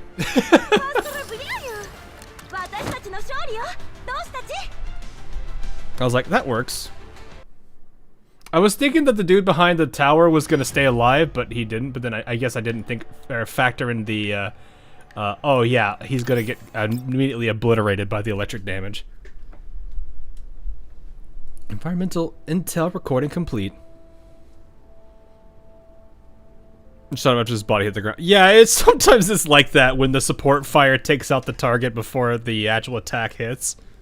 I've noticed that a lot before. Environmental intel recording complete. Cross-checking by mailing. I think that's all we need. Let's get back to the settlement. Already? Commanders, could we stay just a bit longer? Before Jiangyu is done, my terminal rings. Everyone, something's happened. Well, I guess we don't have a choice. That's the long and short of it. It is my fault. There are just too many things to do and we don't have enough people to watch over. What do we do? Let me get things straight. While we were away surveying the surroundings, the settlement was raided by Varjegers who took some of your supplies. You managed to evacuate to previously erected shelters with some of the wounded, but after the Varjegers left, you found that 3 children were missing. Yeah, they couldn't have been taken by the Varjegers, right? How are the wounded? Minor injuries mostly. What can you tell me about the enemy? We all hid in different places. I couldn't get a good look at their exact number. Maybe 10 of them? 2 cars. Beyond just teaching the kids how to adjust to life here, you might have to get hands-on with improving the defenses at your settlement, then purchase some weapons. I know a few brokers in the area. Probably can't get you a discount, but I can assure you though of the quality. Would you like some recommendations? We had an entire Elmo on standby nearby. How did we miss an entire Varjeger raid? Maybe they're in a spot... Well, I mean, they did say that they're in a weird spot with how the Elmo is stationed, so I don't know if they would have caught it, because they probably are just in a bad position. Hard to really say. Thank you. We purchased some supplies from the local brokers as well, but the collapse storms nearby have been far too frequent and the delivery has been delayed. At this very moment... I have Polutzna's contact details to you. I'll send them to you. She has more methods available. Anything you need in an emergency, you can get fast from her. I sigh as the chief struggles to get a hold of herself. Oh, okay. Diane, contact Mei Ling and ask her to send a reinforcement squad. Make sure Kofni remembers her medkit. Remain here and help them with whatever they need. Jiangyu, go with me. Are you going to rescue those children, Commander? Yes, 10 hostiles isn't too many for me and Jiangyu to handle. I checked the environmental forecast a moment ago. A collapse storm is incoming, and the chances are that elids will follow. With Diane here, I can rest assured. What if those Varjegers didn't move out in their entirety, and there are more than 10 of them? Would that not be dangerous? Don't worry, big sis. I'll be there. Just Leave it to me to keep the commander safe and sound. Jiangyu. If the numbers are against us, we'll scout the children's circumstances and prioritize their safety. Whoops. Judging by what the chief told us and the tire marks on the ground, these Varjägers retreated in the southeast direction after their raid. We can track them down via those tracks and send positional updates to the Elmo periodically. By my projections, they have an outpost in that direction. Wouldn't be hard to find them. The others can track our position signal and prepare to reinforce us if we give the signal. So long as we can find them, I can take 10 of those Varjäger pushovers with an arm tied behind my back. Saving those kids will be no problem. Don't be so impulsive. Yeah, I'll listen to the commander. So don't you worry, okay, big sis? Jiangyu blinks a few times in Diane's direction. I understand. A prudent arrangement, Commander. Before reinforcements from the Elmo arrive, I shall handle things here. Jiangyu, the commander is in your hands. Leave it to me. I'll show him what I can do. Alright, let's go. So, these people are in a really bad position, then. There's only one more story note? Oh, wow, this is really short. Okay. I see what you guys mean. Alright. I think I need to borrow somebody else's... I don't think I borrowed yours. What is this outfit she's in? Looks like some casual wear. I might be wrong. I didn't look at the outfit for her yet.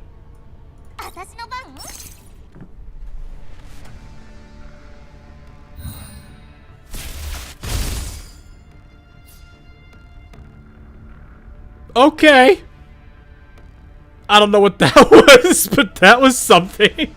This man has no stability now. Oh yeah, this is the 20k. That is terrifying.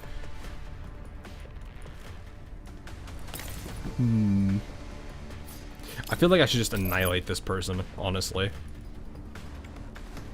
Oh, this is an evacuation? Evacuate or eliminate. Oh, evacuate or eliminate. Alright, that's not that bad. Oh, that is, that's somewhere, alright. More like the crawler. Oh, I see. I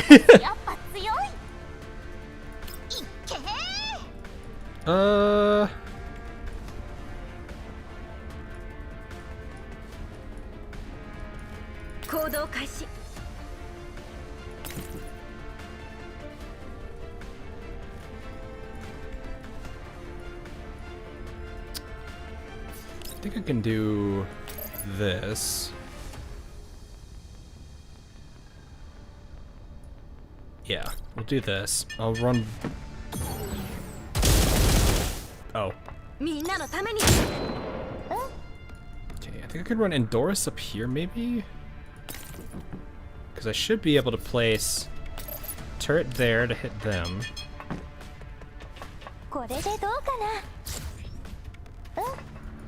And then I could place another one right here. I think that will do what I need.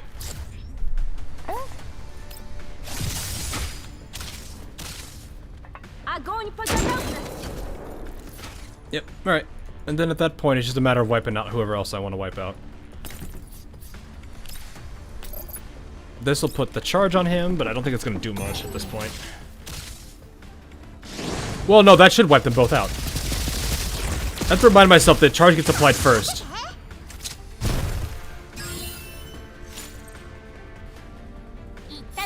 You saw someone had a 27k. Jeez. It's probably some min-maxed, crazy min-maxed one. Which wouldn't surprise me, but still. Oof. Okay, what do we got? Dominate. Ah, these guys. Random spider up there. Can that spider get down? Can this thing even go down? How does it get down from up there?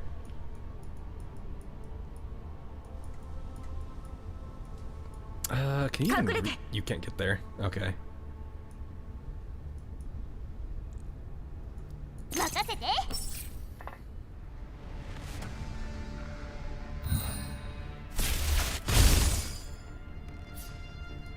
I'm surprised I didn't just strip trigger Mosin instantly.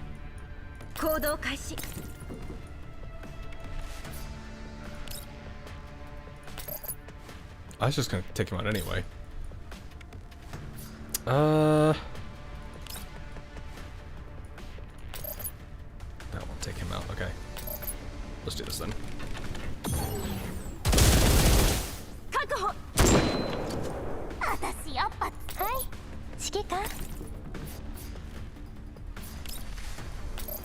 Put that there, and then just, I don't know, put another one elsewhere.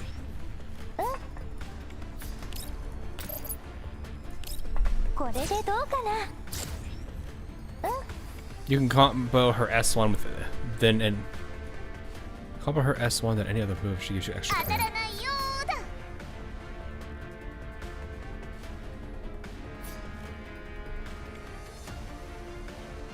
Jeez, this is a paragraph.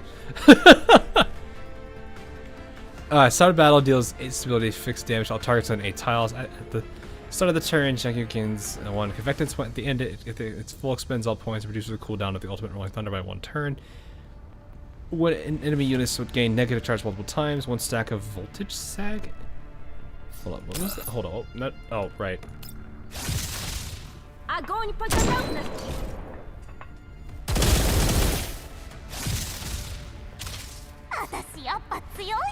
Okay, I'm gonna read that again.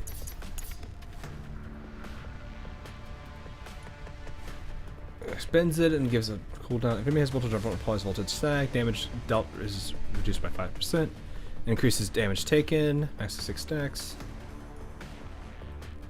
It's a debuff. Okay, so voltage stack's another debuff. Power surge.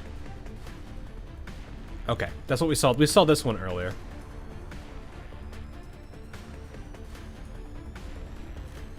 We gain a stack of chi doing support. Okay.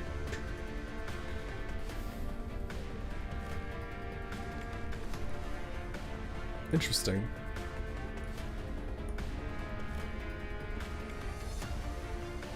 Okay. Wow, that's a lot. There's a lot going on there. There really isn't a lot going on. Oh, this has to be within a range. I don't actually know. She gets extra movement with this. Oh, wait, what? Oh, okay. Well, we could just... we could just deal with him.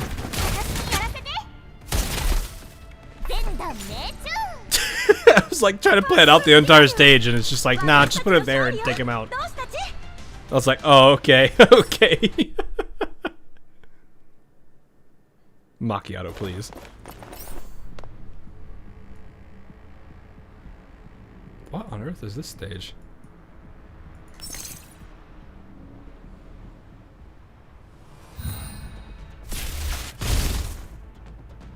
Wait, can I just do... Wait.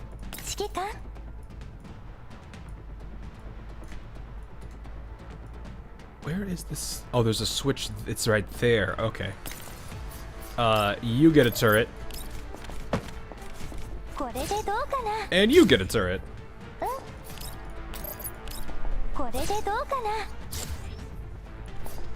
Turrets.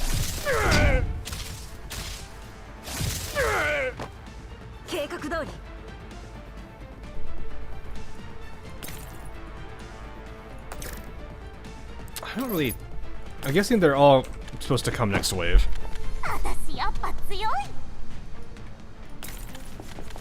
Deploy tactical stick bugs. That's basically what I have to do. It's a bummer I only get 2 of them. But that's for balancing reasons. Unless you have more with higher... Oh, they're behind us. Well, that's a different story now, isn't it?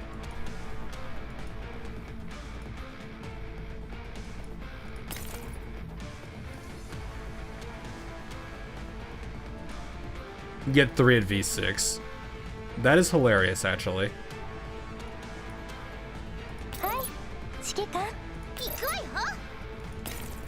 I'll put you here, actually. May I introduce you to the Church's stick bug? I don't know, man. It's a hard choice.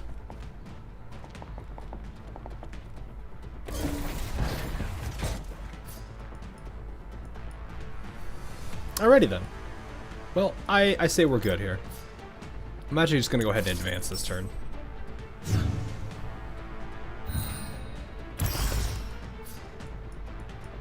Man, if only I could find a way to apply that electric debuff to everybody at the same time. Hmm.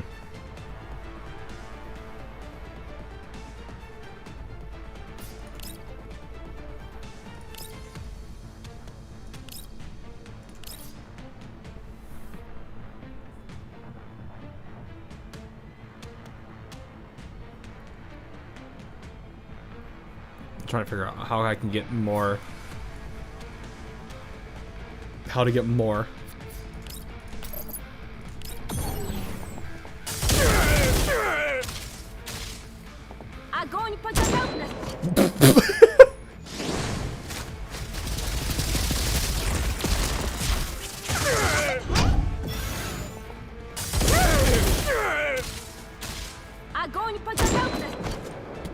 Good enough. Good enough.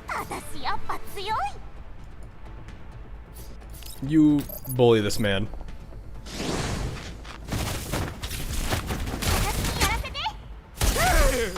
I just realized you coveted her too, didn't you? I just saw the gun. I just saw the. I think I saw the covenant on the gun. Didn't you? Nice. Oh no, it's a sentry. Yeah. I didn't know. Can I even see it from this angle? You kinda can. Not really. You can kinda see it. It's a little special there.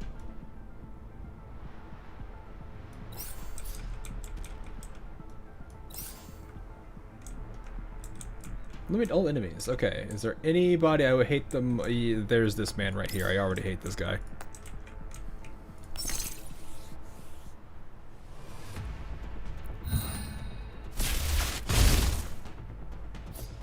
Probably see the cone hand in the ring easier. Maybe? With her having those sparks like that, not really.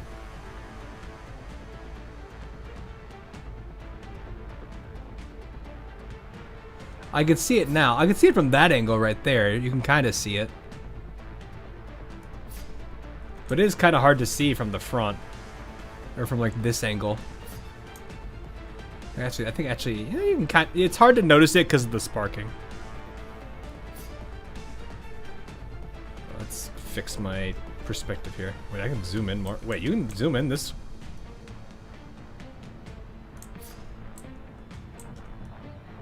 Didn't realize you can zoom in this much. Okay. Well, since I know I could place turrets without having to worry about things.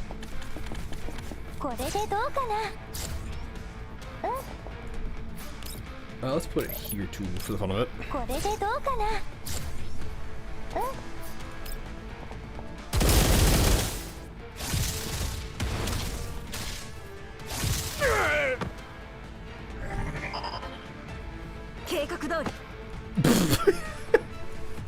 Man still was taken out by that. That dude is a free shot right there. The defensive guy I'm less worried about.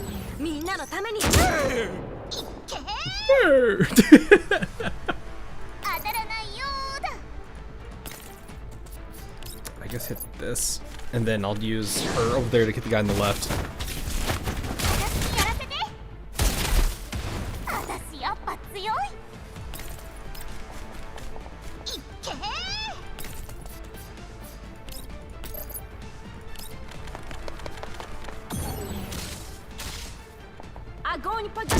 Well, that works too.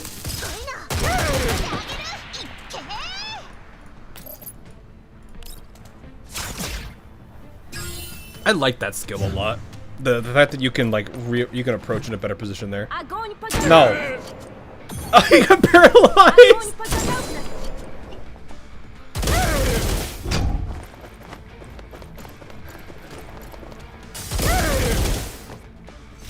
Well, that worked.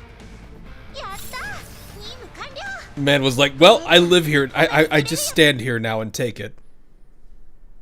That is all I can do. I followed the Jaeger tracks with Jiangyu, infiltrating the interior of the abandoned dock. Despite our efforts, we couldn't help but alarm some enemies. Thankfully, Jiangyu moved swiftly, and we managed to get past the undisciplined and poorly armed Jaegers. We're approaching the center of this outpost. Won't be so easy to hide our tracks moving forward. We hide behind a few stacked shipping containers as we scope out a sealed building not far away. This building, formerly a warehouse of this now deserted dock, now has its doors patrolled by gun-toting Jaegers. Jiangyu lets out a long sigh with a grimace on her face. Commander, are those children really here? We didn't hear the Jaegers talk about children or anything like that on the way here. Could we have made a mistake? 3 children do not disappear into thin air.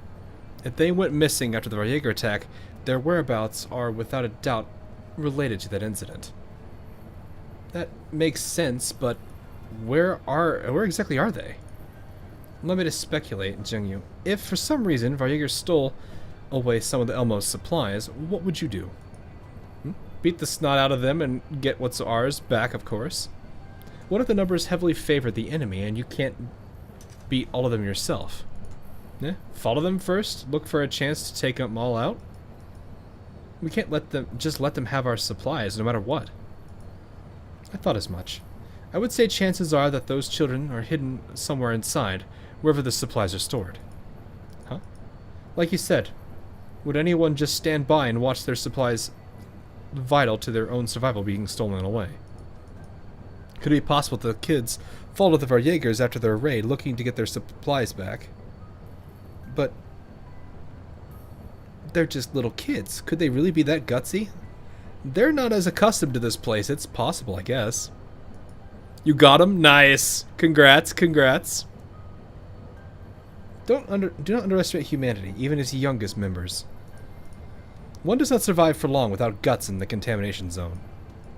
If I am right, we must face the Jaegers head-on if we want to mount a rescue operation.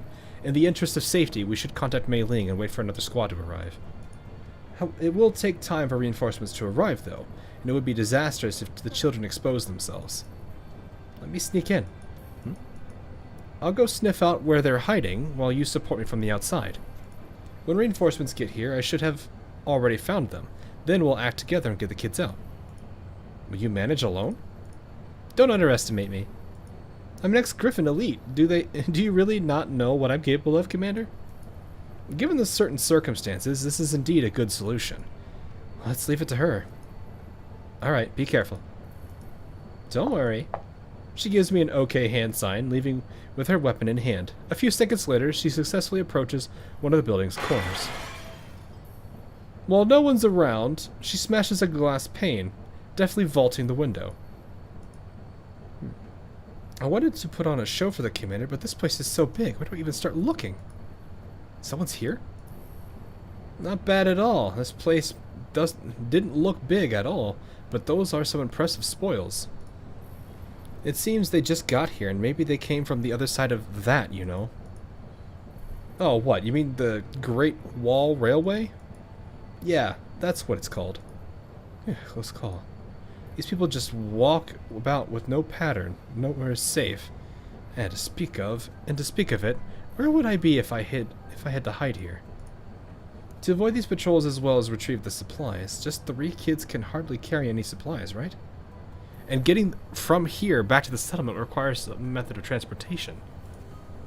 Jiangyu pokes her head out, cautiously observing the situation inside the warehouse. Suddenly she catches sight of a few parked small trucks on the other side of the building. Yeah, that looks good. After calculating the shortest route, she finds a timing and quickly slinks over. She adjusts her auditory modules, turning them up to max.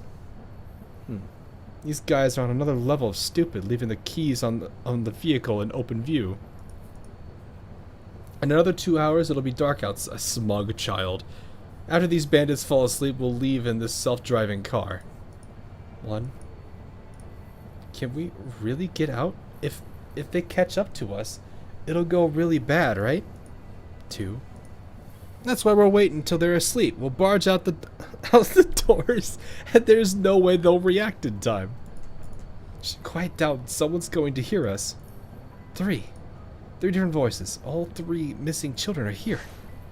Jiangyu breathes a sigh of relief, immediately sending a message via her communications terminal. Jeez, another 2 hours. I'm feeling hungry.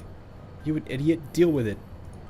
Jiangyu circles around behind a truck and silently enters its cargo hold filled with supplies. Don't be like that. Just having a little something when you're hungry is fine, right? Everything here was originally ours, alright? Ah, it's me. Jiangyu covers the mouth of a child who came close to yelling and motions at the other two to be quiet. Her terminal rings with a return message. The Elmo will arrive in 25 minutes. Prepare to evac. She gives the shocked children a reassuring smile, then extends her hand, flicking the children's foreheads one by one. Did that hurt? Owie. Bullets hurt much more. Don't go off on your own and make the adults worry, you little sillies. Imagine I was a Varyeger who just found you three. What would you do? We could run. Run where? There are people all over the place. We know how to drive, and this car can't even drive itself. I could shoot out your tires or throw a grenade in your way. Your aim isn't always that good. We have you can't be that good. You're cheating. You can't be that good. That's impossible. And we have a backup plan. Do tell me of this backup plan. The children lower their heads, finding no words to say. Jiangyu releases a lengthy sigh. When your plans are inflexible and you misevaluate your own abilities, you create problems for others. When the chief realized you were missing, she almost cried, you know? When you get back, you better apologize to her proper, got it? The children give each other looks, then nod at Jiangyu. So long as you understand. Now all of you listen to me. No time for a full play, so I'll just give you all a practical lesson today about how to retreat safely when surrounded by enemies. Watch closely. I have literal aimbot installed. My aim is that good. Yeah, pretty much. Also, I just realized there's a little red arrow that pops up right here. And kid's got a point. She is a doll, and dolls have aimbots, while all of our Jaegers have only a Mark 1 human eyeball. Mark 1 human eyeball. What is this spawn? What? What is this? That's not that enemies here. One. Oh, it's the man. It's the man. It's the man with the sentry gun. Oh, and there's a medicine. Man, I hate the medicine.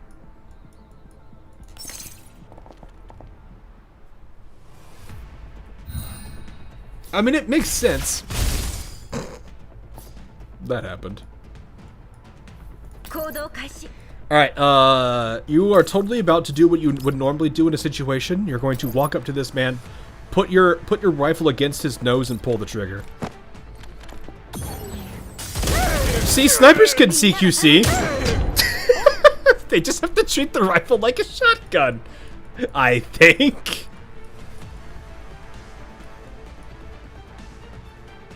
Oh, you think you're safe over here? You think you... Well, I mean... Just use this, honestly. You think you're safe over here, eh? Oh, well... That works, too.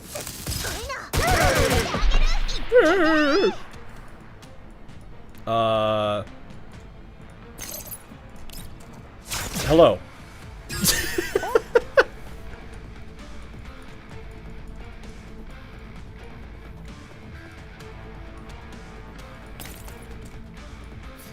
We are going to put a turret right here. Yeah, let's put it right here.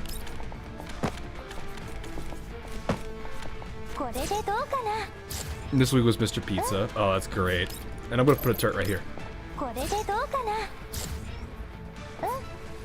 And then it begins.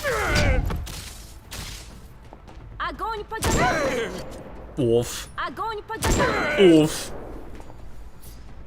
Oh, dang, that actually really hurt him. And then he's the last man. I think he's last man. Might be wrong.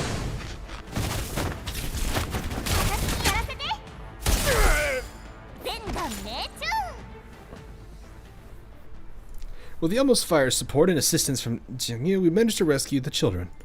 Upon our return to the settlement with the children, the chief thanks us profusely, adding a considerable sum to the request payment.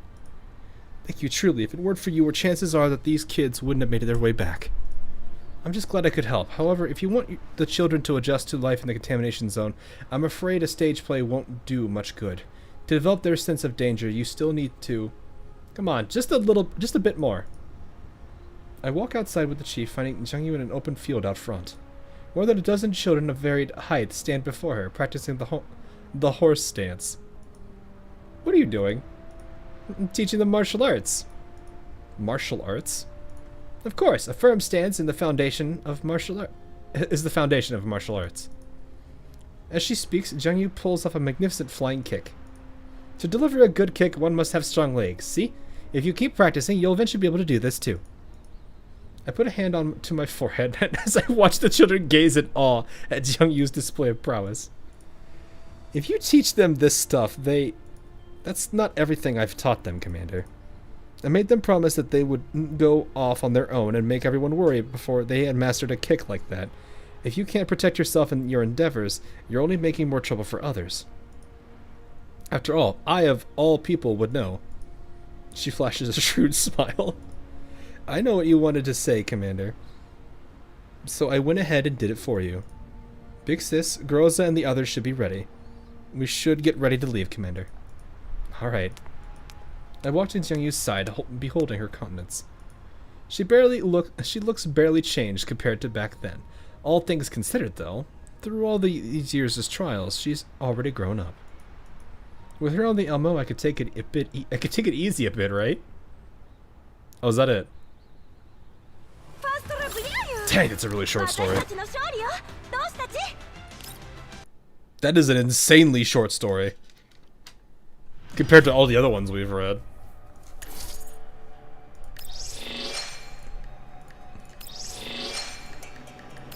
Just grown so much from GFL 1. Yeah, I wouldn't have gotten that one. I'm assuming that is a thing. The story exists. Yes, it exists. That is what matters.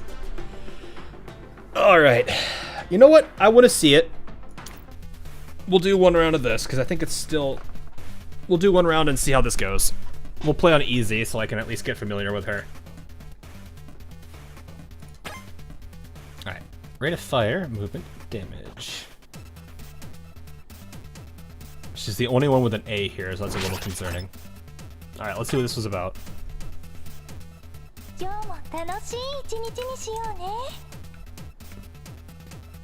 Yeah, it's still the same, if I remember.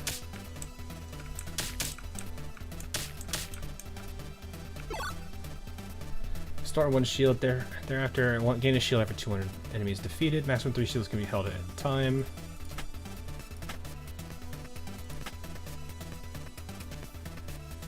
She's very slow to ramp up. Yeah, probably. That would make some sense. I'm not worried about the shield yet.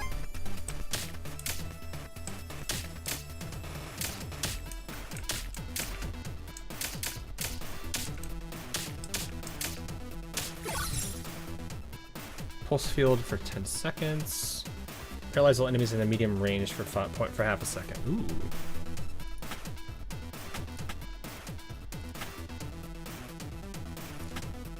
I'll try this out.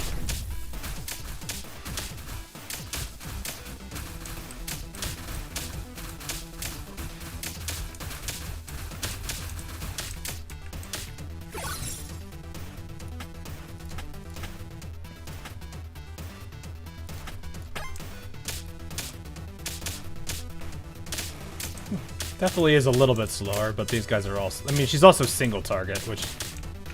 That has its own problems, too.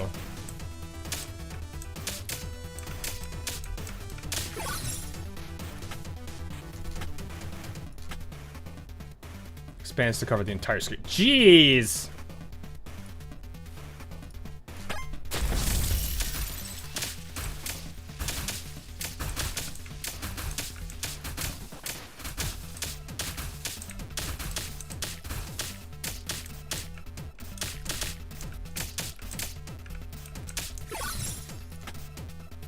When bolt damage goes up. I kind of want to just keep going to this, though. Well, if I do this, it's more fire rate, and then... It does no damage. Yeah, but I need this.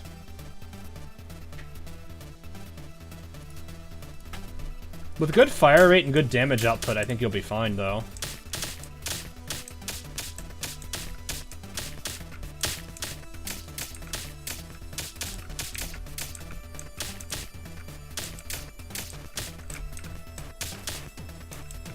Yeah, it's just a matter of... I gotta figure her out, though.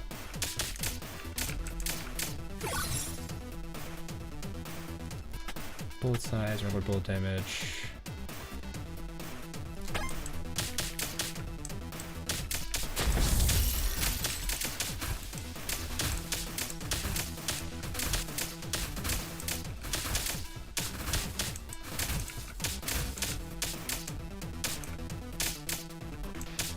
Definitely gonna need something to kind of help her, though. It's just the single target nature that makes her hard to ramp up.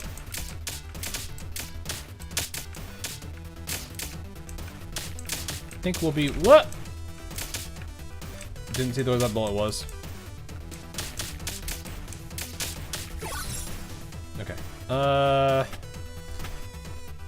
Would probably help to get that, too, just to kind of help her be a bit more flexible here.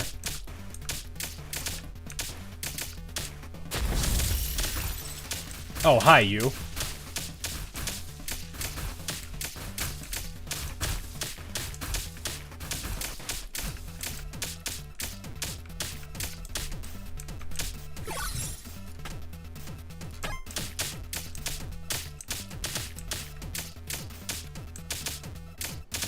Until tier 3. Yeah. I can understand that.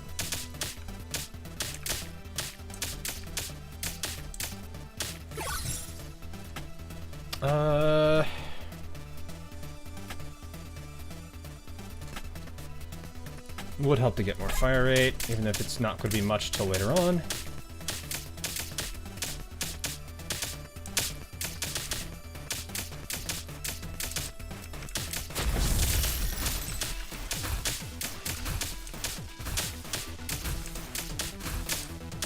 It does make it a lot more that focus that you really got to have a lot of, yeah, you got to be able to DPS with her here.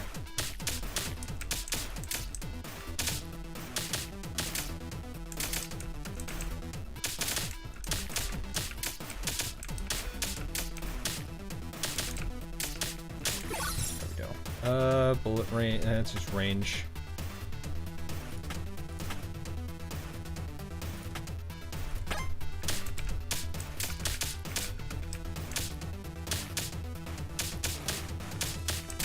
We'll see how this field works. It's not going to be a lot of damage, though, but it's going to at least be something.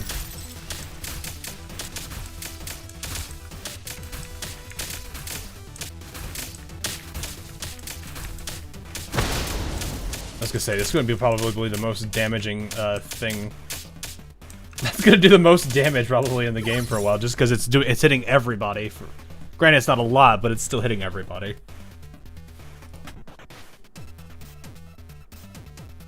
I have this one already. Yeah, I do.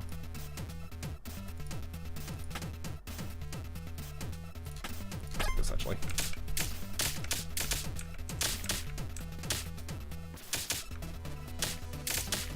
It's good that its cooldown gets reduced, though.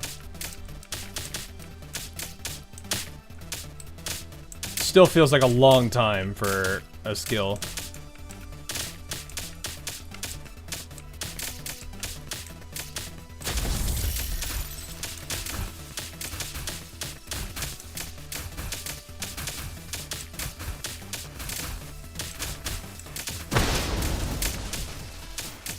That did a good amount of damage.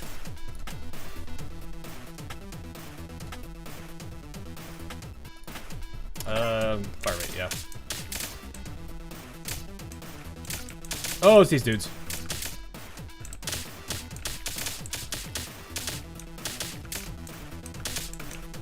Oh, I got hit. I didn't even realize that. Need to get probably the shield soon. Because now, once they start putting a bunch of ranged units, I'm gonna have to start worrying about dodging that hit.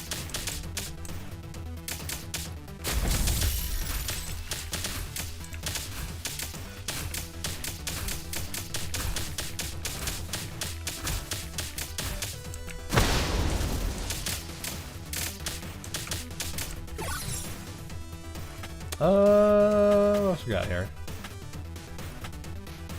I'm gonna take that actually.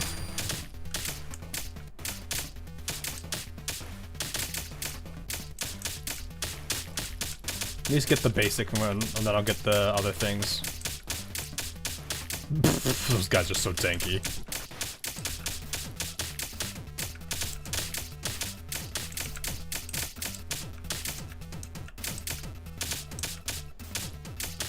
What was all those pieces here?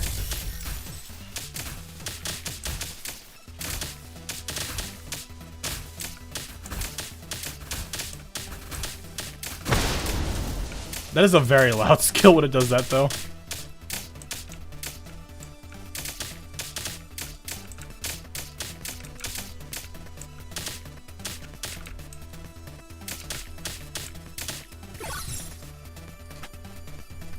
Charge immediately, therefore get. What does positive charge do in this case? Attack increased by 5 bullets, deal an additional 20% damage on hit. Oh, it's the fixed damage mechanic. Loses 2 stacks each time HP is lost. Okay. That's interesting. Unit becomes invincible. Oh, interesting.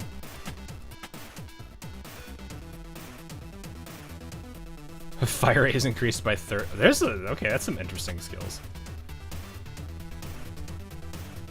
2 hit 3s, don't skip them. Yeah. I'm gonna take this one, honestly.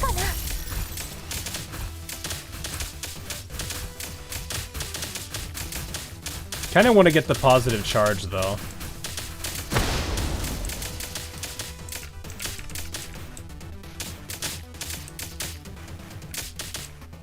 I guess shield. I'm assuming shield loss doesn't count as HP loss. So therefore, you don't lose your stacks.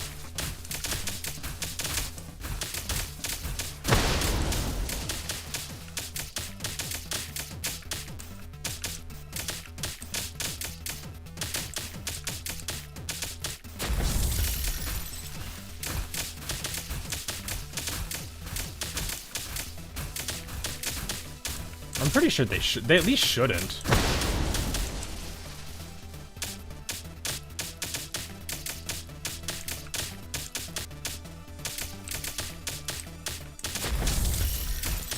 Oh yeah, that thing is active for 10 seconds, isn't it? So literally half. It's got like a. That's pretty good uptime on that.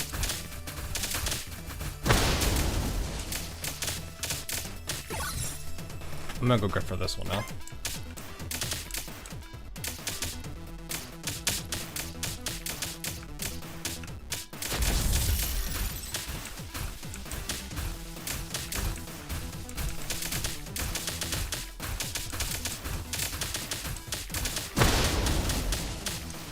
Oh, I must have gotten hit. I wasn't paying attention. I was looking at the meters being like, did I get the shield yet?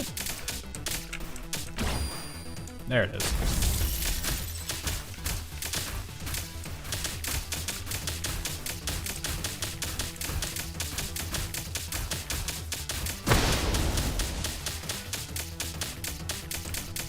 Oh no, he can just hit you from that far away. Okay.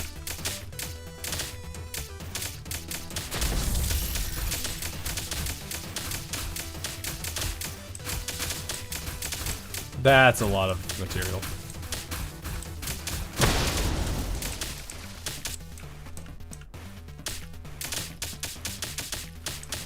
Oh, he just spawned in.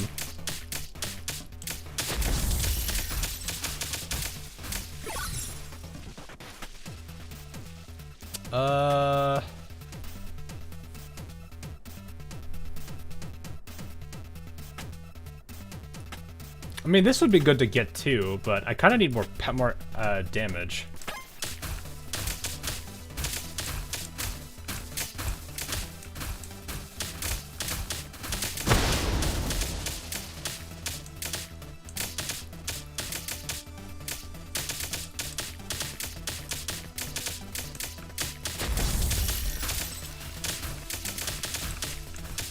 Yeah, because they're starting to get really tanky and I can't really hurt them.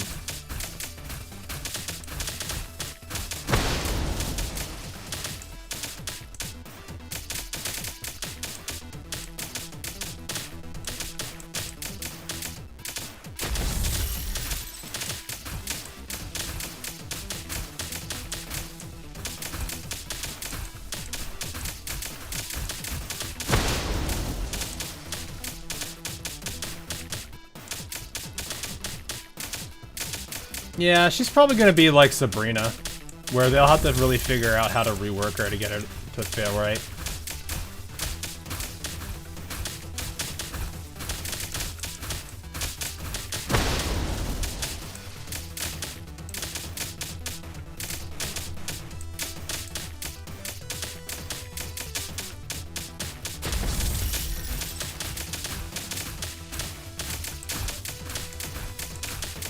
I mean, it's not. It could be worse.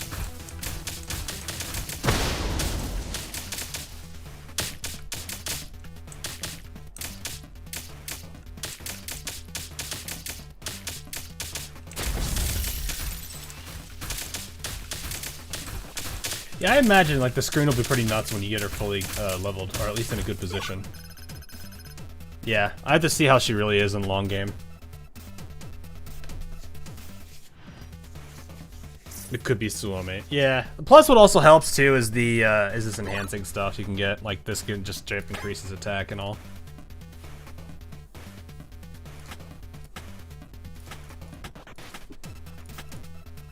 Because that'll be very much appreciated.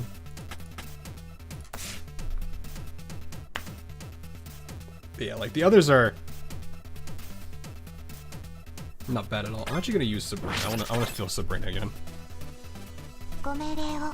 If they've changed it at all, at least.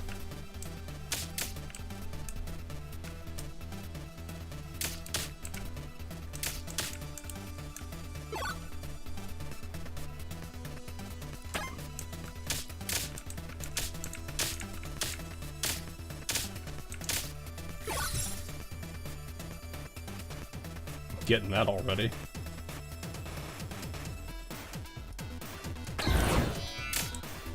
Yeah, might as well. Start building those stacks up. Oh, you, okay.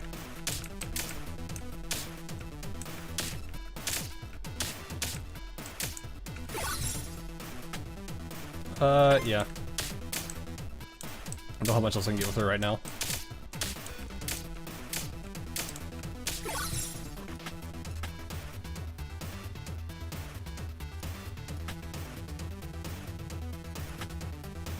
With movement speed. Yeah, why not?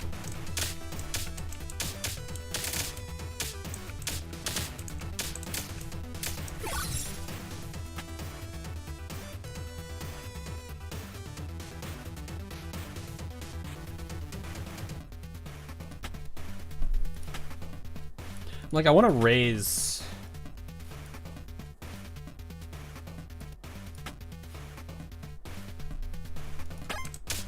I'll start doing this. Oh god, the food's dropping now. What is this one?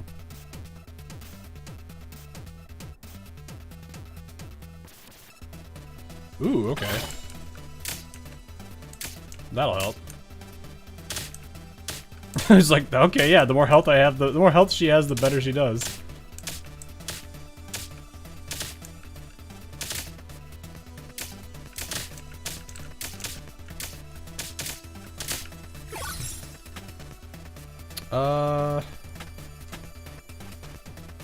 I kind of want to take. I do like the green track too, but I do kind of. Yeah, I was struck on that.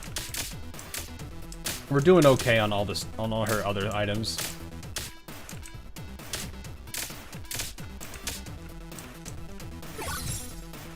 My goodness. Okay, we're already just flying through this.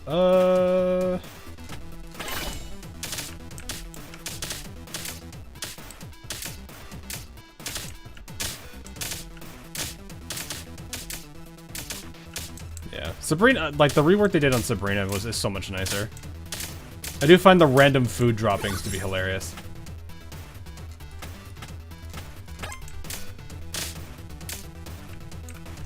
What's with the Steve here? Oh, that one? I just counter it. I usually just counter it.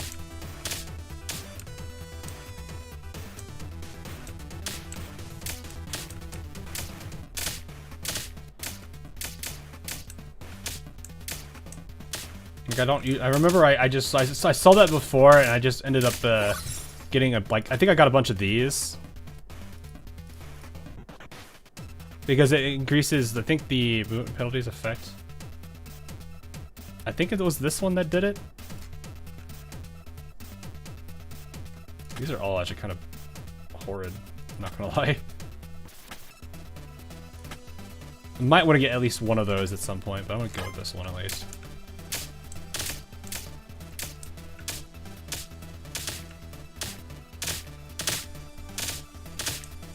Oh, that did hit me.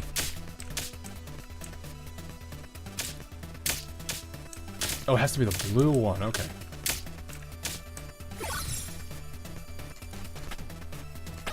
Oh yeah, and then this movement speed one. Yeah, I think you can technically counter that max upgrade.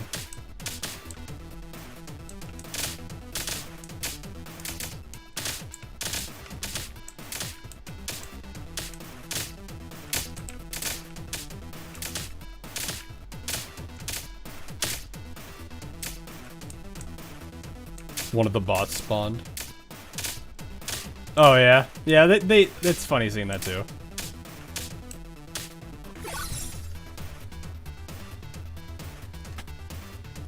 I'll just go ahead and get this upgraded. Because the counterattack having a huger, bigger radius is gonna help.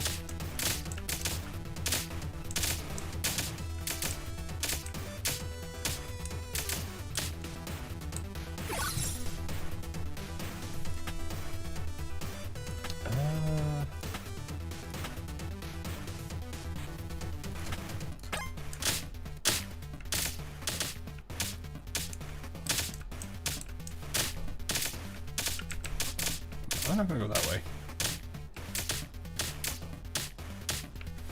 Oh, that did hit me? Okay.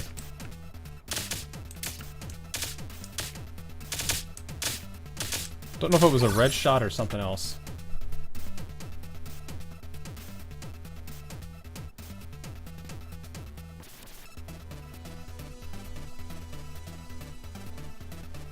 Effect is triggered. Oh yeah, it's this one. Okay, it's the Hydrobaria one, that one. Yeah, I don't have the... I usually get this one later. I think it's before 30, but I don't know if I'm going to have that much with, with playing on the lower tier. I don't know how much this is going to really apply to me here.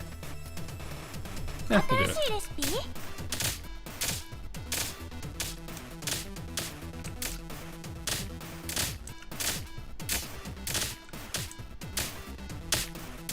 Alright, a bunch of salads just dropped.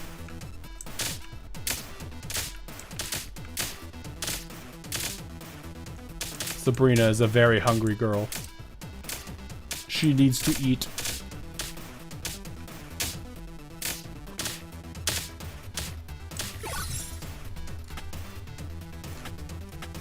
I have a fun bullet.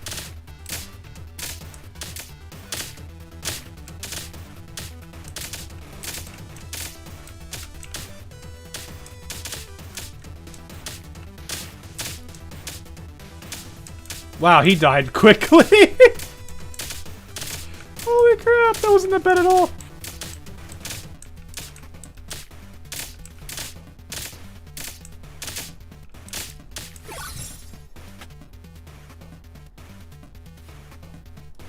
Yes.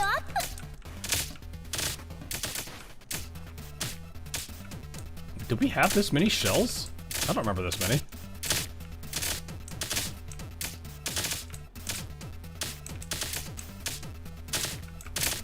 Yeah, there is. Frontline survivors.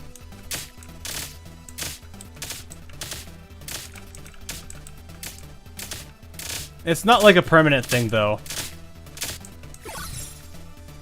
Only appears every so often. I'm actually just gonna go ahead and just keep amping this up.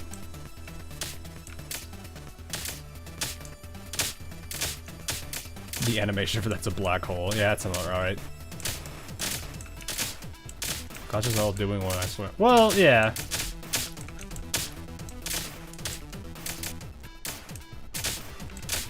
I would like to see them add more levels or do something with the with the terrain a bit more.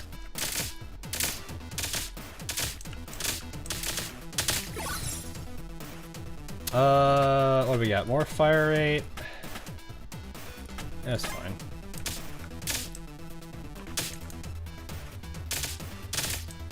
Imagine Ale doing one. I don't know how they really would. Unless it's on the... I guess they could. It's just the same terrain, but just water.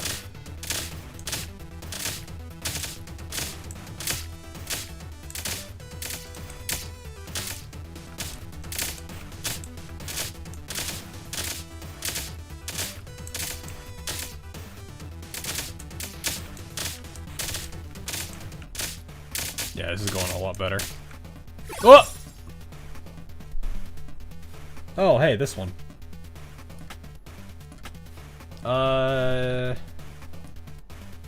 Range increased by 20%, bullet count. Every 100 tasty cakes. We're almost at that 100 mark for most, for I think almost. Yeah, we're at 80s already for all of it. Yeah, sure.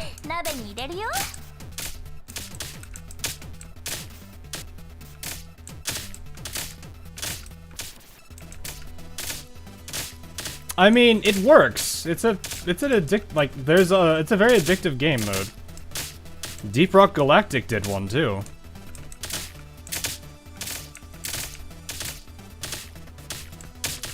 It's not limited to gacha games.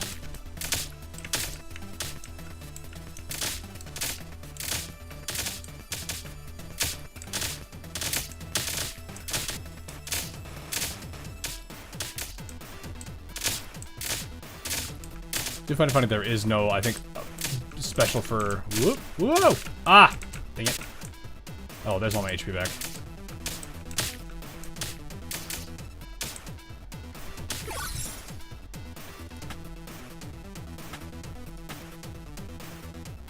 I'm gonna get this one, actually.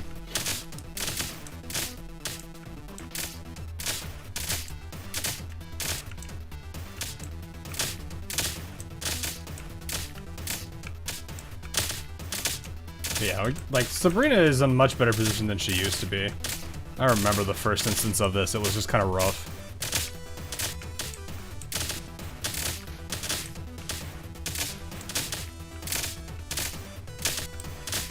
I mean, these are just like the old arcade shoot-em-ups anyway. It's like they were always relatively popular as a thing. It's just I don't think they really, you know, I don't know if they really took off ever. At least originally. Whoop!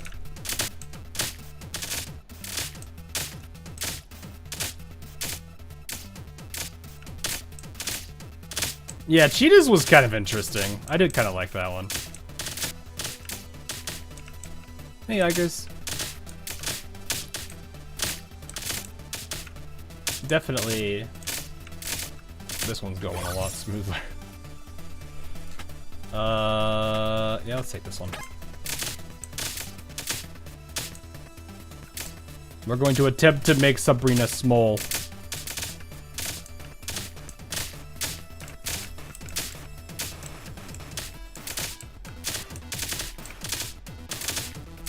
Woo!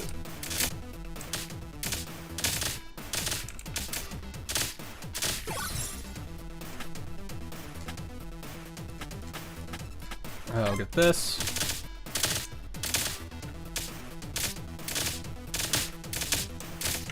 Ah! I was looking up, I didn't look down. Putting Sabrina on a diet. Nah, she's still gonna eat a lot. She's just gonna look less like Sabrina and more like Kirby.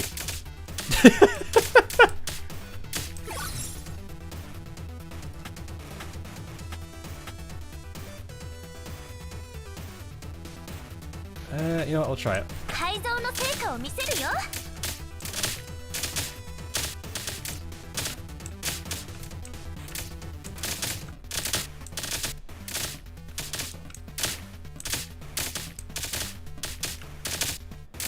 Should be able to get the remaining movement upgrades.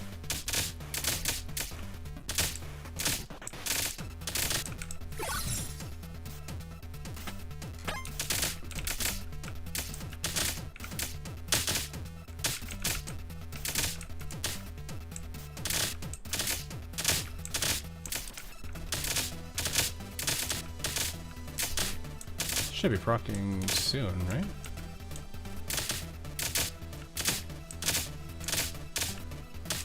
Yeah, here it is.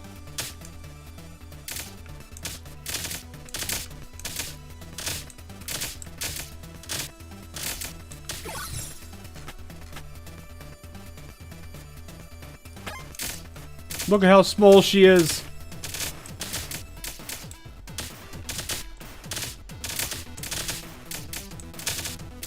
I think we're gonna be able to see another one though. I think we're done in like 6 seconds. She's tiny. Yeah.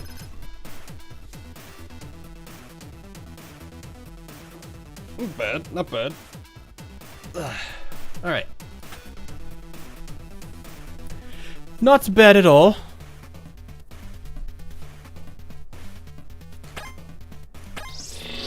Got some good stuff already. And then we got this.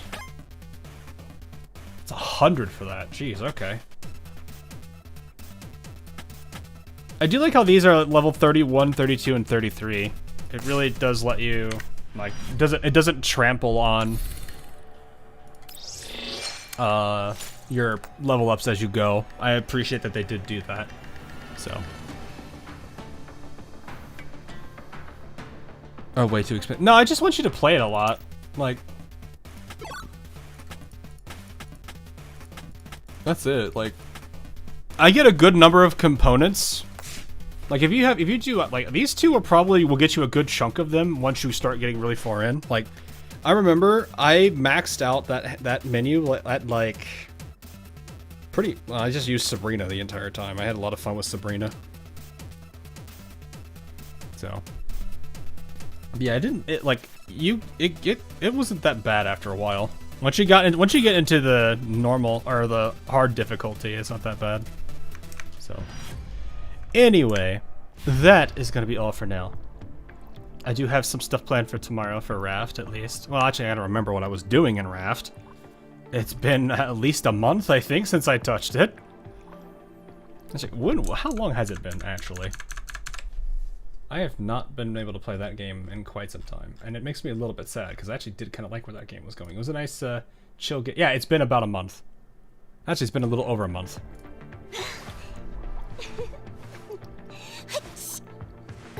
But yeah, regardless. Been 1.5. Nope, it's been about a month. 2 days. It stays a second, right? Yeah, 2 days ago was when it hit a month. So it has not been that long, thankfully. But yeah, I still remember most of the stuff I was doing. Find you unbearable. Oh my goodness. Bruh. Yeah, close enough. Close enough. Alright, anyway. Like I said, tomorrow will be Raft. We'll be doing some fun stuff there. Hopefully continuing the story and not getting sidetracked too much, but we'll see.